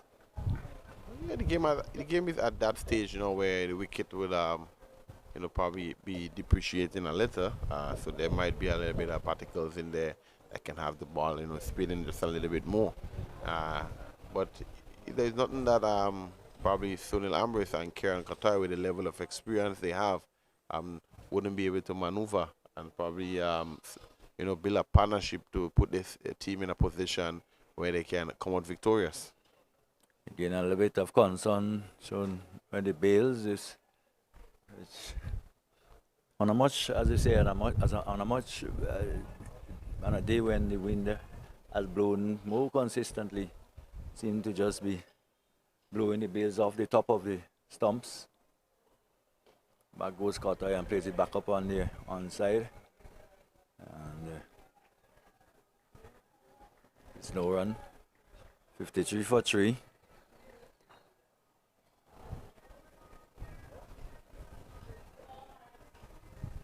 The delivery, quicker delivery, nicely fielded there by the fielder behind square on the onside. Had that gone past him, he would have certainly challenged the boundary. And St. Lucia keeping the pressure on. Yeah, most definitely. So far, the bowlers have been doing an excellent job. They have been picking up wickets in patches. Katoy driving it in the air, and probably a chance he may have just gotten his hand to it there. But as he hit the ground, probably the ball just coming out of his grasp. So Katoy has to be careful. It's a very good field placing there. Series the box on his way to Katoy. Again, Katoy this time wrapped on the pad. There's an appeal for leg before. They're really asking, but not out, says Mr. Butler. Carter is even hit in front. And when we look at that, as, well, that was very close indeed. He stretched his pad down, he got hit quite, I mean, just over the ankle. Well, probably doing too much, maybe would have spun past the leg stump. Also thought the umpire. Yeah, good decision there by Dyson Butler. He's a very good umpire, represented at the highest level. And well, the ball has gone all the way down to, oh, in fact, it's, what has happened is, like the stumps were dislodged. They've had some problems with the stumps with the wicket from the start, in fact, remember on the first day. And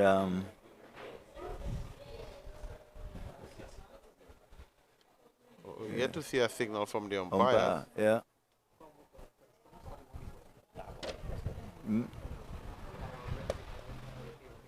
So what has really happened? There was no signal, in fact, 53 for 3. And probably maybe the wicketkeeper may have dislodged the bails or the stump or something like that. So Carter will face again. And a delivery. She comes forward and pushes up towards long on this time, goes through for the single. It was very strange that, you know, that Ambrice didn't move when the ball was struck down. We didn't realize something had gone wrong, but it's all corrected now. So Cotoy goes to 2. Sunil Ambrice is on 6, 54 for 3. It is at the end of over number 13. So far, St. Vincent run rate has decreased to the wonderful start they had by Desmond Maloney and Ethan Gibson. Now they just be in a kind of regroup situation, trying to, you know, build a partnership once more. Kieran Kotai and Sunil Ambrice to have sufficient experience, so being in those positions, Sunil Ambrice would have represented the West Indies. Kieran Kotai would have represented the West Indies, I think, at the U19 level. So yes, there is some pedigree out there.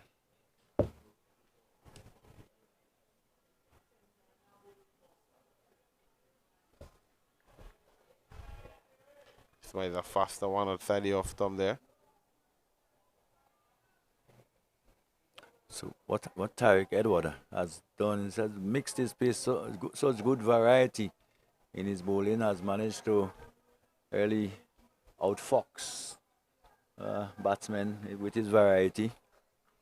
As he comes in again to bowl to Kotoy, who to this delivery is back again, and maybe a quicker one has to go onto the back foot and play it back up towards the bowler. There is no run, so good pressure being applied by the Vincent bowler at the moment. He comes in again to bowl to Kotoy. Kotoy is getting a foolish delivery, which he frees the arms, drives it up towards Deepak shot cover on the boundary, and deep cover on the boundary. He gets a single.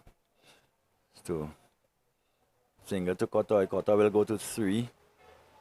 It brings Ambrice back to take strike from Tariq Edward. Ambrice is on 6, 55 for 3. Remember,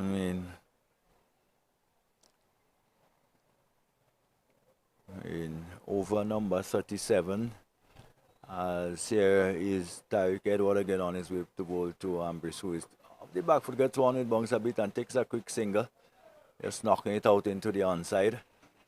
And another single to Ambrice. So the score ticks along, 56 for 3. Extras 2. Kotoy is on 3, comes back into strike. Here's the final delivery from Tariq Edward in this over, and looking to sweep and we'll get that down to the boundary for 4. Just paddling it down behind square on the onside. And wide, says the umpire, so no contact at all. So he'll have to bowl another one, so it will be 5 runs to the total. And just losing his control there, Tariq Edward. A quicker one down the leg side. Kotoy looking to sweep, not making contact. And he takes the score to 61. So extras will go to 7. Ambrose remains on 7. Courtois is on 3. Like it was not very often you will see him losing the plot. Here he's on his way to bowl to Courtois. Courtois is looking to drive and probably some little excitement there. Probably missing the short outside the off zone. The ball spinning away from him. And the fielder slip not being able to hold on to it. And that now will bring up the end of the over, the end of it. Courtois is on 4. So it could have been, may have been was that a chance? Yeah, I think umpire didn't signal anything, so I think that was a drop catch, to be exact, by Theo Edwards. It was a big swing there by Courtois. The ball went pretty quickly. The fielder slip couldn't hold on to it. And he got a single to take him on to 4. 762 for 3. Could well have been 62 for 4. But that's the situation as it is, as the players refresh themselves. And match, we could say, evenly poised after over number 14.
All right, and we're back here at the Roy St. John playing field in Tantine. Witnessing an encounter between St. Vincent and the Grenadines and St. Lucia. St. Lucia batted first, scoring a total of 237. St. Vincent in reply 62 for 3. 2 experienced campaigner in bat, and Eli Box with the ball in hand. A short single there by Ambrose. Well run there by both batsmen. Well calculated as well. Theo Edwards was limbering on just around the 30-yard circle and played there into short mid wicket and Ambile for 1. So St. Vincent and the Grenadines would have gone on to 63 for 3. Lie box with the ball in hand, looking to get a breakthrough again. He would have picked up the crucial wicket of Ethan Gibson in his first delivery.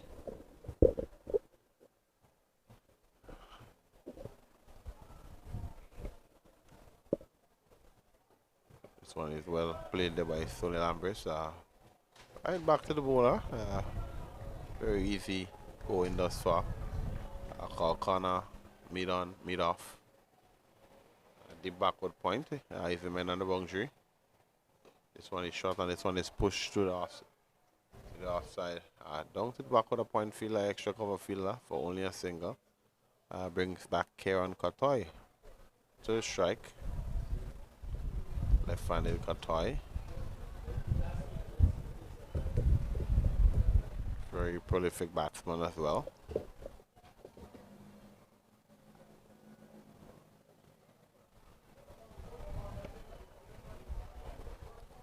Box is now sending fine leg fielder all the way back to the boundary. This one is whipped to short mid wicket there. Midfield there by T.O. Edwards. And another single to St. Vincent and the Grenadines. And at the end of the over, the score moves on to 65 for 3. 65 for 3. Ambrice on 8. Kotoy on 6. Come to the end of the 15th over. And the match pretty close so far. Be another wicket or two. I just open it up a bit to St.Lucia. St. Vincent and the Grenadines in Kotoy and Ambrice. We'll be trying to ensure this doesn't happen. And Kotoy cutting outside the off stump and not making contact.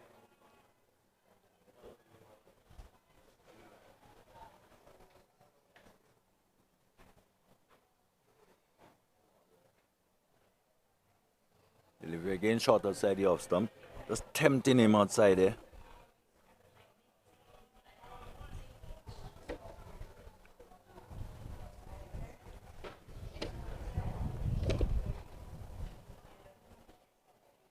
Again getting on now.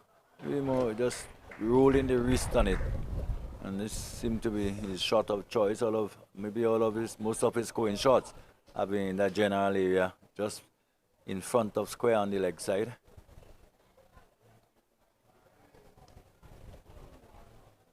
So Ambrice himself will look to score maybe in areas that's a little bit straighter. And goes back and pushes it up towards mid-wicket, and there is no run. So Shadrack Edward is in his third over. He comes in now and goes to Ambrice, who is up the back foot and looking to cut, and that couldn't be too far away. Be not the right length to attempt such a shot. Total remains on 66 for 3. As here Shadrack Edward on his way to bowl to Ambrice. Ambrice comes forward and plays it up on the onside, and that's the end of another Shadrack Edward over. At the end of it, 66 for 3. Ambrice is on 8. Kotoy is on 7. And from a previous asking rate to about 4.6. It's now it's gone up to 5. So incrementally the rate is just climbing there, so ensure it remains manageable.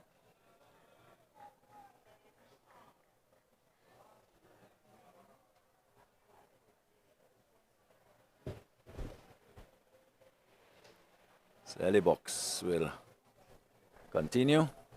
A live box from the bakery end to veteran Kotoy. This one is well played there by Kotoy. Ambling for a single. So far, not a bad showing from the St. Lucian bowlers. They have used 4 of them thus far. Sipal.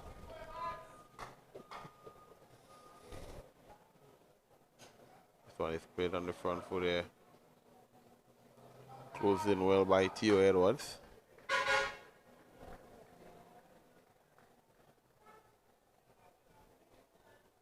Not a bad going by St. Lucia bowling attack. The light box comes in. This one is swept. Was unable to get contact, and this one is thrown to the non-striker end.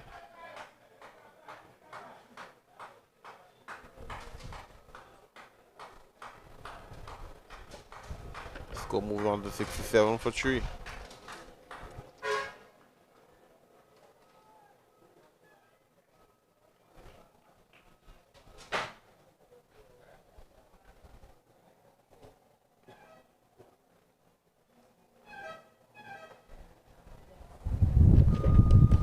Shot and helped well down to fine leg, and this is one to run away to the boundary for 4.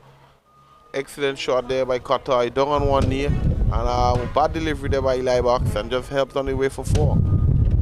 Yeah, we just one just drifting down the leg side, and easy for Kotai to just get it back on edge and just sweep it. I will almost say just guided it down towards the backward square area. And the fielder who was at a wide-ish backward square position couldn't come around fine to stop it.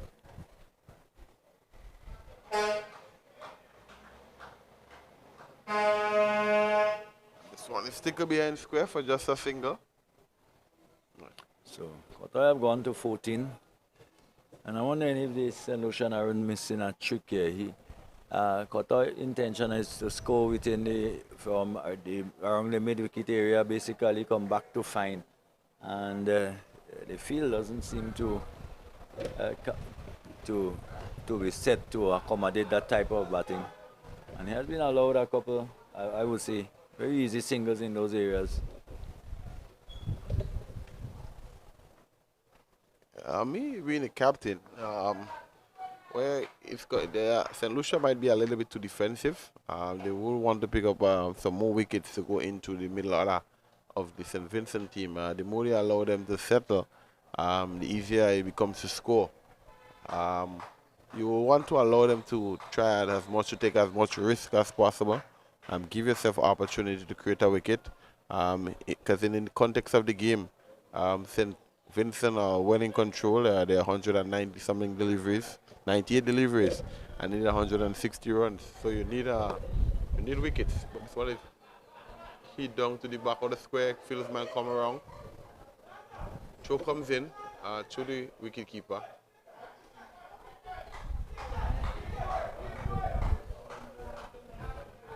$75 for 3. Ambrose on 11. Kotai on 13. And Tariq Edward in his 4th.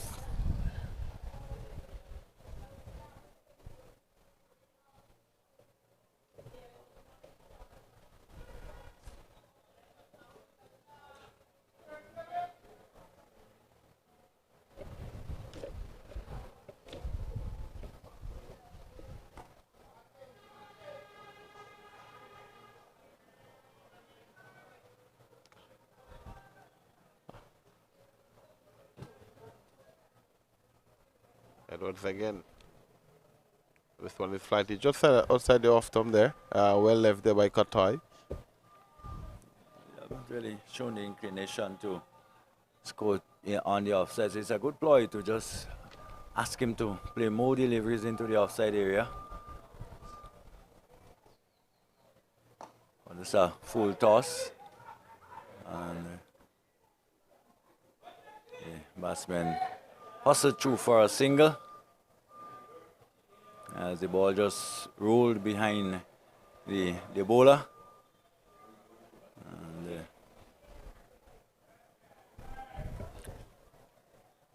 brings another single to Kotai. Takes him on to 14. 76 for 3.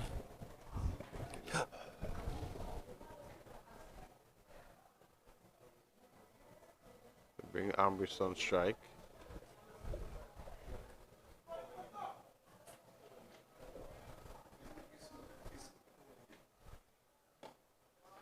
So it's whipped and whipped well. Two mid wicket will I go? Oh, and that's when we run away to the boundary for 4. Yeah, well, Ambush wouldn't really miss out on that. It was a rank full toss. Ambush just step forward and just places it. Not hitting it too hard, just ensuring that he places it well away from the man on the long off boundary, more towards the extra cover. And Tariq Edward will admit that it was a really bad delivery. And given the treatment, he gone away for 4.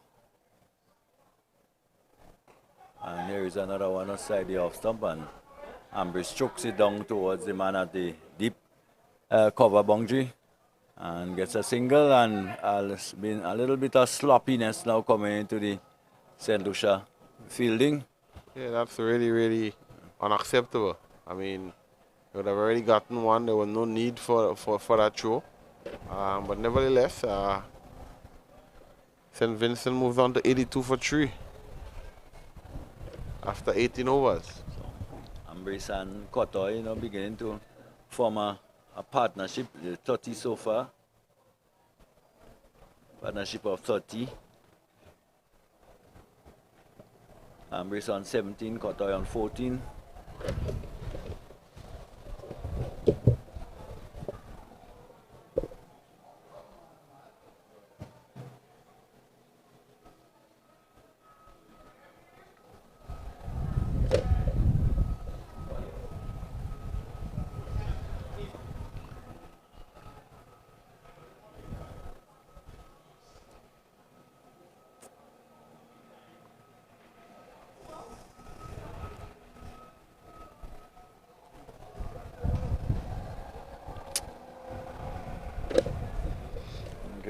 So that's what's happening in Las Vegas. Grenada would have just lost another wicket, 69. Delivery back towards the bowler.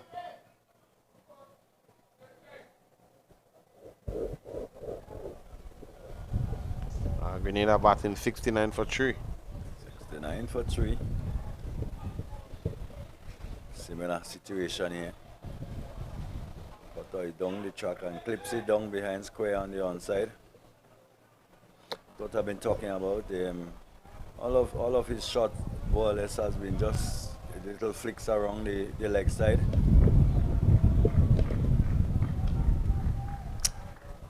St. Lucia is not quite picking up on that.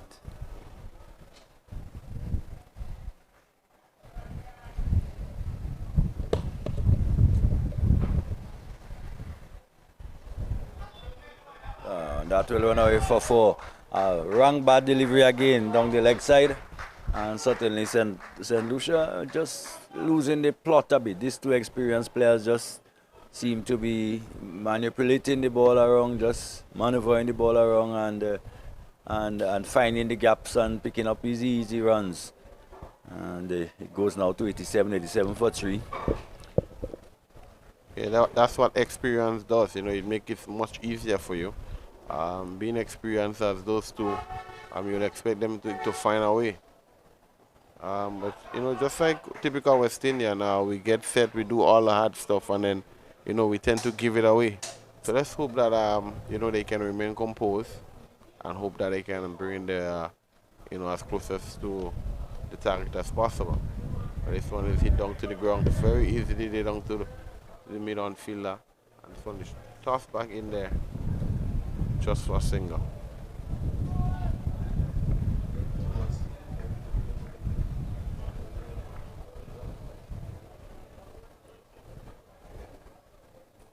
So here comes Eli Box again. This one is shot and played in there.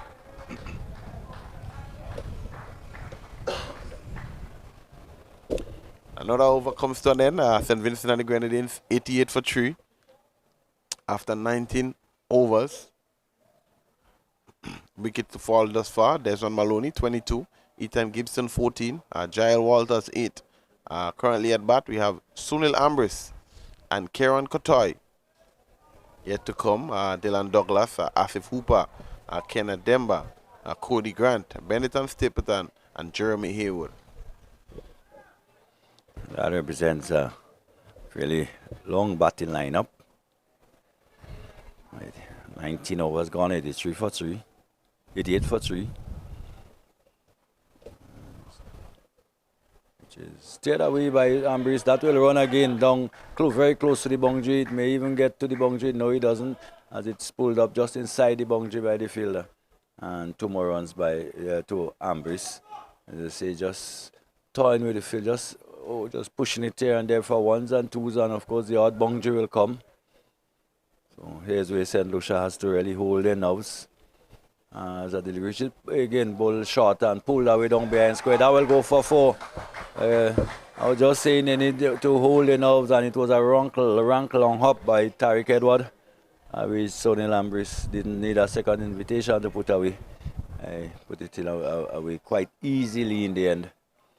Someone at that level and that caliber, Ambrose, you'll expect him to, dispatch this one very easily. But that's a poor delivery there by Edwards. He need to, try to replicate some better line and consistency, and hitting that variation, using the variation and hitting that spot, so that he can create an opportunity for his team. So they has to hold it now, but so these two just put in a little pressure back onto the St. Lucian, and they seem to be wilting underneath it. So partnership of 43. Ambrose goes to 29. Cotoy is on 15, and it's 95 for 3. Tariq Edward has finished 5, and no maidens, 26 runs, 1 wicket. Eli Box, 7 overs, 1 maiden, 29 runs, 1 wicket, and he will continue from the northern end. In fact, it's Tariq Edwards net completed. In fact, with just 4 balls gone in the over, as he comes into bowl to Cotoy this time. So we have a call corner with the men on the boundary. Call corner, long off, and an extra cover. But I do think they haven't found the right balance of field for Cotoy. He isn't looking to play on the offside at all. And so maybe they can put some pressure on him by bowling just outside the offside and ask him to hit the ball into the offside. But anything straight, he will just close the face of the bat and play it on the leg side. So that's the end of the over now by Tariq Edward. So at the end of it, 95 for 3. Sonny Lambris is on 29. Cotoy is on 15. And he has now completed 5 overs. Tariq Edward, no maidens, 26 runs, 1 wicket.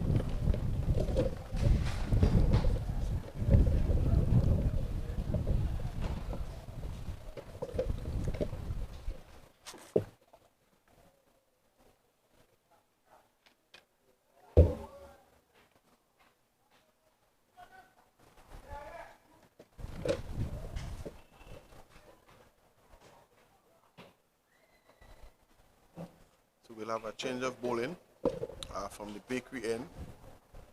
We'll have Shadrack Descarte, season campaigner, one of the contracted Windward Island Volcanoes player.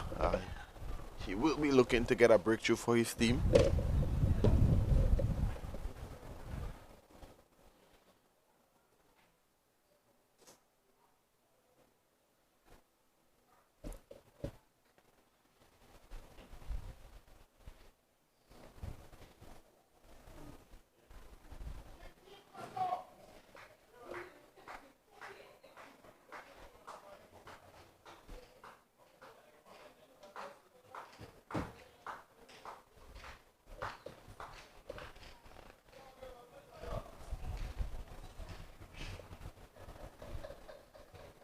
So both batsmen have been playing spin quite easily. So good tactics here from the captain to see how they will maneuver the pace bowling. This one is played into the onside very easily.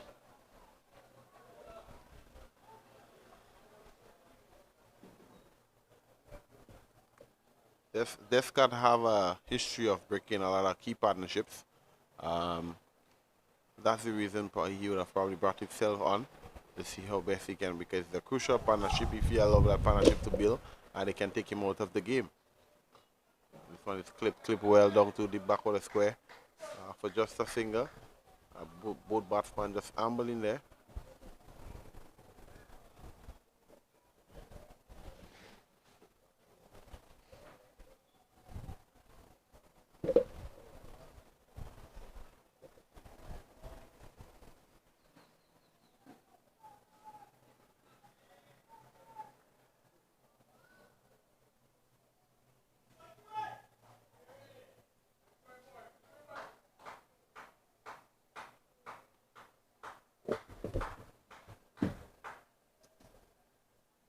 This one is short, lift and leverage just outside the off stump. Well left there by Katoy. Umpire signals wide. Just a little too wide there from Descarte. You want to be able to come in and create some pressure here. See if you can pick up a wicket for your team. It's a wicket you really would like to have. The partnership is growing. 45. The score is 97 for 3. You want to see if you can get a wicket right now. And this one is played here to back on a point there. Milius shows this one back in there. A little bit of aggressive cricket there by Milius. Letting Sunil Ambis know that we will have a shy at your stumps. Please, I want you to stay in your crease. So far, Descarte comes in again to Ambris, to Katai. Katai plays this one down to the ground, unable to score. Shadrack seems to be using the condition really nicely.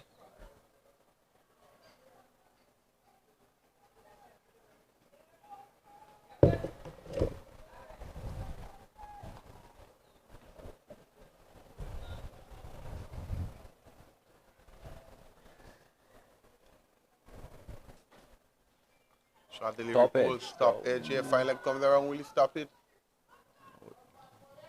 No, he wouldn't. This one trickle into the boundary for 4. Short delivery, pull shot off, top edge was taken, and this one would have gone on to all the way down to the ground. Fine leg for 4. Kieran Katai moves on to 23. If you look at it again, short delivery by Descarte.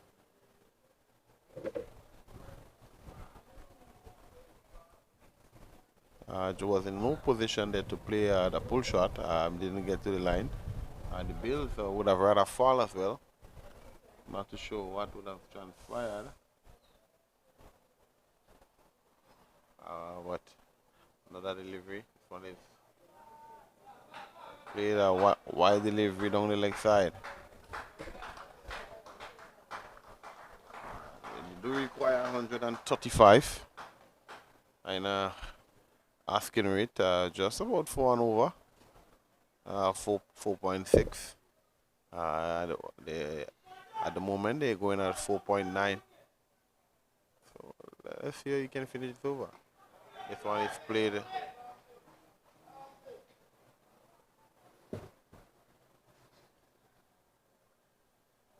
Down to the back of the square for just a single. Karakatayo moves on to 20. Sunil Ambris moves on to 30. Just about a 50-run partnership for those two. Taking the team in a spot of trouble and recuperating and building a unbeaten 51 thus far.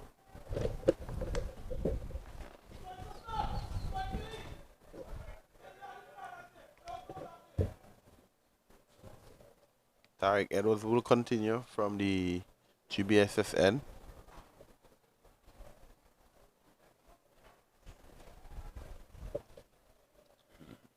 Coach just stay here at the Tantin playing field. This one is shot and pull well. What a shot there by Kieran Katoy. Short delivery here. Sat up in the wicket and pull over Kalkana for a massive 6. And he moves on to 26. And St. Vincent on the charge.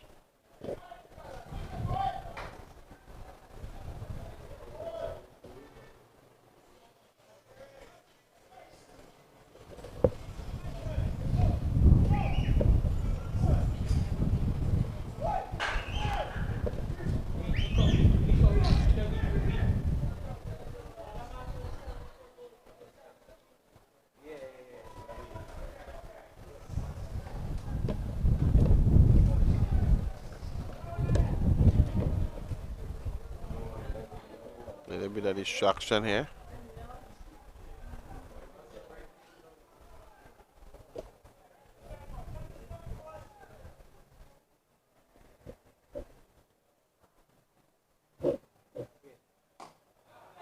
This one is pushed nicely down the ground for a single.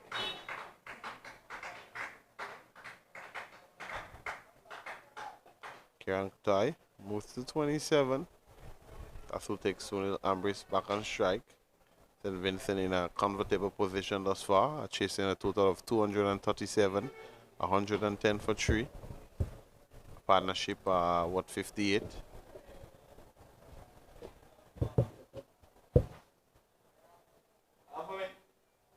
So far, you have been an excellent showing there by both two.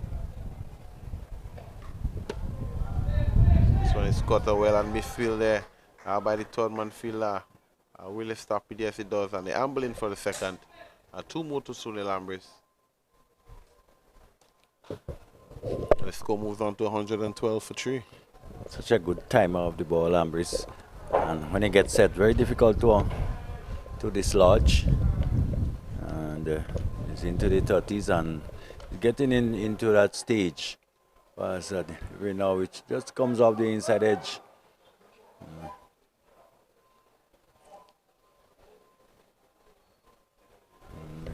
St. just looking a little bit ragged at the moment. Yes, St. Lucia just look a little bit tired. They would love to get a breakthrough at this time. Knowing to how devastating the two batsmen at the crease can be.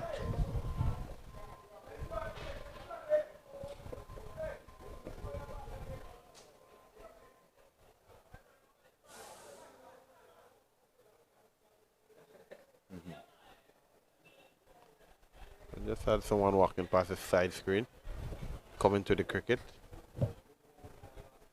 This one is driven well to short extra cover. If you look around, you can see people coming into the game. It's beginning to be the evening time.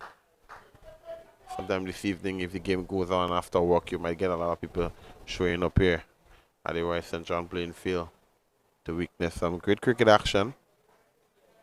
This one is well left there by Kotoy.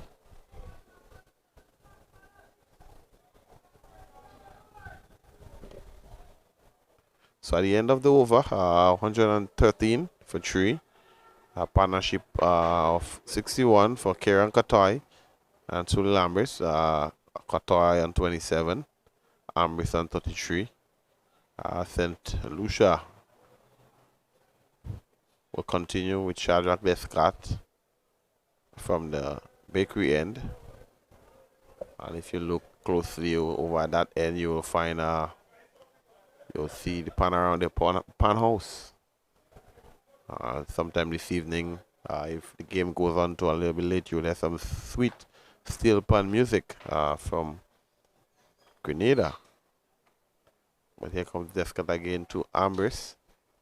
This one is played there to short cover there. Well stopped there by the fielder.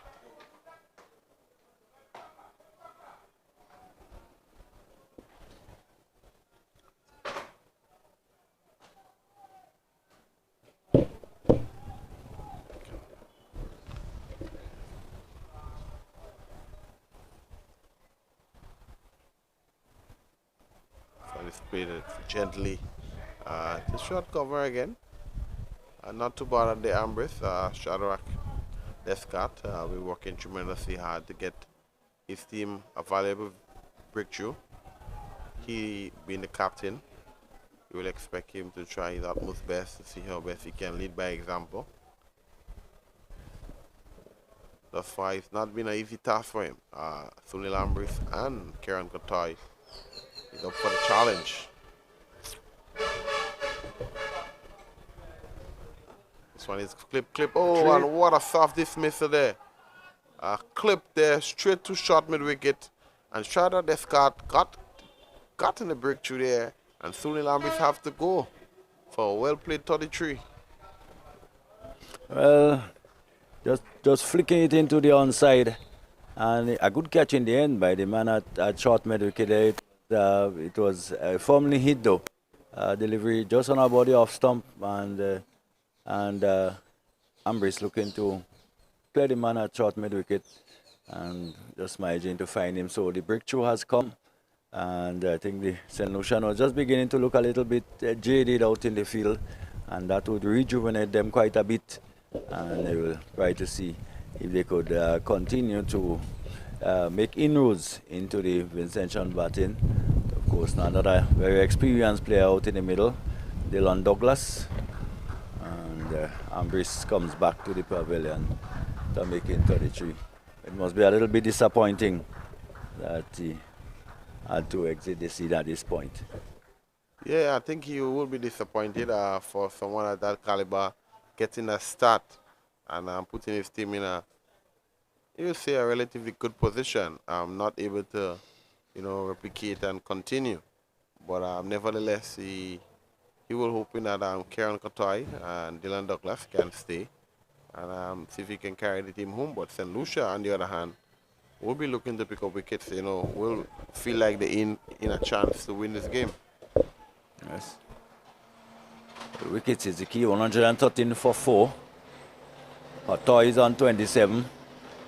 Douglas has just come in.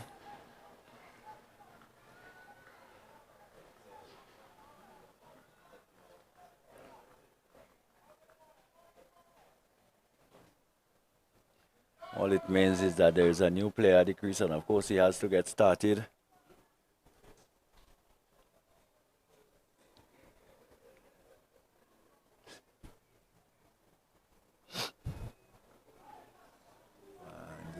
And stung by one which got up quite sharply. Dylan Douglas just taking a look at the fingers, being wrapped on the fingers by Descarte. Not very quick is Descarte, but does can be sharp at times, and Douglas was just clipped on the fingers. Short delivery, I have been clipped on the finger. Just couldn't get the hands out of the way. It should be okay. Trying to get in the hand back into the gloves. It would be a little bit sore for a little while. Well, what I can tell you, he's a fighter. And, he will want some valuable runs to his name. In the first innings in the 3-day tournament, he would have gotten a run out. And he will want to try to at least put some. There's another short delivery. She just pushed down towards a backward point. Maybe the delivery of choice should have been the one just a little fuller. And see if he would be trapped on the crease. Expecting another short one, which is much easier to deal with after you've been struck on the fingers. Yeah, well, I mean, Descarte, has gotten the breakthrough, so he will be definitely looking to see how much he can replicate, and see how he can, put his team in a better position of winning by getting another wicket. Short delivery, and that's in the air, but that will clear the fielder inside the circle, and a little bit of luck there by Kotoy, again hitting it in the air, not in control, and lucky to get away with that one. Yeah, he was not in control at the shot at all. It was a wide delivery, and he just threw it back at it, and unfortunately he didn't get any time in. But it wasn't a chance. The fielder didn't get there. It's his short delivery, and just threw his bat at it. Short lifting delivery to be exact. And the score is 116 for 4. Two very exciting batsmen at the crease. Dylan Douglas and Kieran Kotoy.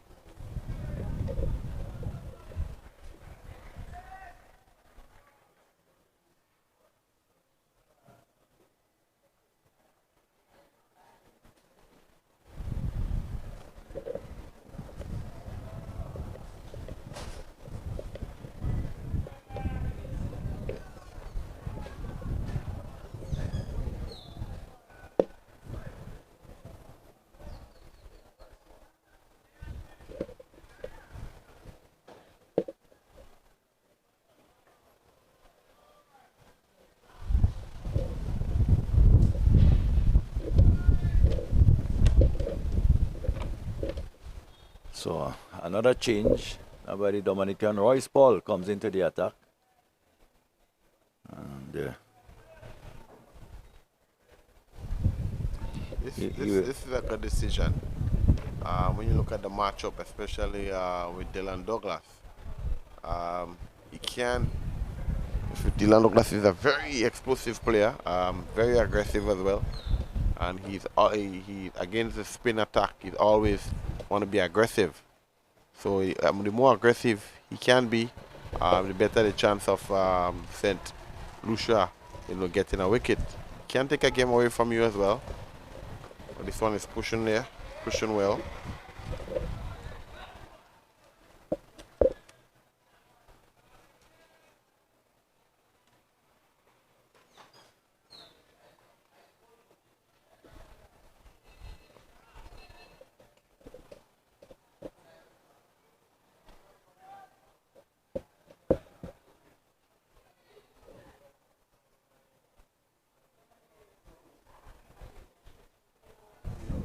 This one is caught and caught well. This one is banged away for 4. Given the treatment it deserved, it was short and wide. Dylan Douglas needed no invitation to put this one away to the boundary. Yeah, we just bringing the man from that deep cover position, and the bowler obliged by bowling short outside the off stump. Therefore, easy picking. Smash it down to the deep cover boundary for 4.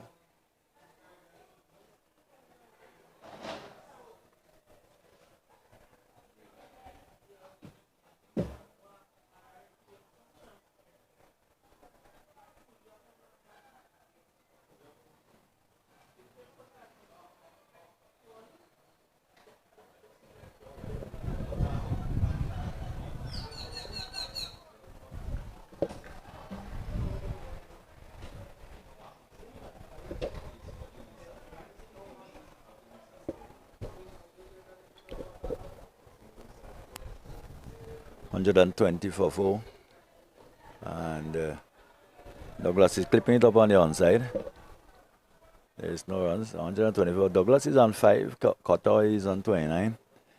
We're in over number 24, and to win 117 as a delivery, which is tossed up outside the off stump, and Douglas looking to hit it harder through the offside. Couldn't do so, as he just bounced up towards the fielder at cover as Tariq Edward, and there is no run.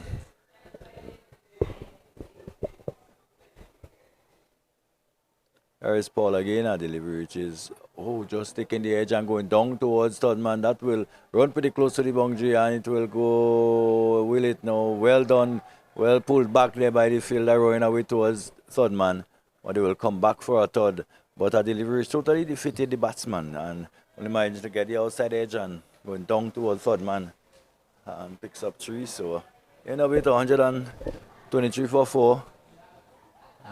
Douglas has gone on by 3 to 8, and Cotter, who's on 29, comes in to strike. Royce, who the one ball left in the over, will be bowling now to the left on the Cotter.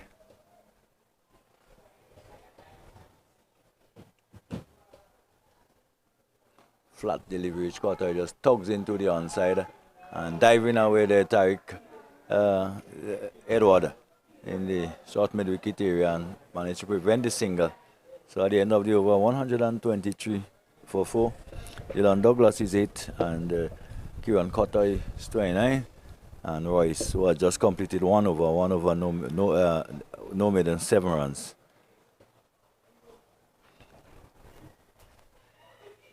And it would be Descarte who will continue.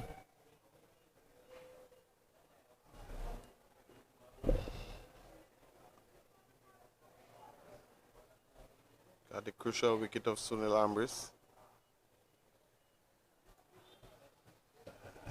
You want to think it was done in rather fortunate circumstances. It was a ball he could have hit anywhere, just found the short mid-wicket fieldsman. And who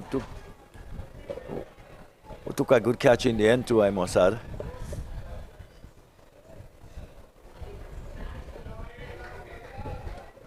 Douglas just knocked it down on the onside. And a low shout of no by the batsman as Cotoy were making a few exploratory steps down the wicket.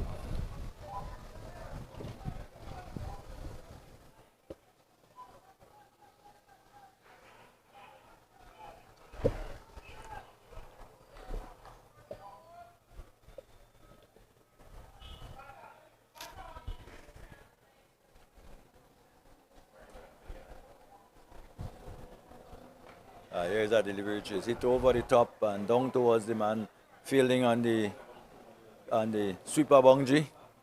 And a wild throw. They will get a second.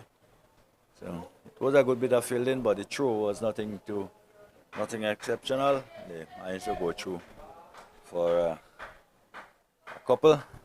Take the total on 226 for 4. Cotoy goes to 31. 9 is Douglas. Yeah, not a bad going at all by Cotoy. Looks positive. He definitely looks like assertive. Probably want to win this game as soon as possible. The both batsmen do look pretty comfortable and do look probably positive. But this one is left there outside the off thumb there by Douglas. By Cotoy, sorry. It would have been pretty close to a wide, not called wide by umpire Butler.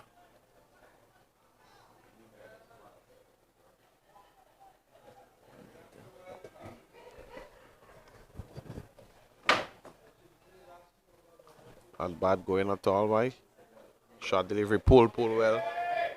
Excellent shot there by Kieran Cotoy. Shot delivery there by Descarte.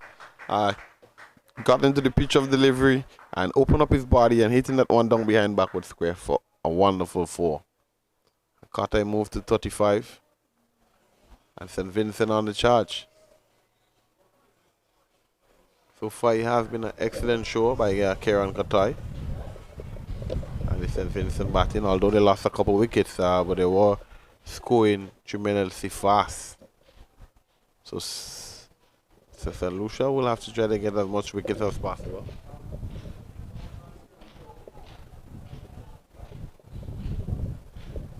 Cotoy again to the Descarte. It's played out to the cover there. Aggressively take there by Lechan.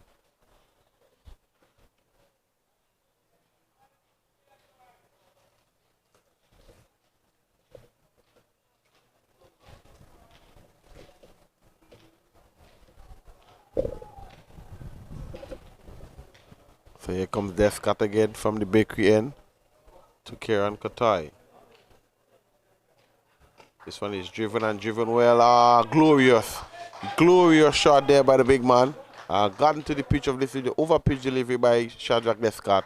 Kieran Cotoy got into the pitch of delivery and pushed this one through the covers for a wonderful boundary. Excellent going there by Kieran Cotoy. Looks a man on a mission. Want to carry his team home. He moves to 39 and the score moves to 134 for 4.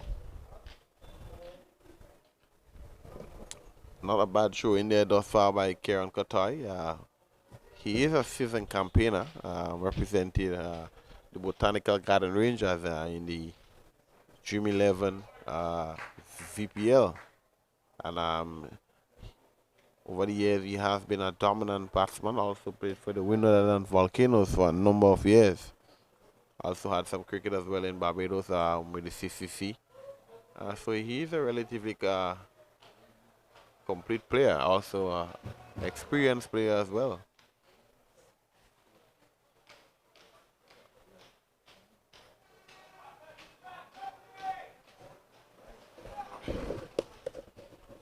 So rice ball to continue from the GBSSN to Douglas. This one is flashing there by Douglas. A quicker delivery through the air there by rice ball. Douglas looking to get the ball down behind backward a point. There is no protection there. Once you beat the infield, you will get maximum runs of there. He's on 9 of 9 deliveries. Ice Ball is looking to get a breakthrough here. So far, it's been a very windy day. Good for the cricketers. They wouldn't relish, the cool and the cool breeze that's blowing across the playing field.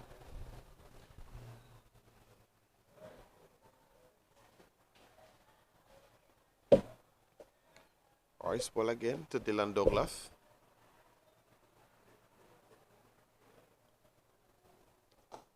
This one is flight well. And this one is excellently stopped there by Kimani Milias. Gotten hand to it, and St. Lucia continued to build pressure.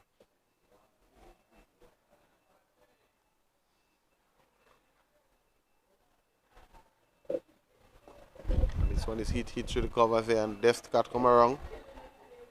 Just a single, ambling for a single. Dylan Douglas moves to 10. Brings Kieran Katai back on strike on 39. Then Vincent 135 for 4. Just about 102 runs for victory. Scoring at a run rate of 5.19.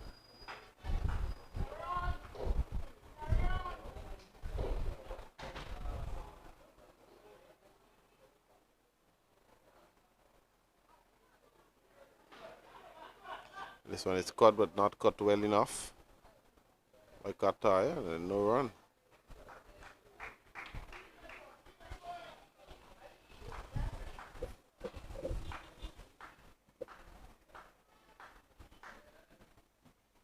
And this one is tossed up outside the off stump, and well played by Dylan Douglas. Left it and left it well.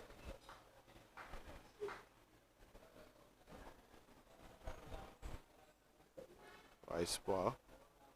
This one is clipped nicely. And excellent two there. Excellent running there by the both batsmen. Kieran Katai flicked this one here behind the square. And the fielder had to come around, and the batsman would have able to umpire in for 2. And at the end of the over, 137 for 4. St. Vincent require another 100 runs for victory with 6 wickets in hand.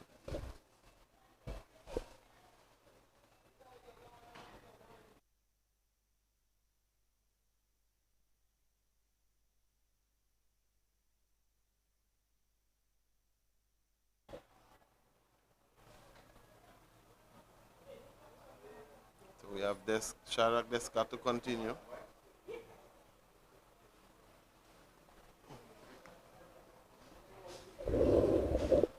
To Dylan Douglas. So it's played there, played to extra shot cover for no run.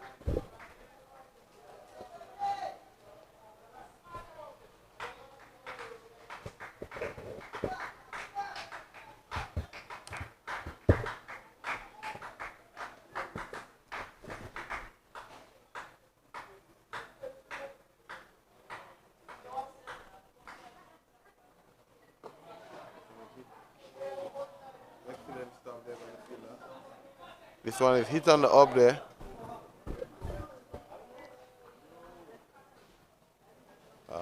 Who it is over there? Excellent stop there. I think that was a chance.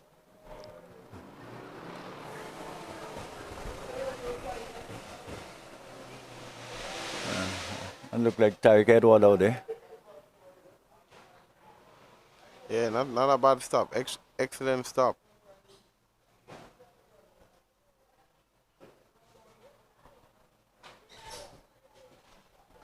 This one is caught. And this one is caught well. What a shot there by Douglas. White delivery there by Descarte. Waited on this one and hitting this one. Down to back with a point for 4. Yeah. So already looking very dangerous. Goes to 14. And 141 for 4. And just can't afford to give him room outside the off stump. Just too much room outside the off stump. Yeah, definitely too much room. He'll be looking to make amends and getting some runs to his name. He will be want to be selected. He will also want to be one of the players to, get a contract here for the Windward and Volcanoes.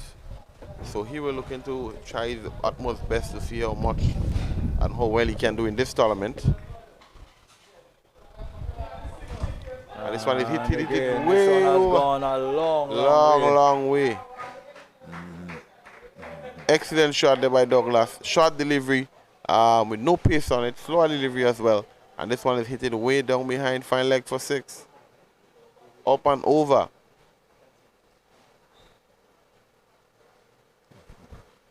And St. Lucia, after being, just about getting back into the game, they will be losing their points now. It's not much again. It's just about 90 to get from 140 deliveries. Really won't see that shot too often in the game. Almost hitting it.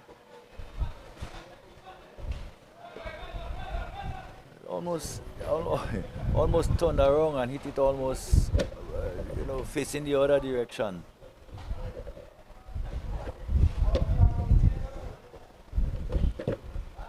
So 148 for 4. Douglas has quickly moved on to 21.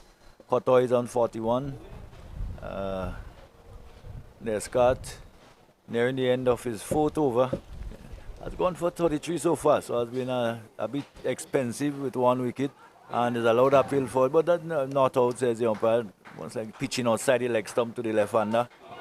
And certainly there's no chance of LBW there. Yeah.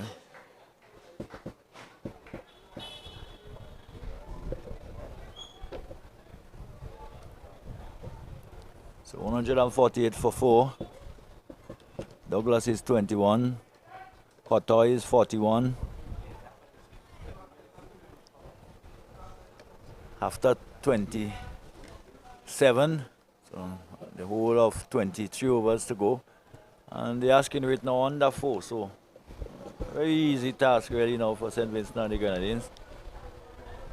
Yeah, one would expect St. Lucia to try to get some wickets so they can put themselves back into contention. And if you don't get, one of those guys out in the next 10 overs, probably you wouldn't be in a good chance of winning this game.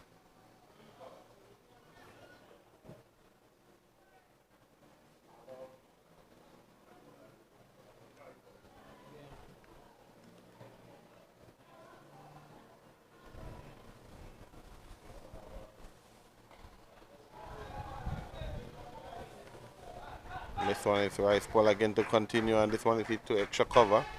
Excellent stop there again. Kata is at 42. Douglas on 21. And this one is hit over cover. Or just a finger.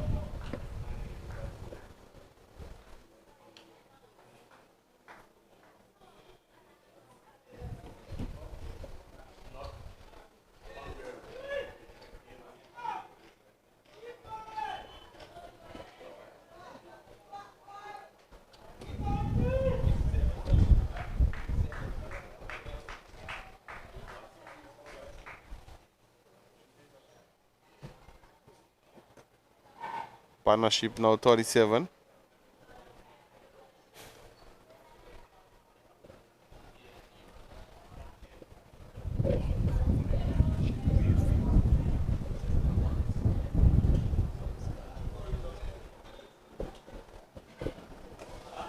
And Douglas has gone again and gone long.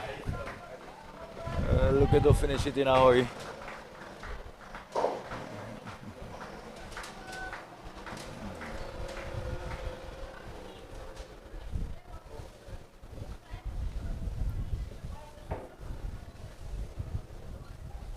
What different can the St. Lucian do? Not much different they can do, I don't think.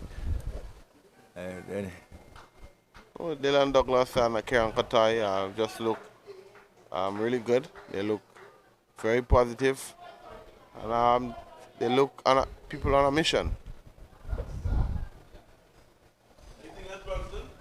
This one is down the leg side. Excellent take there by wicketkeeper Leo. But another extra will go into the book. Another wide down the leg side. And Douglas remain on 27, 43 to Cotoy, 157 for 4. As Royce Paul, who is in his third over, comes in on bows. The delivery is choked up towards long off. And Descarte comes off the long off boundary. Do the fielding. It's a single.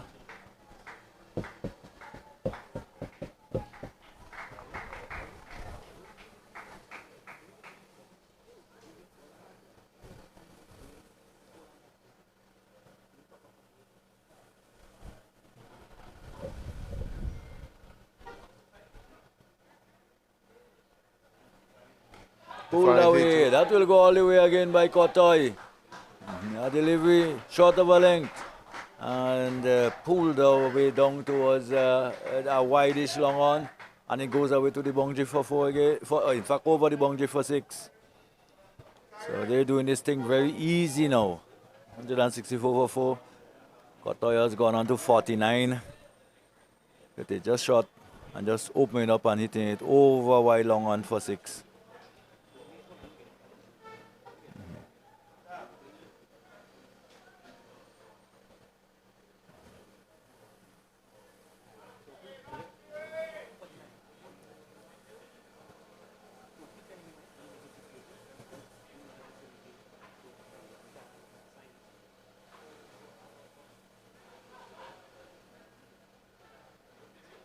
This one is cut into the offside for no run. Qatar remains on 49. Dylan Douglas on 28. The score moves on 164 for 4. This partnership has certainly done some damage so far.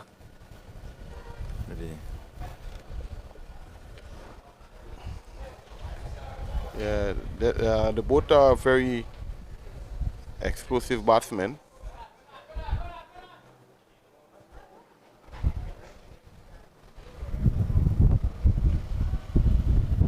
You can see he's getting a change of helmet. He's gonna wear his cap.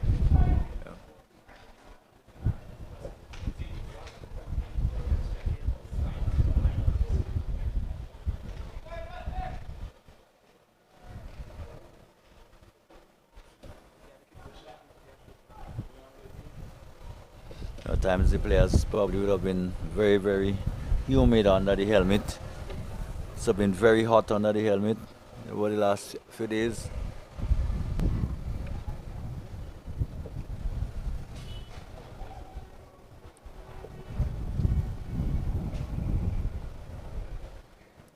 Here comes. Ellie Box has come back in, and this is a Kaya by Dylan Douglas. The fielder is running in, has to settle, and he takes the catch. So Douglas goes. Well, maybe there is Descarte, in fact, the man who was down there who took a good catch, and that could well be a big wicket. It's a big wicket, as Douglas has to go. Yeah, another post shot selected there by Dylan Douglas. No way to the pitch of the delivery. Just swipe this one. Unfortunately, he was unable to get enough bat onto it, and excellent take there by Shadrack Descarte. Yes, another wicket. He had to come in and he had to judge it very well.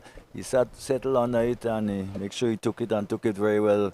And that was the end of Douglas. So another breakthrough for St. Vincent, for St. Lucia, as 164 for 5. Another hard-hitting batsman, the captain Asif Hooper, comes in to replace Dylan Douglas.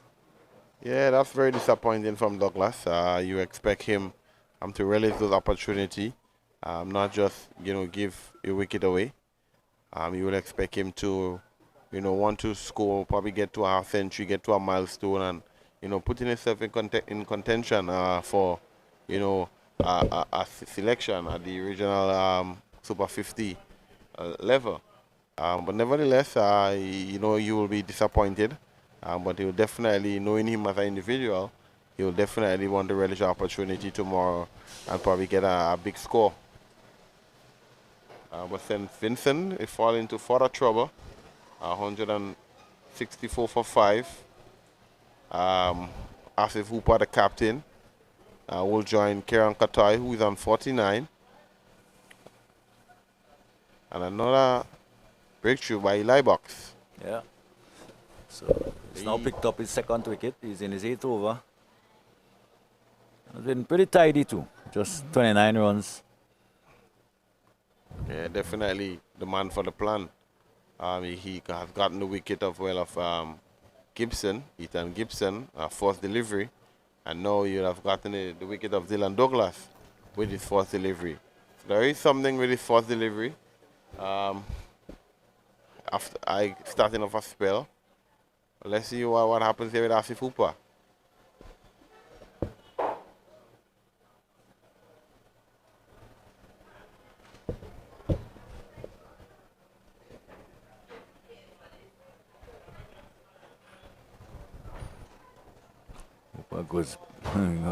Goes back and turns it into the onside. There is no run.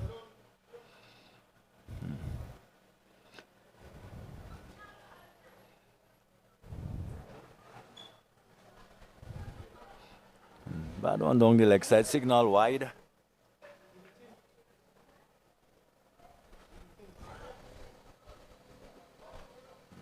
We just struck in that unforgiving area. And I think you just hit in that area where, you know, when you're struck, there is nothing you can do to repair it. Just so yeah, hit flush in that area. You must have been struck there many times in your career. It's not a good feeling at all. No, it's not a good feeling. That feeling is one that takes you out of breath. Breath, yes. You know, that feeling is one, playing in my days. Yeah. You know, I would never once be in a cricketer and not play without my jockey shop. Yeah.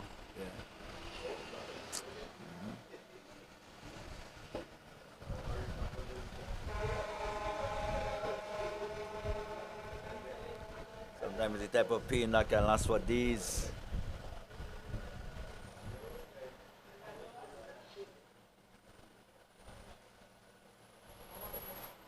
Sometimes even when you visit the bathroom, you don't want to venture.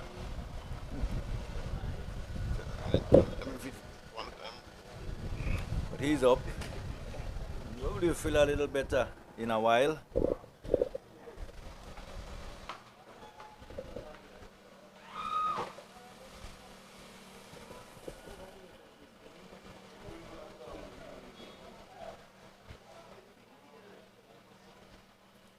So Hooper will take strike again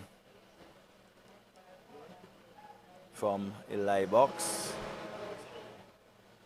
As he comes in and bowls to Hooper on the back foot and plays it up on the onside. The fielder Milius at a very short mid wicket does the fielding. And there is no run. As Eli Box again comes in to bowl to Asif Hooper, who to deliver his back and cuts it down towards the fielder on the deep cover boundary. He goes in the fields and there is a single for Asif Hooper. Will bring Katoy into strike. And Katoy, who is on 49, need one more to complete a half century. It will be a well played half century.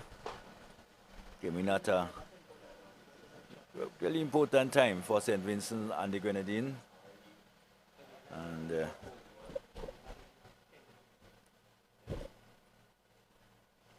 about shot, and Katoy can't get it away to a shot outside the off stump. And all he can do is steer it out towards the fielder at cover.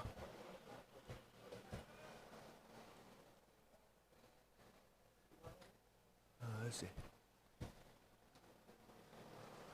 The move to Katoy, and Katoy is back and hits that back to the bowler, who just knocks it down and feels well to his own bowling, and denies Katoy the single that would have taken him to 50. He remains on 49. Asif Hooper is on 166 for 5. And 8 overs there completed by Eli Box. 8 overs, 1 maiden, 31 runs, 2 wicket. As if Hooper on one.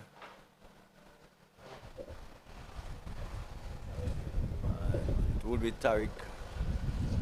It will be Tariq Edward who will come back into the attack.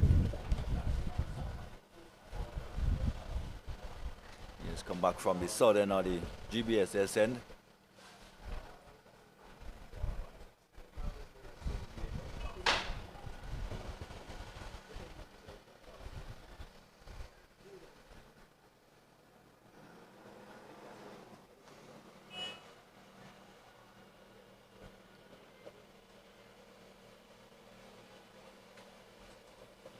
Jerry Tariq Edward floats it up to Asif Hooper. There's a loud appeal for caught behind, not out, says the umpire. Hooper not making contact, looking to drive. And the ball probably passing just between bat and pad. And picked up by the keeper. So Hooper settles again and waits for Tariq Edward who to do deliveries. Cutting is cutting down towards backward point on the offside and goes through for an easy single. He brings Kotoy back on strike. He needs one more for 50 to get to a 50, and he may be thinking about getting to it in some style. Here is Tariq anyway, Tariq Edward, and Kotoy comes forward and just tempting him, just taunting him outside the off stump. There is Tariq Edward.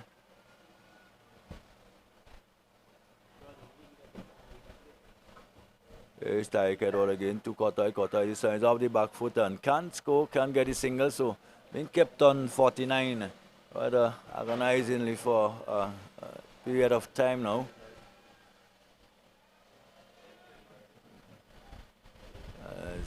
Here again is Tariq Edward on his way to bowl to Kotoy. Kotoy this time will get it, and will get it in style, as I said. Sweep shot, one of the many he has played today, and goes to 50 in style. 53 he is. 171 for 5. Hooper is on 2, and the 50 has come up for Kotoy. Yeah, man, excellent going there. Well crafted 50, well composed. He came to the crease under pressure, and he would have, batted well. And he would have replicated a wonderful knock. Well played there, Kieran Kotoy. He does have the potential to score big. So let's hope he can replicate and see what he can gather here, and don't give his wicket away. Too many times we have seen young West Indian batsmen, after they get to a milestone, just give the wicket away. We hope that he doesn't repeat those sort of performances, in previous years. So let's see what happens. This one is wide and tried cutting and was unable to get any contact onto that delivery. And the end of the over, St. Vincent and the Grenadines 171 for 5. Yeah, well, loose shot there by Kotoy. A delivery outside the off stump, and looking to stand on the back foot and slap it through the cover area. If anything, maybe the ball just going away from him. I should have beaten the outside edge of the bat. Just emphasizing the point you're making of these young players who, after getting to half centuries and so, just simply play rashly and give the wickets away. So if you guys wondering at the game at last suggest, Grenada in a spot of border, 117 for 6. Cotson Murray is at the crease, and McDonald is on 20. Daniel McDonald. They do require 143 from 156 deliveries. So is the same pair who had restored some sort of respectability to Grenada in the 3-day game. Loud appeal for leg before. Butler saying that this one was just outside the off stump.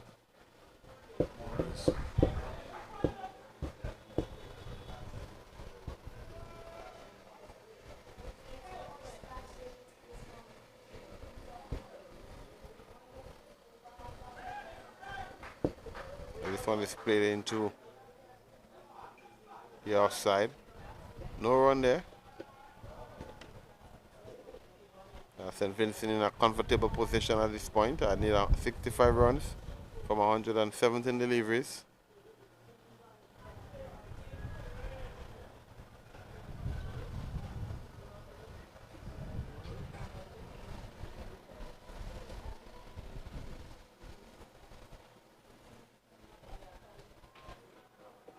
Live box is coming from the bakery end. Would like to get a breakthrough.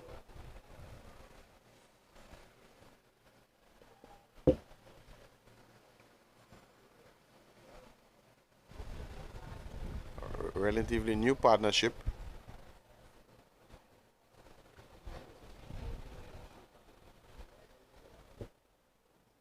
If you look closely, the wicketkeeper and batsman are currently doing some ground staff work in regards to the stumps.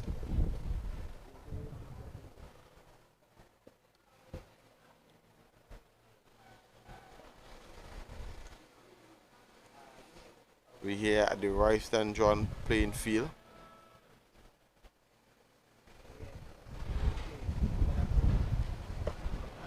This one is hit well off the back foot, down to the extra cover fielder for only a single.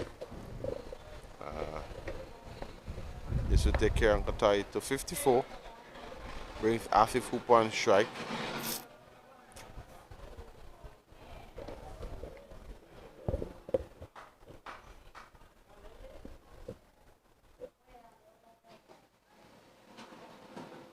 This one is hit right back to the bowler. And at the end of the over, St. Vincent 173 for 5. Kieran Katoy unbeaten 54. And Asif Hooper on 3.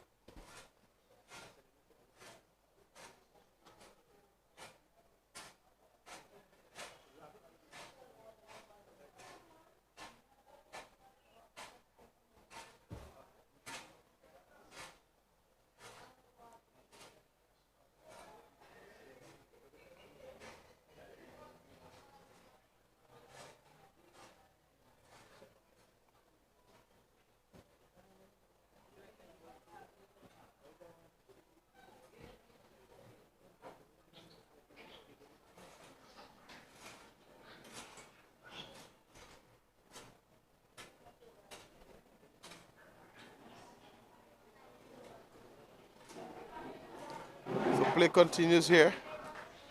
We have Tariq Edwards.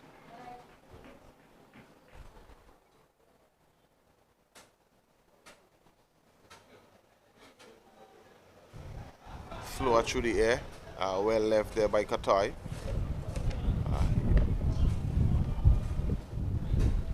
Nice breeze is blowing here at the St. George playing field.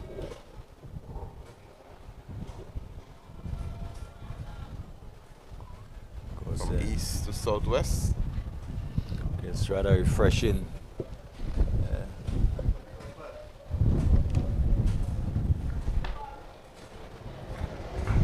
Much different to what we had a few days ago, where it was hot, it was humid, and so refreshing now to have the breeze just gushing through. This one is driven well. Halfly stopped there. By the shot extra cover fielder.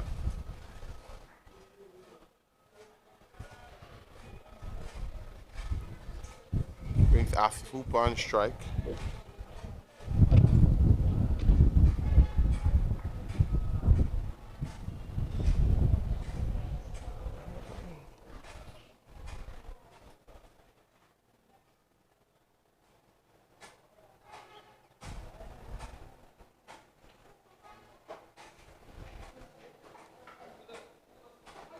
Full delivery hit straight back to the bowler.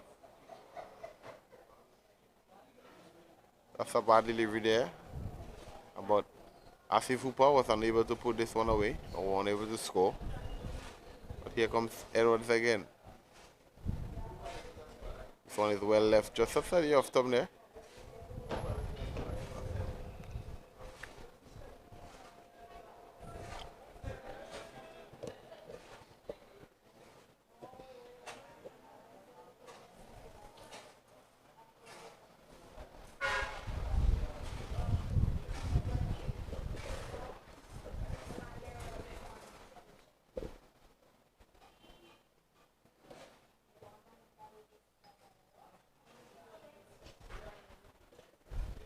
Another over comes on in, 174 for 5.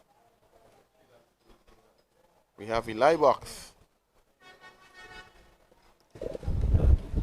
into his last over.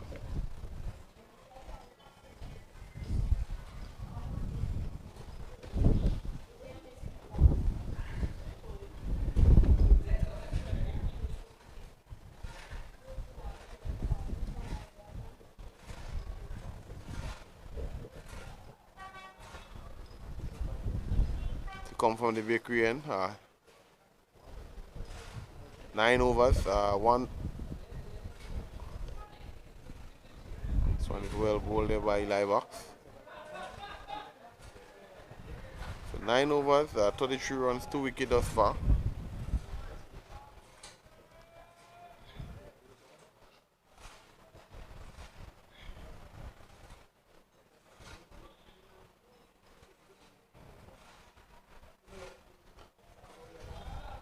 This is it well down the ground.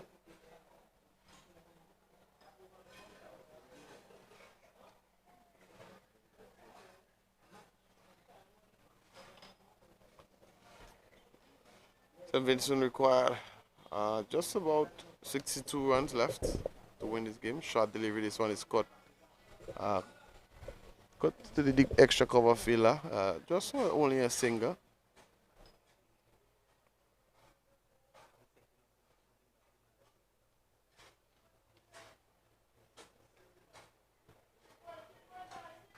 We take Carter on strike. Kieran Katoy. This is a short delivery and pulled. And pulled well down. Excellent stop there. We were ambling for 2. Well run there by the fieldman, by the batsman. Excellent stop there by the fielder as well. And the score moves on to 178 for 5.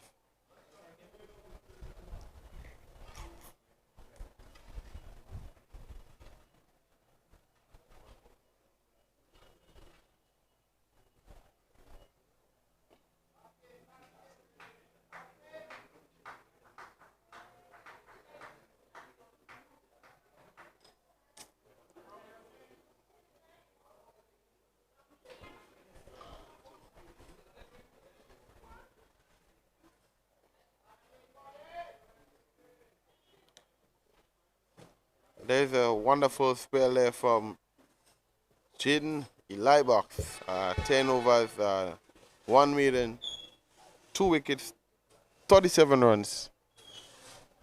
An excellent bowling spell there by Jaden Eli Box.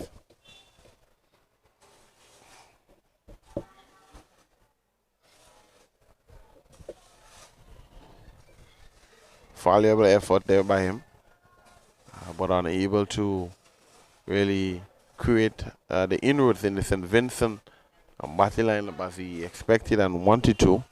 He have an excellent knock with the bat as well. And we have Tyreek Edwards from the GBSSN. This one is shot and tickle into the leg side there. Kufila comes in and throws this one in there. Misfield this one. And they amble for 1.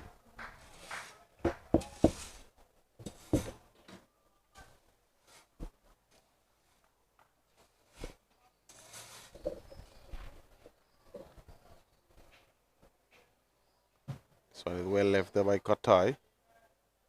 Just on the line of the 5th stump area by Edwards. You want to try to get as closer to the batsman as possible. And this one is chipped well. And the fieldsman comes in here. Will they take that catch? Excellent catch by the fielder. A well judged catch. And another poor dismissal by the St. Vincent batsman. Kieran Gatai have to go for 58. Such disappointment. It was an outing shot really. It was a ball he could have put away easily. But just lifted it down towards the man. And an easy catch in the end. Just had to settle himself. The only question as to how close he was to the rope. And once he realized he wasn't that close, it was an easy catch. And Carter in the end probably just threw it away. Probably would feel that he should have been there at the end. But, like I say, that's the nature of the game. 179 for 6. And probably just opening up the gate a little bit for St. Lucia now.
So the new batsman in the crease, Kenneth Demba. Kenneth Demba is a Windward Island Volcanoes player as well. He replaced Kieran Katoy, while St. Lucia Willsmen enjoy a drinks break.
So we're back here at the Roy St. John playing field in Tantin, Grenada.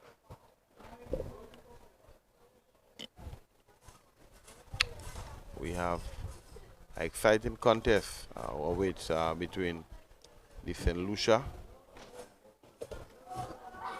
and St. Vincent and the Grenadines. The match is balancedly poised. It can go anywhere at this time. 58 runs from 100 deliveries. But St. Vincent's running out of wickets. There's 6 wickets down. We have Kenneth Demba at the crease to take his first delivery.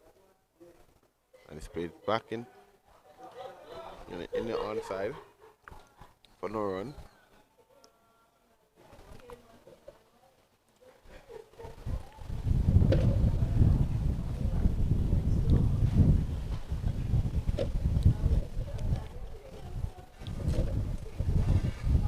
Five well, and this one is running down for third man. Will he go all the way? Yes, he does. An opening boundary there for Kenneth Demba.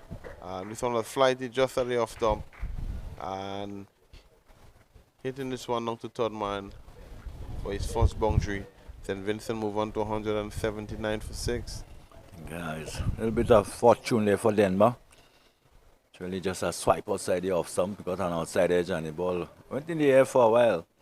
Behind square on the offside. There isn't a lot left in terms of wicket now. He'll have to just settle down with Hooper and try to get again that a little closer to the total.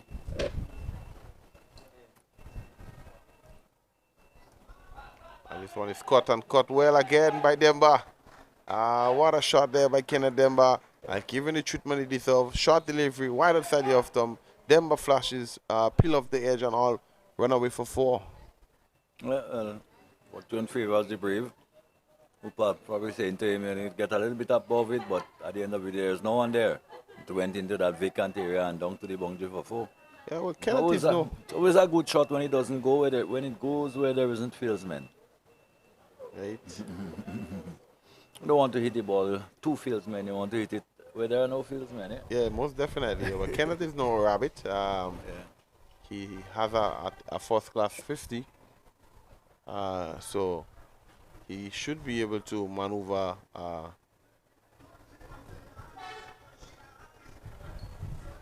or replicate a good innings here today to bring his team closer to victory.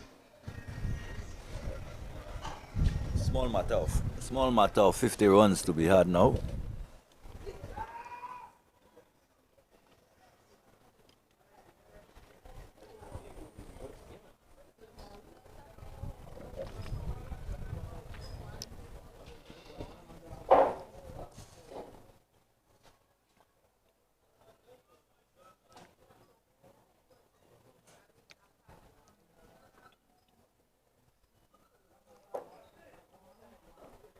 We have Descarte to come from the bakery end.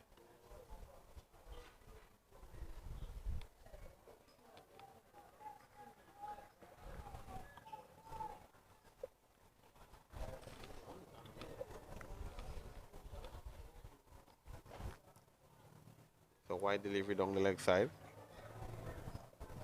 Unorthodox take there by the wicketkeeper.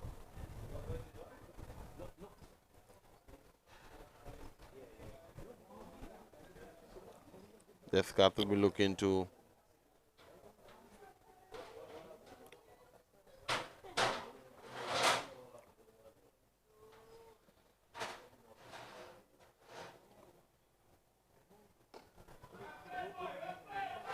this one is flicked down there to the backward square for just a single.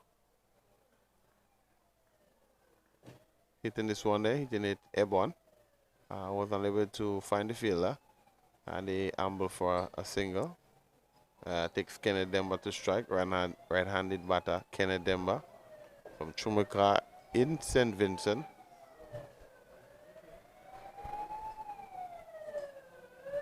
Will want to carry his team home.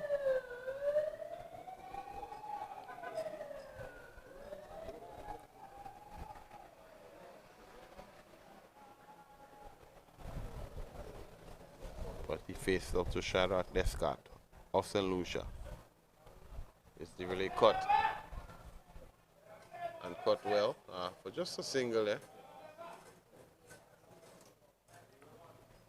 And the score moves on to 190 for 6.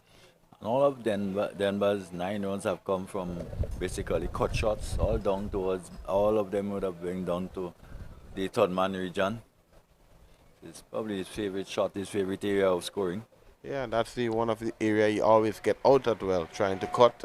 He did try that in one of the 3-day matches, and he would have gotten played onto his stumps. And so, sometimes your strength can be a weakness. Of course. And let's hope he doesn't replicate the weakness. Oh, that's good. And this one is chopped on the pad there, and this one is skidded on. Descarte with an excellent delivery there, quicker delivery. Asif Hooper was beaten for pace there, hitting in line of the off stump, and umpire Butler raised the dreaded finger. Asif have to go. St. Vincent fall into further trouble. Yeah, just suggesting that this one may have skidded on a bit. And really beaten for pace. He was late on the shot, and the ball was cannon into the pad before he even completed the shot. So Hooper goes, and that could be some problems for St. Vincent and the Grenadines. And I think you can have any too much doubt in that, as it was in line between wicket and wicket, and now 7 wicket down. Still 47 runs to go. So maybe game on. Yeah, definitely. The game is still in the balance. 47. It's a lot of runs there in the context of the game. The deliveries wouldn't be a problem, but it's a wicket in hand for the St. Vincent. And St. Lucia wouldn't allow them and wouldn't make it easy for them. No, I think they will.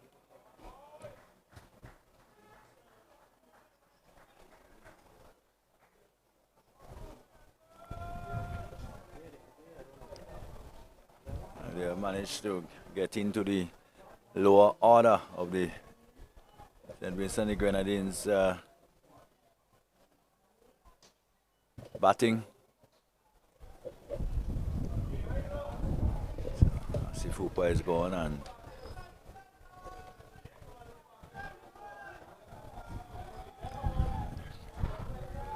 Cody Grant comes in, 190 for 7.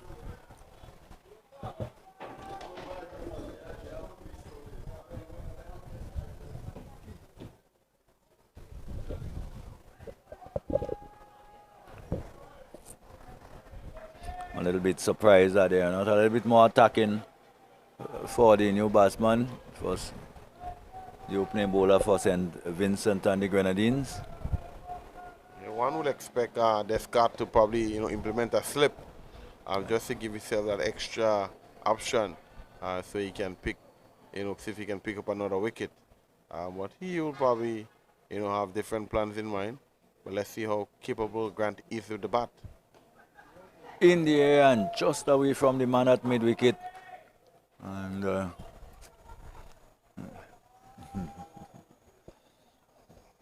maybe that's an indication. Yeah, he wasn't hit confidently, but he seems to be quite okay with the bat. So far, Descarte has brought himself back into the attack and would have got immediate success. So, the problem here is not the rate. 45 runs in 92 deliveries. It's 192 for 7. Cody Grant is on 1. Denver is on 9. You see, the issues is not the amount of balls left at all, but the amount of in that wicket column. It's where the issue lies for St. Vincent and the Grenadines. And so Denver pushes up on the onside. There's no run.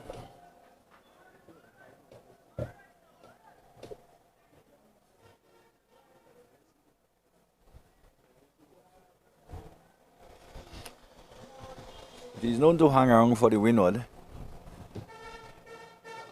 And this time he goes for a big shot, and that will go away. That will go pretty close to the boundary. It will go into the boundary. It does. So Denver pulling out the long handle and hitting it down through mid-on area for 4. Score moves on to 196 for 7. Another 41 runs required for victory. Another 3 wickets.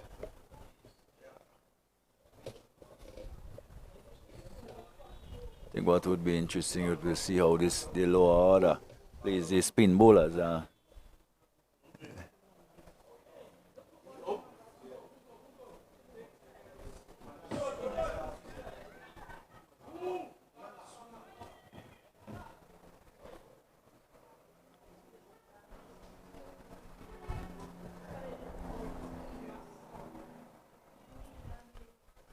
Just in case you're wondering, in the other game here, the last just playing field, Grenada, in a little bit of trouble, 150 for 8.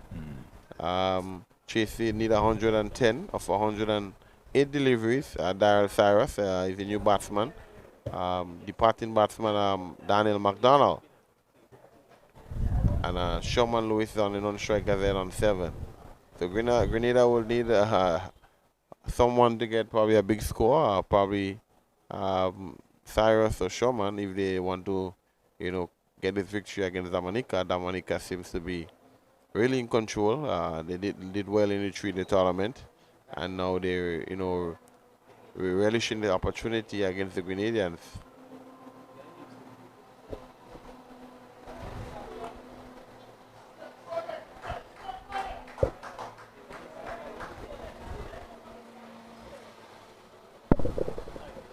So here comes Cody Grant.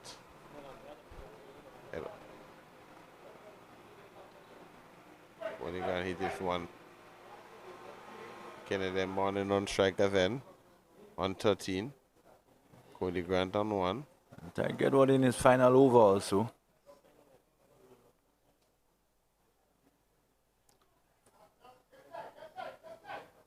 I think that's where I think the real problem lies in negotiating the slower bowlers for the lower batsmen.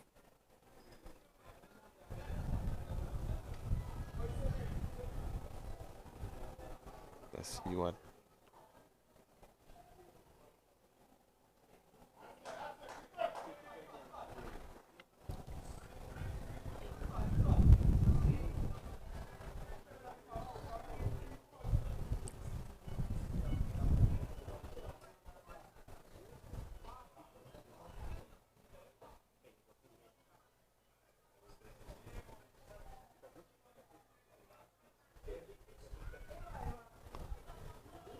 Just putting a little pressure on, having a close-in fieldsman in the view of the batsman.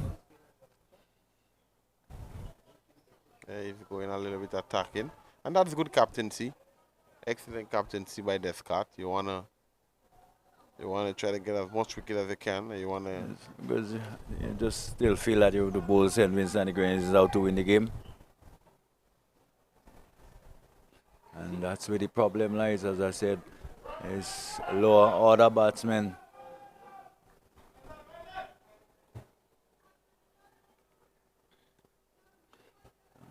Maybe not follow the script. Maybe should have had, in a case like that, you would probably want to have a short third man in place.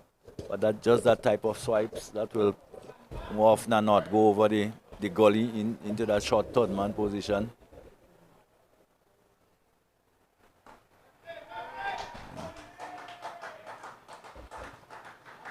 So that's it. So that's the end of the spell of Tariq Edward. And 10 overs, 54 runs, 2 wickets, no maidens.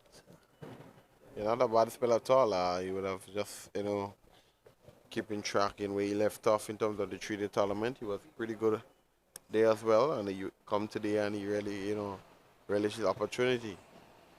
He got a very, hard decision at the crease when he was batting, but he came and he delivered with the ball. He put his team in a good position, so they can probably come out victorious in this encounter.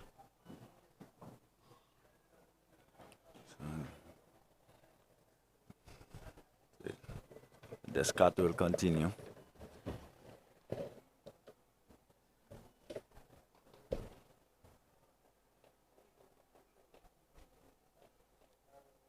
Seems an exciting finish here at the Tantin playing field. We have Shadrack Descarte to bowl to Cody Grant.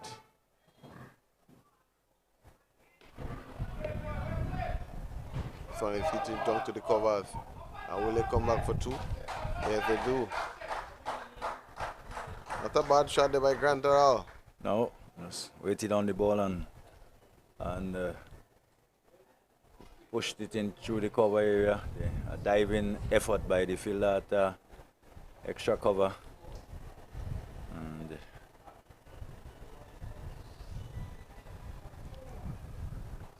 picked up 2 runs, 2 valuable runs. Here is Descarte. Oh, good take down the leg side. Probably just brushing the pad on its way. Yeah, excellent stop there. Signal by the umpire. I want to go for the crick as it touched the pad on its way.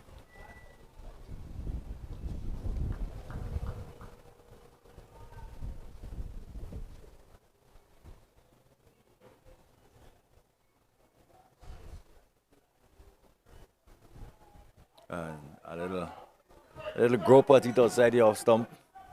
But you'll always find that. Yeah, especially that batting at number 9. You'd expect to be probably not the best and the most competent with the bat. What you should be holding your own, and thus far, Shadrack, he is a veteran when it comes to that format of the cricket. So what he will try to do is try to use the variation. The faster balls, the slower balls, using the wicket.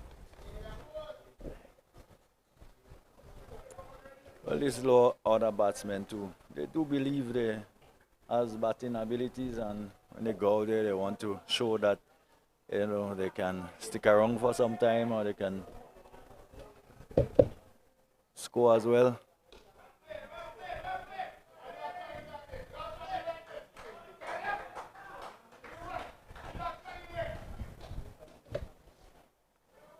Yeah, so far, Grant has looked good.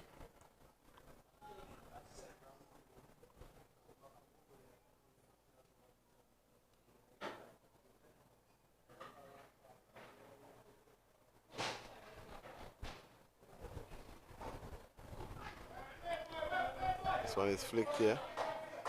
Down behind square for a single.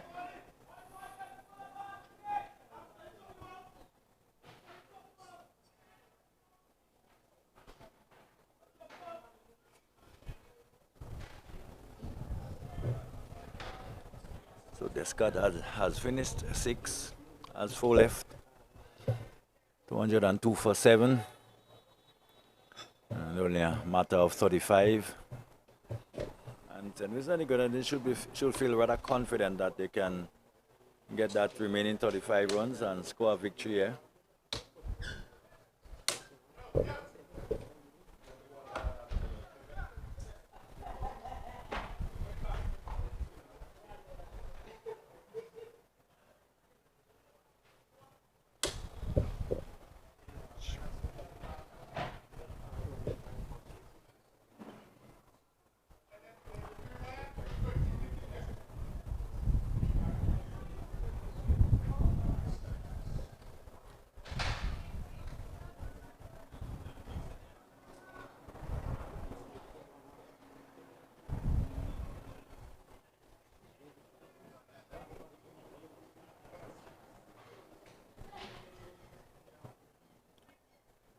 Sachin Sipal will come back into the attack. So we probably will see pace to the end of the game one way or the other. With Descarte from the north and Sipal from the south. So for bowl 5 overs, 1 for 20.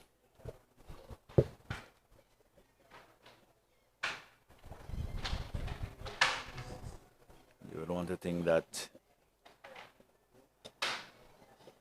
the game should be wrapped up in less than 10 overs from here.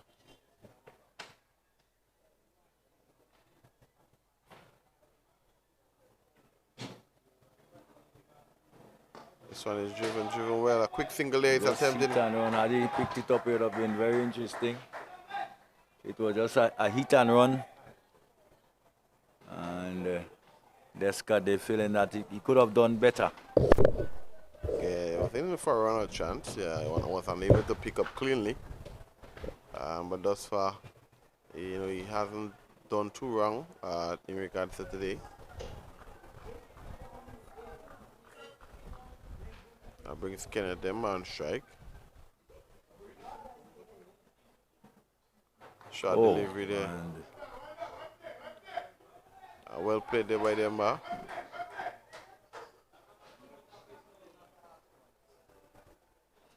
Shot lifting delivery. Yeah, that was the plan. You must have your players in a backward shot leg and these areas attack, because you need to bowl. You definitely need to bowl St. Vincent and the Grenadines out to win the game. There's no point setting the field defensively as it is at the moment. These are tail enders basically. This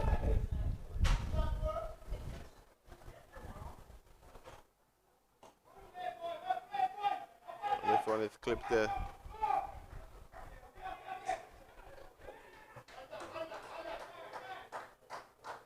This one is clipped there to mid wicket.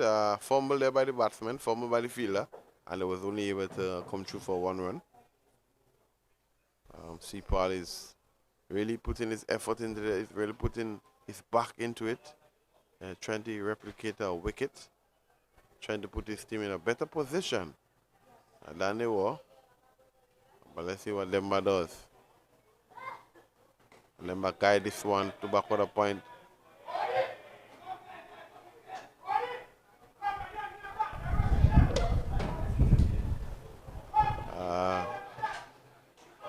Just a little bit of confusion there by the batsmen. Cody Grant, Rona Demba wasn't responding, but unfortunately wasn't able to get it in as quickly as possible, so they can probably create a run-out opportunity. But nevertheless, St. Vincent continued to nick away the total. 31 needed.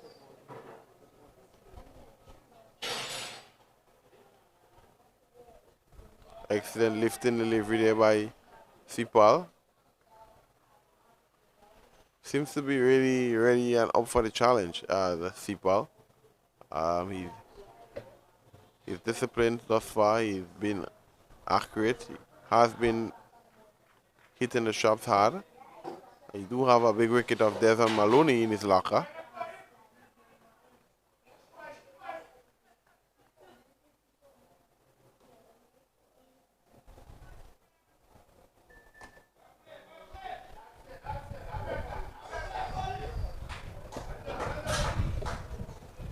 Cody Grant moves to 9. Kenneth Demba on 15. St. Vincent 206 for 7.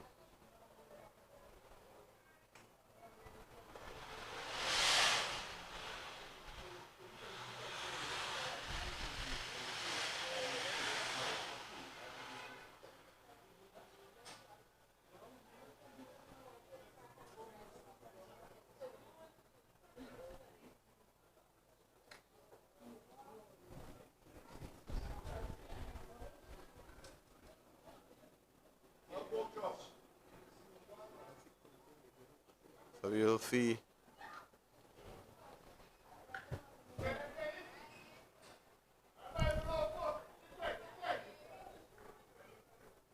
Shadrack Descarte to continue from the bakery end, hoping that he can grab his team a wicket.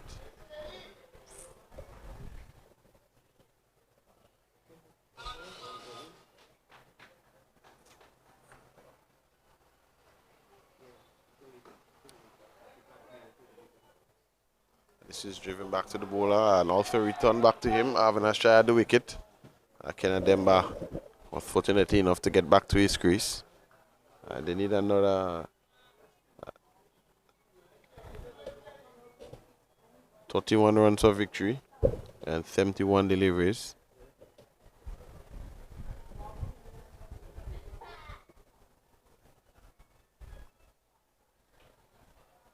Short delivery cut well and ambling just for a single. Fielder down third man. Throw this one inside the circle. Keeper collects. And one more to the total for St. Vincent.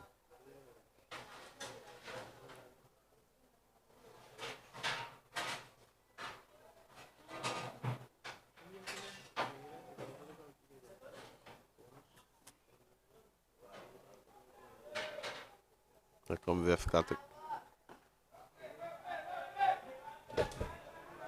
This one is driven back to the bowler.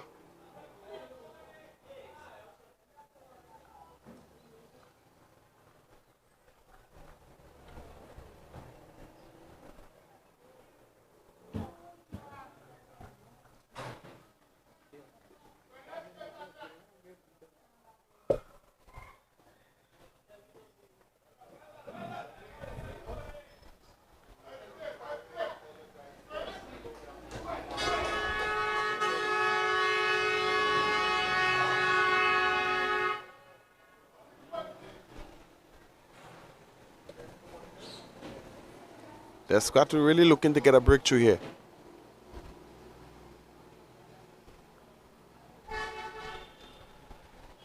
Shot delivery, they're hitting into the Offside there. No run. Stylishly played. Didn't get any time in. But Shadrack Descarte is definitely looking to see if he can break the partnership. 17 thus far. They will require another 30 runs from 67 deliveries.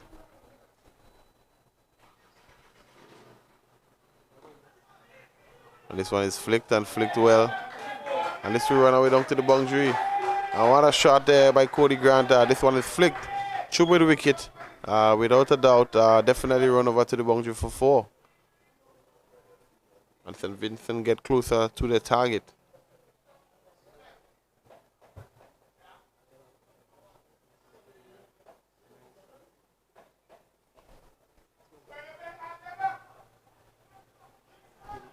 So at the end of the over, 211 for 7. 26 needed from 66 delivery.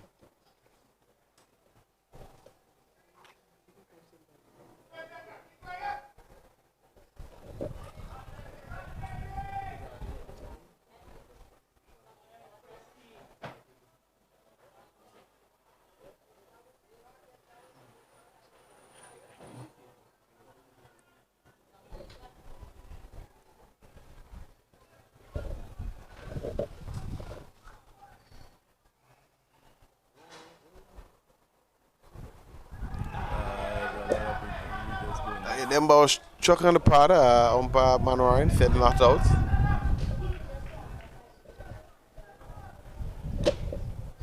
Sipal is really looking to see if he can bring some success to his team. This one's kept a little bit low. Demba is looking to see if he can carry his team home. He is capable with the bat, but here comes Sipal again. This one is shot and Demba pull just behind square for a single.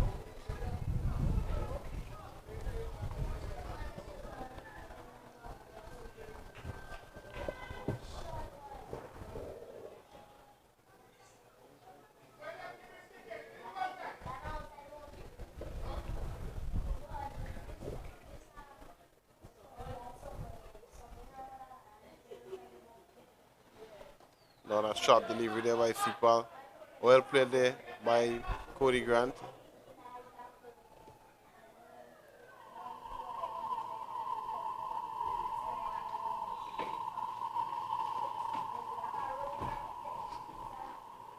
So far, not a bad showing by Sipal, Shine Sipal, young fast bowler from St. Lucia.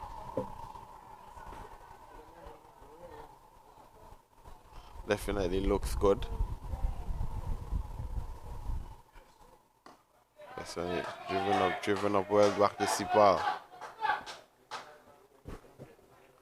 Not bad at all by Sipal. An excellent, equal to the task with Grant.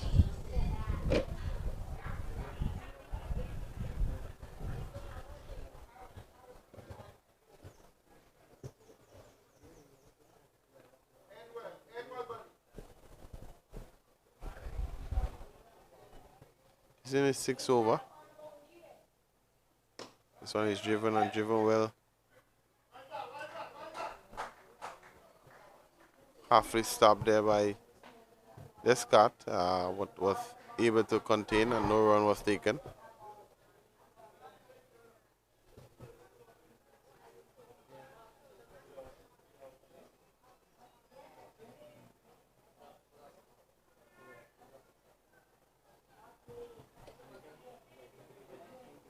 Here comes people again. Shot delivery played. Excellent cricket there by Milius. Picked up and have a shy them, but diving there for his wicket. Unable to hit the stumps. Unable to complete the run. And the over comes to an end. 213 for 7.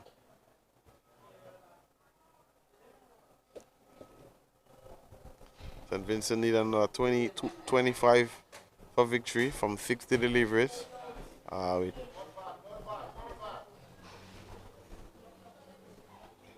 Final power play. final power play.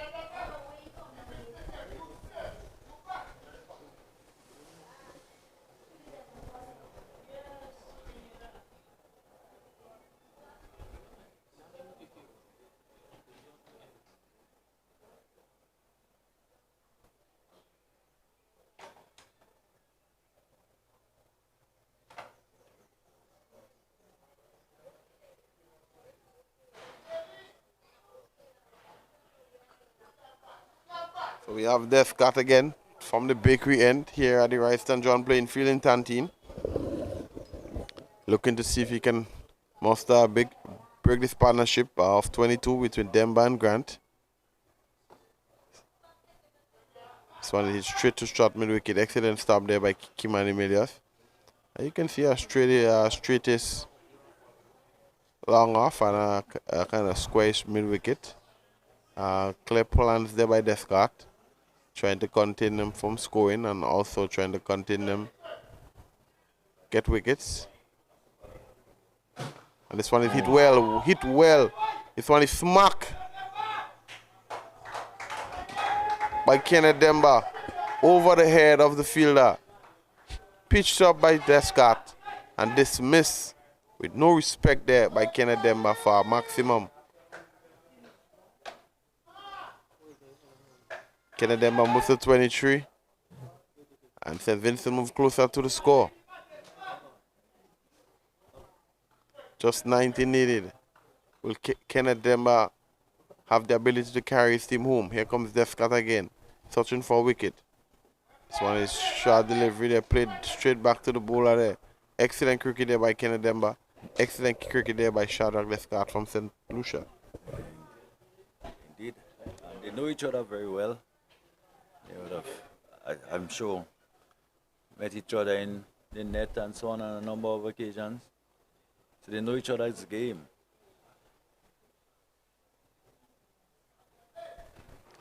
What I can tell you, Demba seems to look like a very competent batsman. Over the years, short delivery here, pull well to fine leg for a single.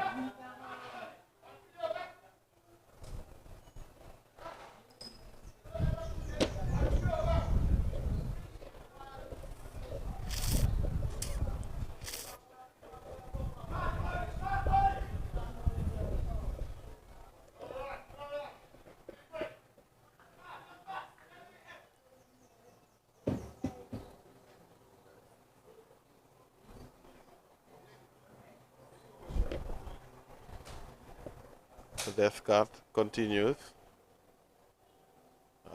St. Vincent did 18, St. Lucia did 3. 3 wickets for victory.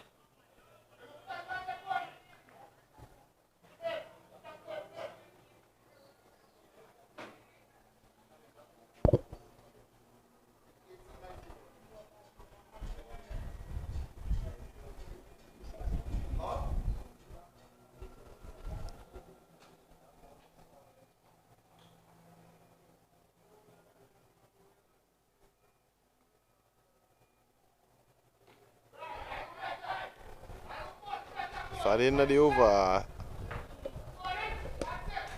St. Vincent 219 for 7. St. Lucia will be trying to get the last couple of wickets so they can win them the game. Just in case you're wondering, Dominica would have come out victorious over Grenada by 95 runs. Excellent performance there by the Dominicans. Just, repeating where they left off from the 3-day tournament. They had a very good overall performance. Was able to master a big score at 200 and some, and Grenada was unable to get there. So if you're wondering, last just playing field, Dominica would have come out victorious over Grenada.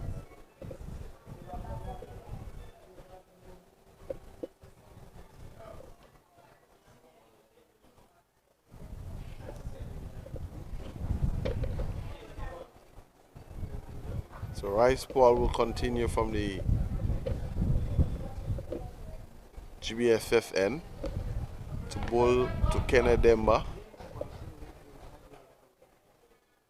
Let's see how Paul will try to outfox him or Demba try to survive.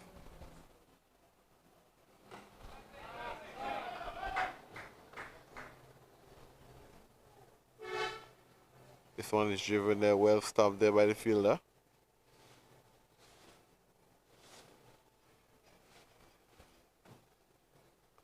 Full delivery, driven on the ground for a single.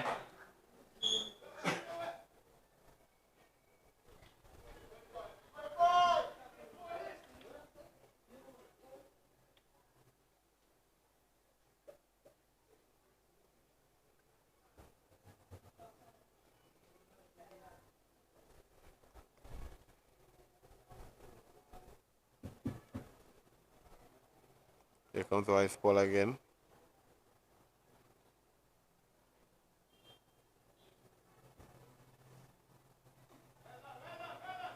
And this one is flicked to short mid wicket.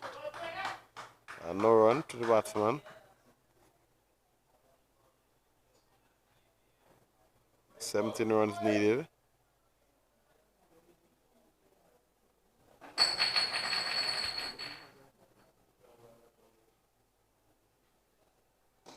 This one is hit well to the short fielder there. Excellent cricket there by St. Lucia. Shadrack Descarte got this one quickly into the wicketkeeper. Appeal umpire Butler says not out.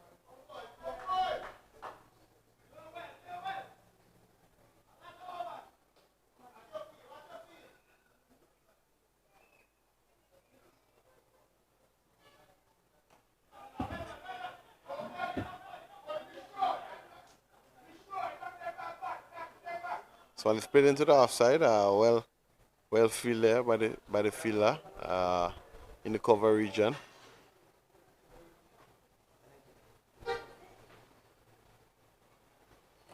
This one is played out to short mid wicket. Excellent bowling there.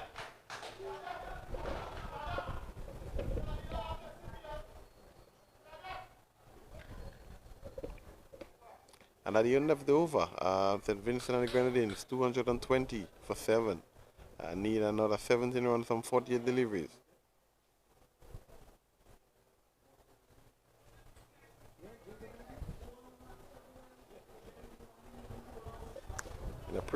In a convincing position, Shadrack Descarte, 8 overs,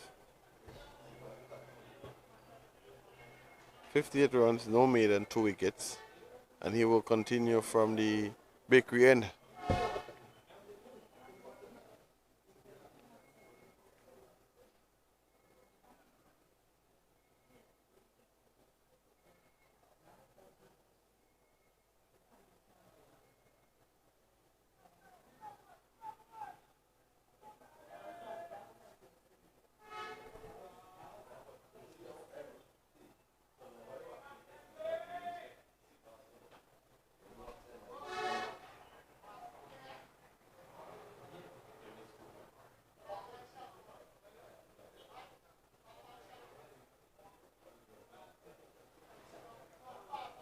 So Descarte to bowl to Demba. St. Vincent just needed 17 runs of victory here. St. Lucia need 3 wickets here for victory. So it's a very interesting game in the contest of cricket.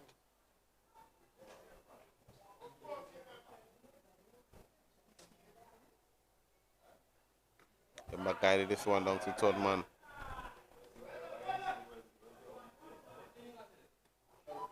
Easy does it there by Demba.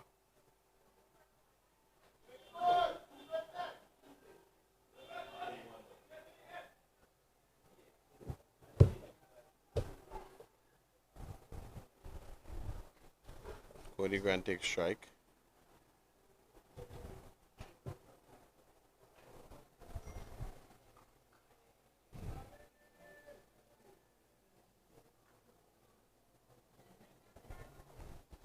Descarte comes in to Grant. Grant drives and drives well for a single. Excellent stop there. Fielder comes there wrong. Tosses this one back into the bowler. The score moves on to 2-2-2 for 7.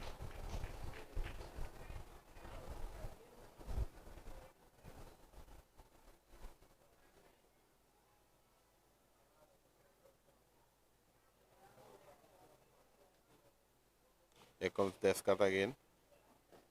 This one is played short into the leg side.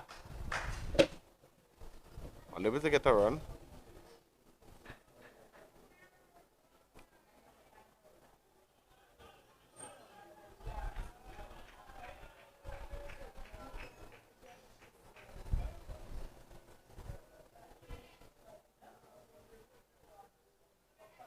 Short delivery there. Play down to Thursday. Play down to third man. Just amble for a single.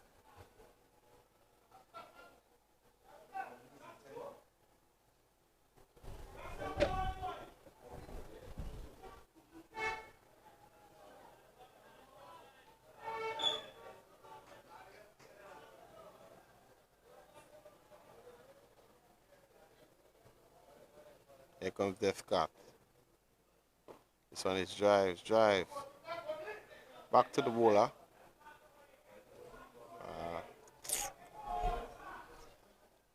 Another 14 is required for St. Vincent for victory.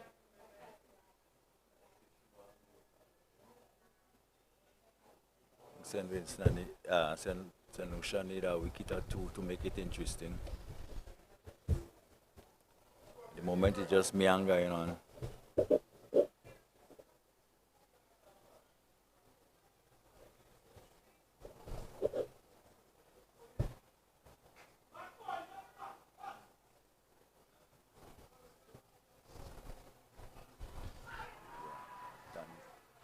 This one is up onto the pad. Appeal goes up. The umpire Butler says not out. So another over comes to an end. 223 for 7. Let's look at that appeal again.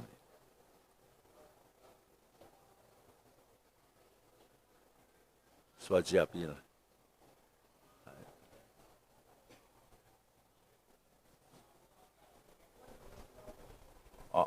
Wow.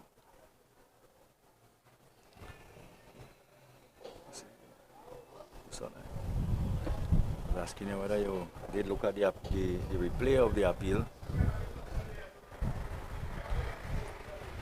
Look at it again. Come on, look at it again.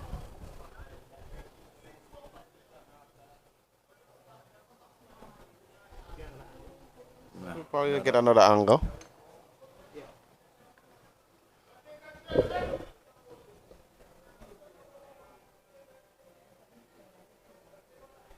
Let's see. Just probably drifting down the line a little. Drifting, I thought it's straightened. I think just missing leg stump. Yeah.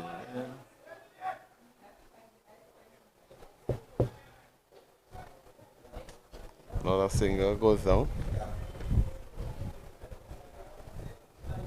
Nice ball to continue here.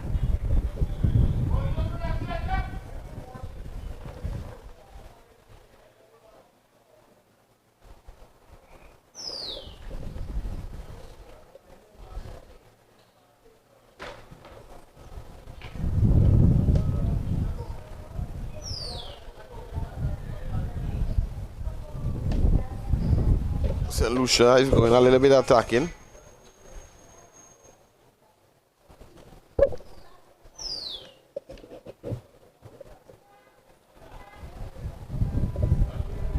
I think it's a little too late. No. We just thought he needed.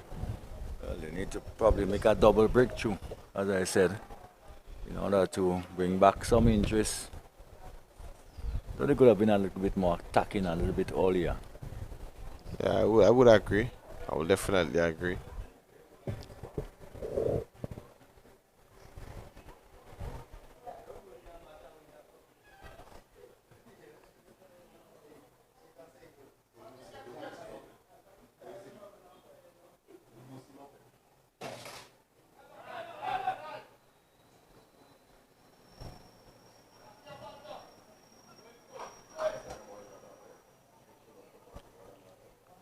Another dot delivery here. That wouldn't help much for the St. Lucian. Let's see what happens. This one is driven into the offside.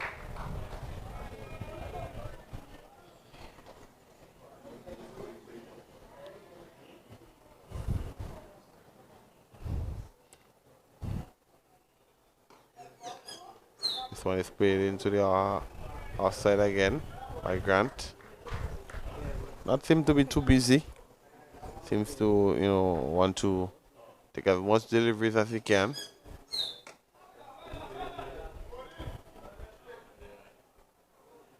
This one is thrown in there quickly by Descarte. Well backed up there by the wicketkeeper.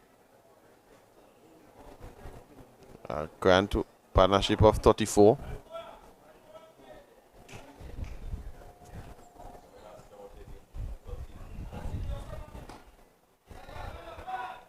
A quick single there.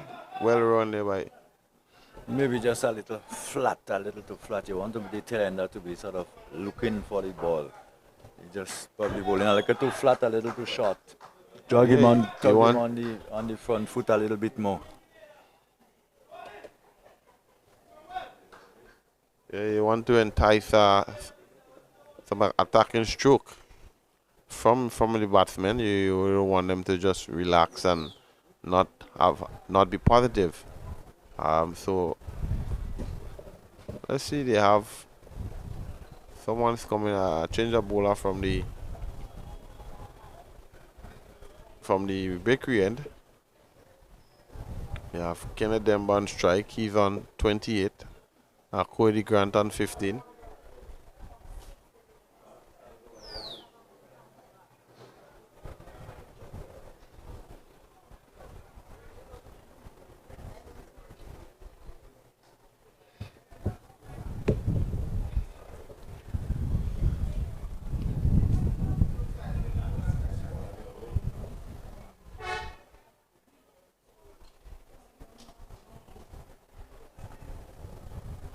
We have Sipal, change our end for Sipal. Demba is on strike. Demba is flicking and flicking well for a single.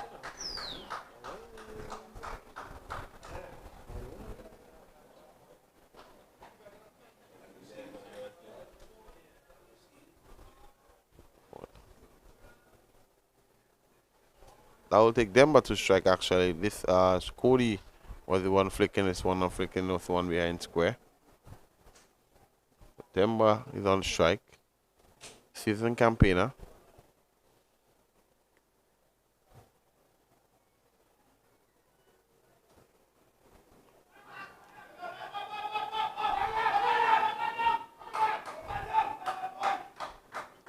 This one will amble in for two. Two leg buys there signaled by the umpire.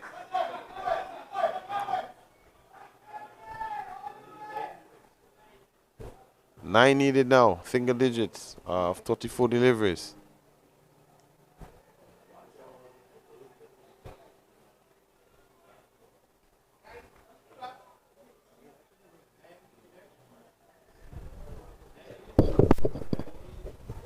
Just 9 away from victory. Slower delivery there. Well bowled there by Sipal. Still fighting, still digging in deep. Trying to create a victory for his team.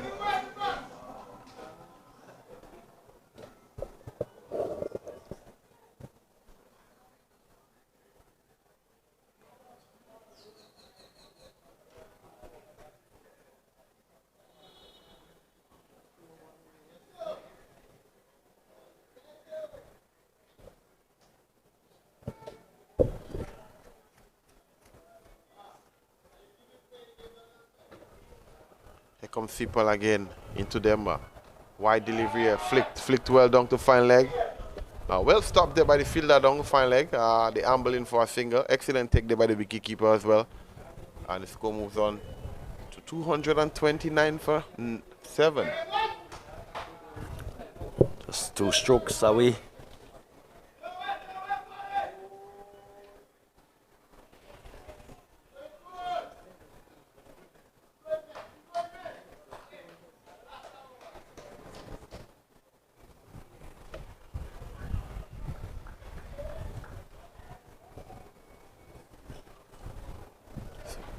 Short delivery there, played well there, up over, back with a point there, they amble for 1, they're coming back for 2.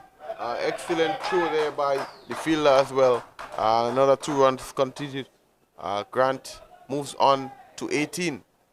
Well played 18 thus far. St. Vincent gets closer, really closer to victory, but it's not over till the last ball. 6 runs. 3 wickets intact. You could never tell what can happen. Cricket is a game of glorious uncertainties. Here comes Sipal again. This one is flicked well. And this one will run away to the ground. They come for 1. Will they come for 2? Yes, they does. Another 2 runs to St. Vincent.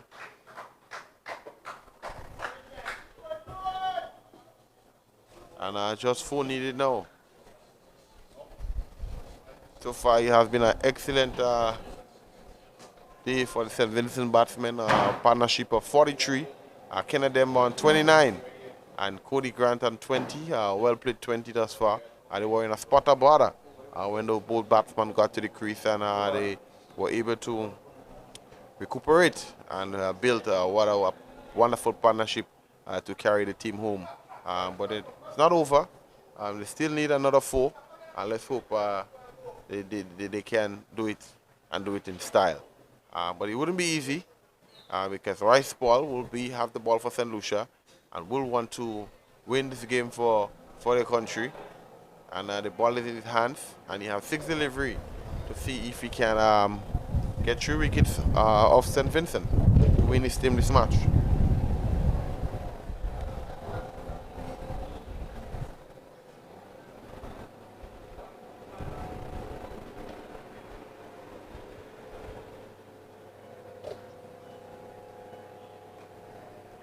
This is well played there by Demba.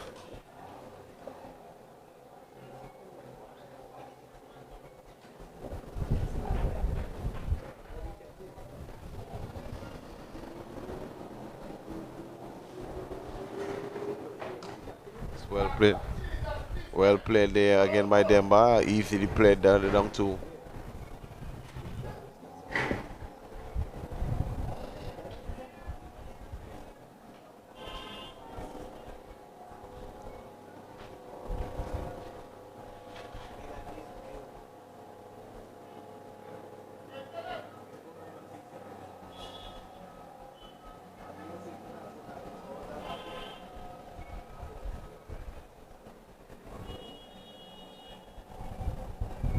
Comes Rice Paul again to Demba. Demba hitting this one straight to Descarte, no run. Excellent going there by Rice Paul, trying to keep his team in contention of this game.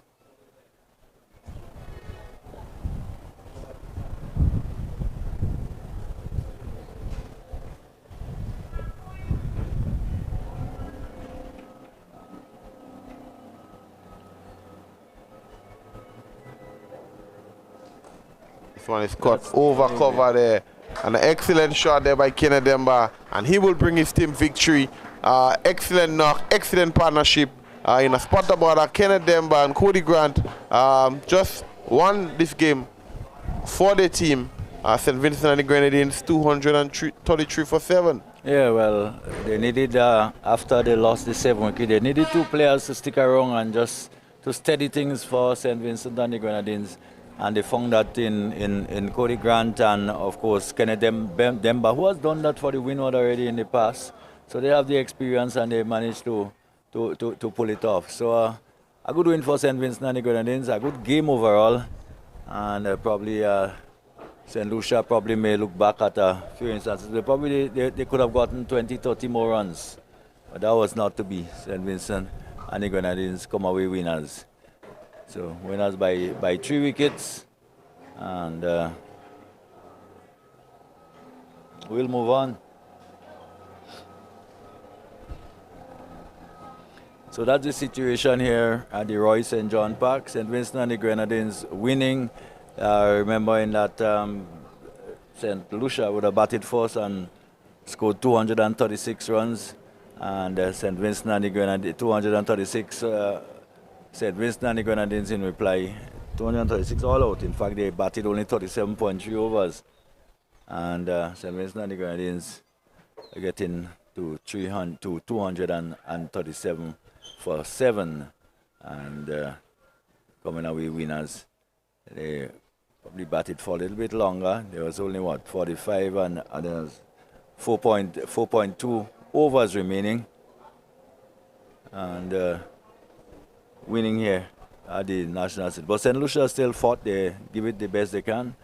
It was always going to be difficult to see them winning the game after scoring only 236. But as they say, St. Vincent was the better team on the day. Yeah, definitely. They had some good batting performances. They started well from Desmond Maloney and Ethan Gibson. Desmond Maloney was able to get 22. But the highlight of the day was Kieran Katai with a well-played 58. You know, he would have really batted well, giving his team and putting his team in a great position to come out victorious in this game. But nevertheless, we had a very enjoyable encounter today, and we will be back tomorrow for another.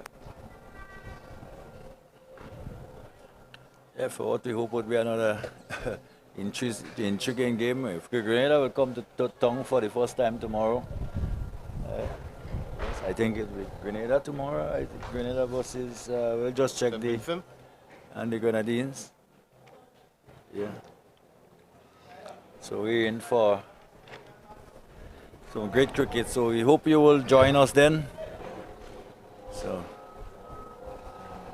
on behalf of producer Mikey Hutchinson, of course, and all those who made this broadcast possible and this viewing possible, of course, the cameraman we can't forget, who has certainly been there in the all through the heat and everything else to bring these pictures to you. So from here, from the St. George Park, we leave you with the news that St. Vincent have beaten St. Lucia here by 3 wickets. And please join us again for tomorrow when we will bring some more action for you in the Windward Island Senior Cricket Tournament held right here at in Grenada. So it's goodbye from now. See you tomorrow.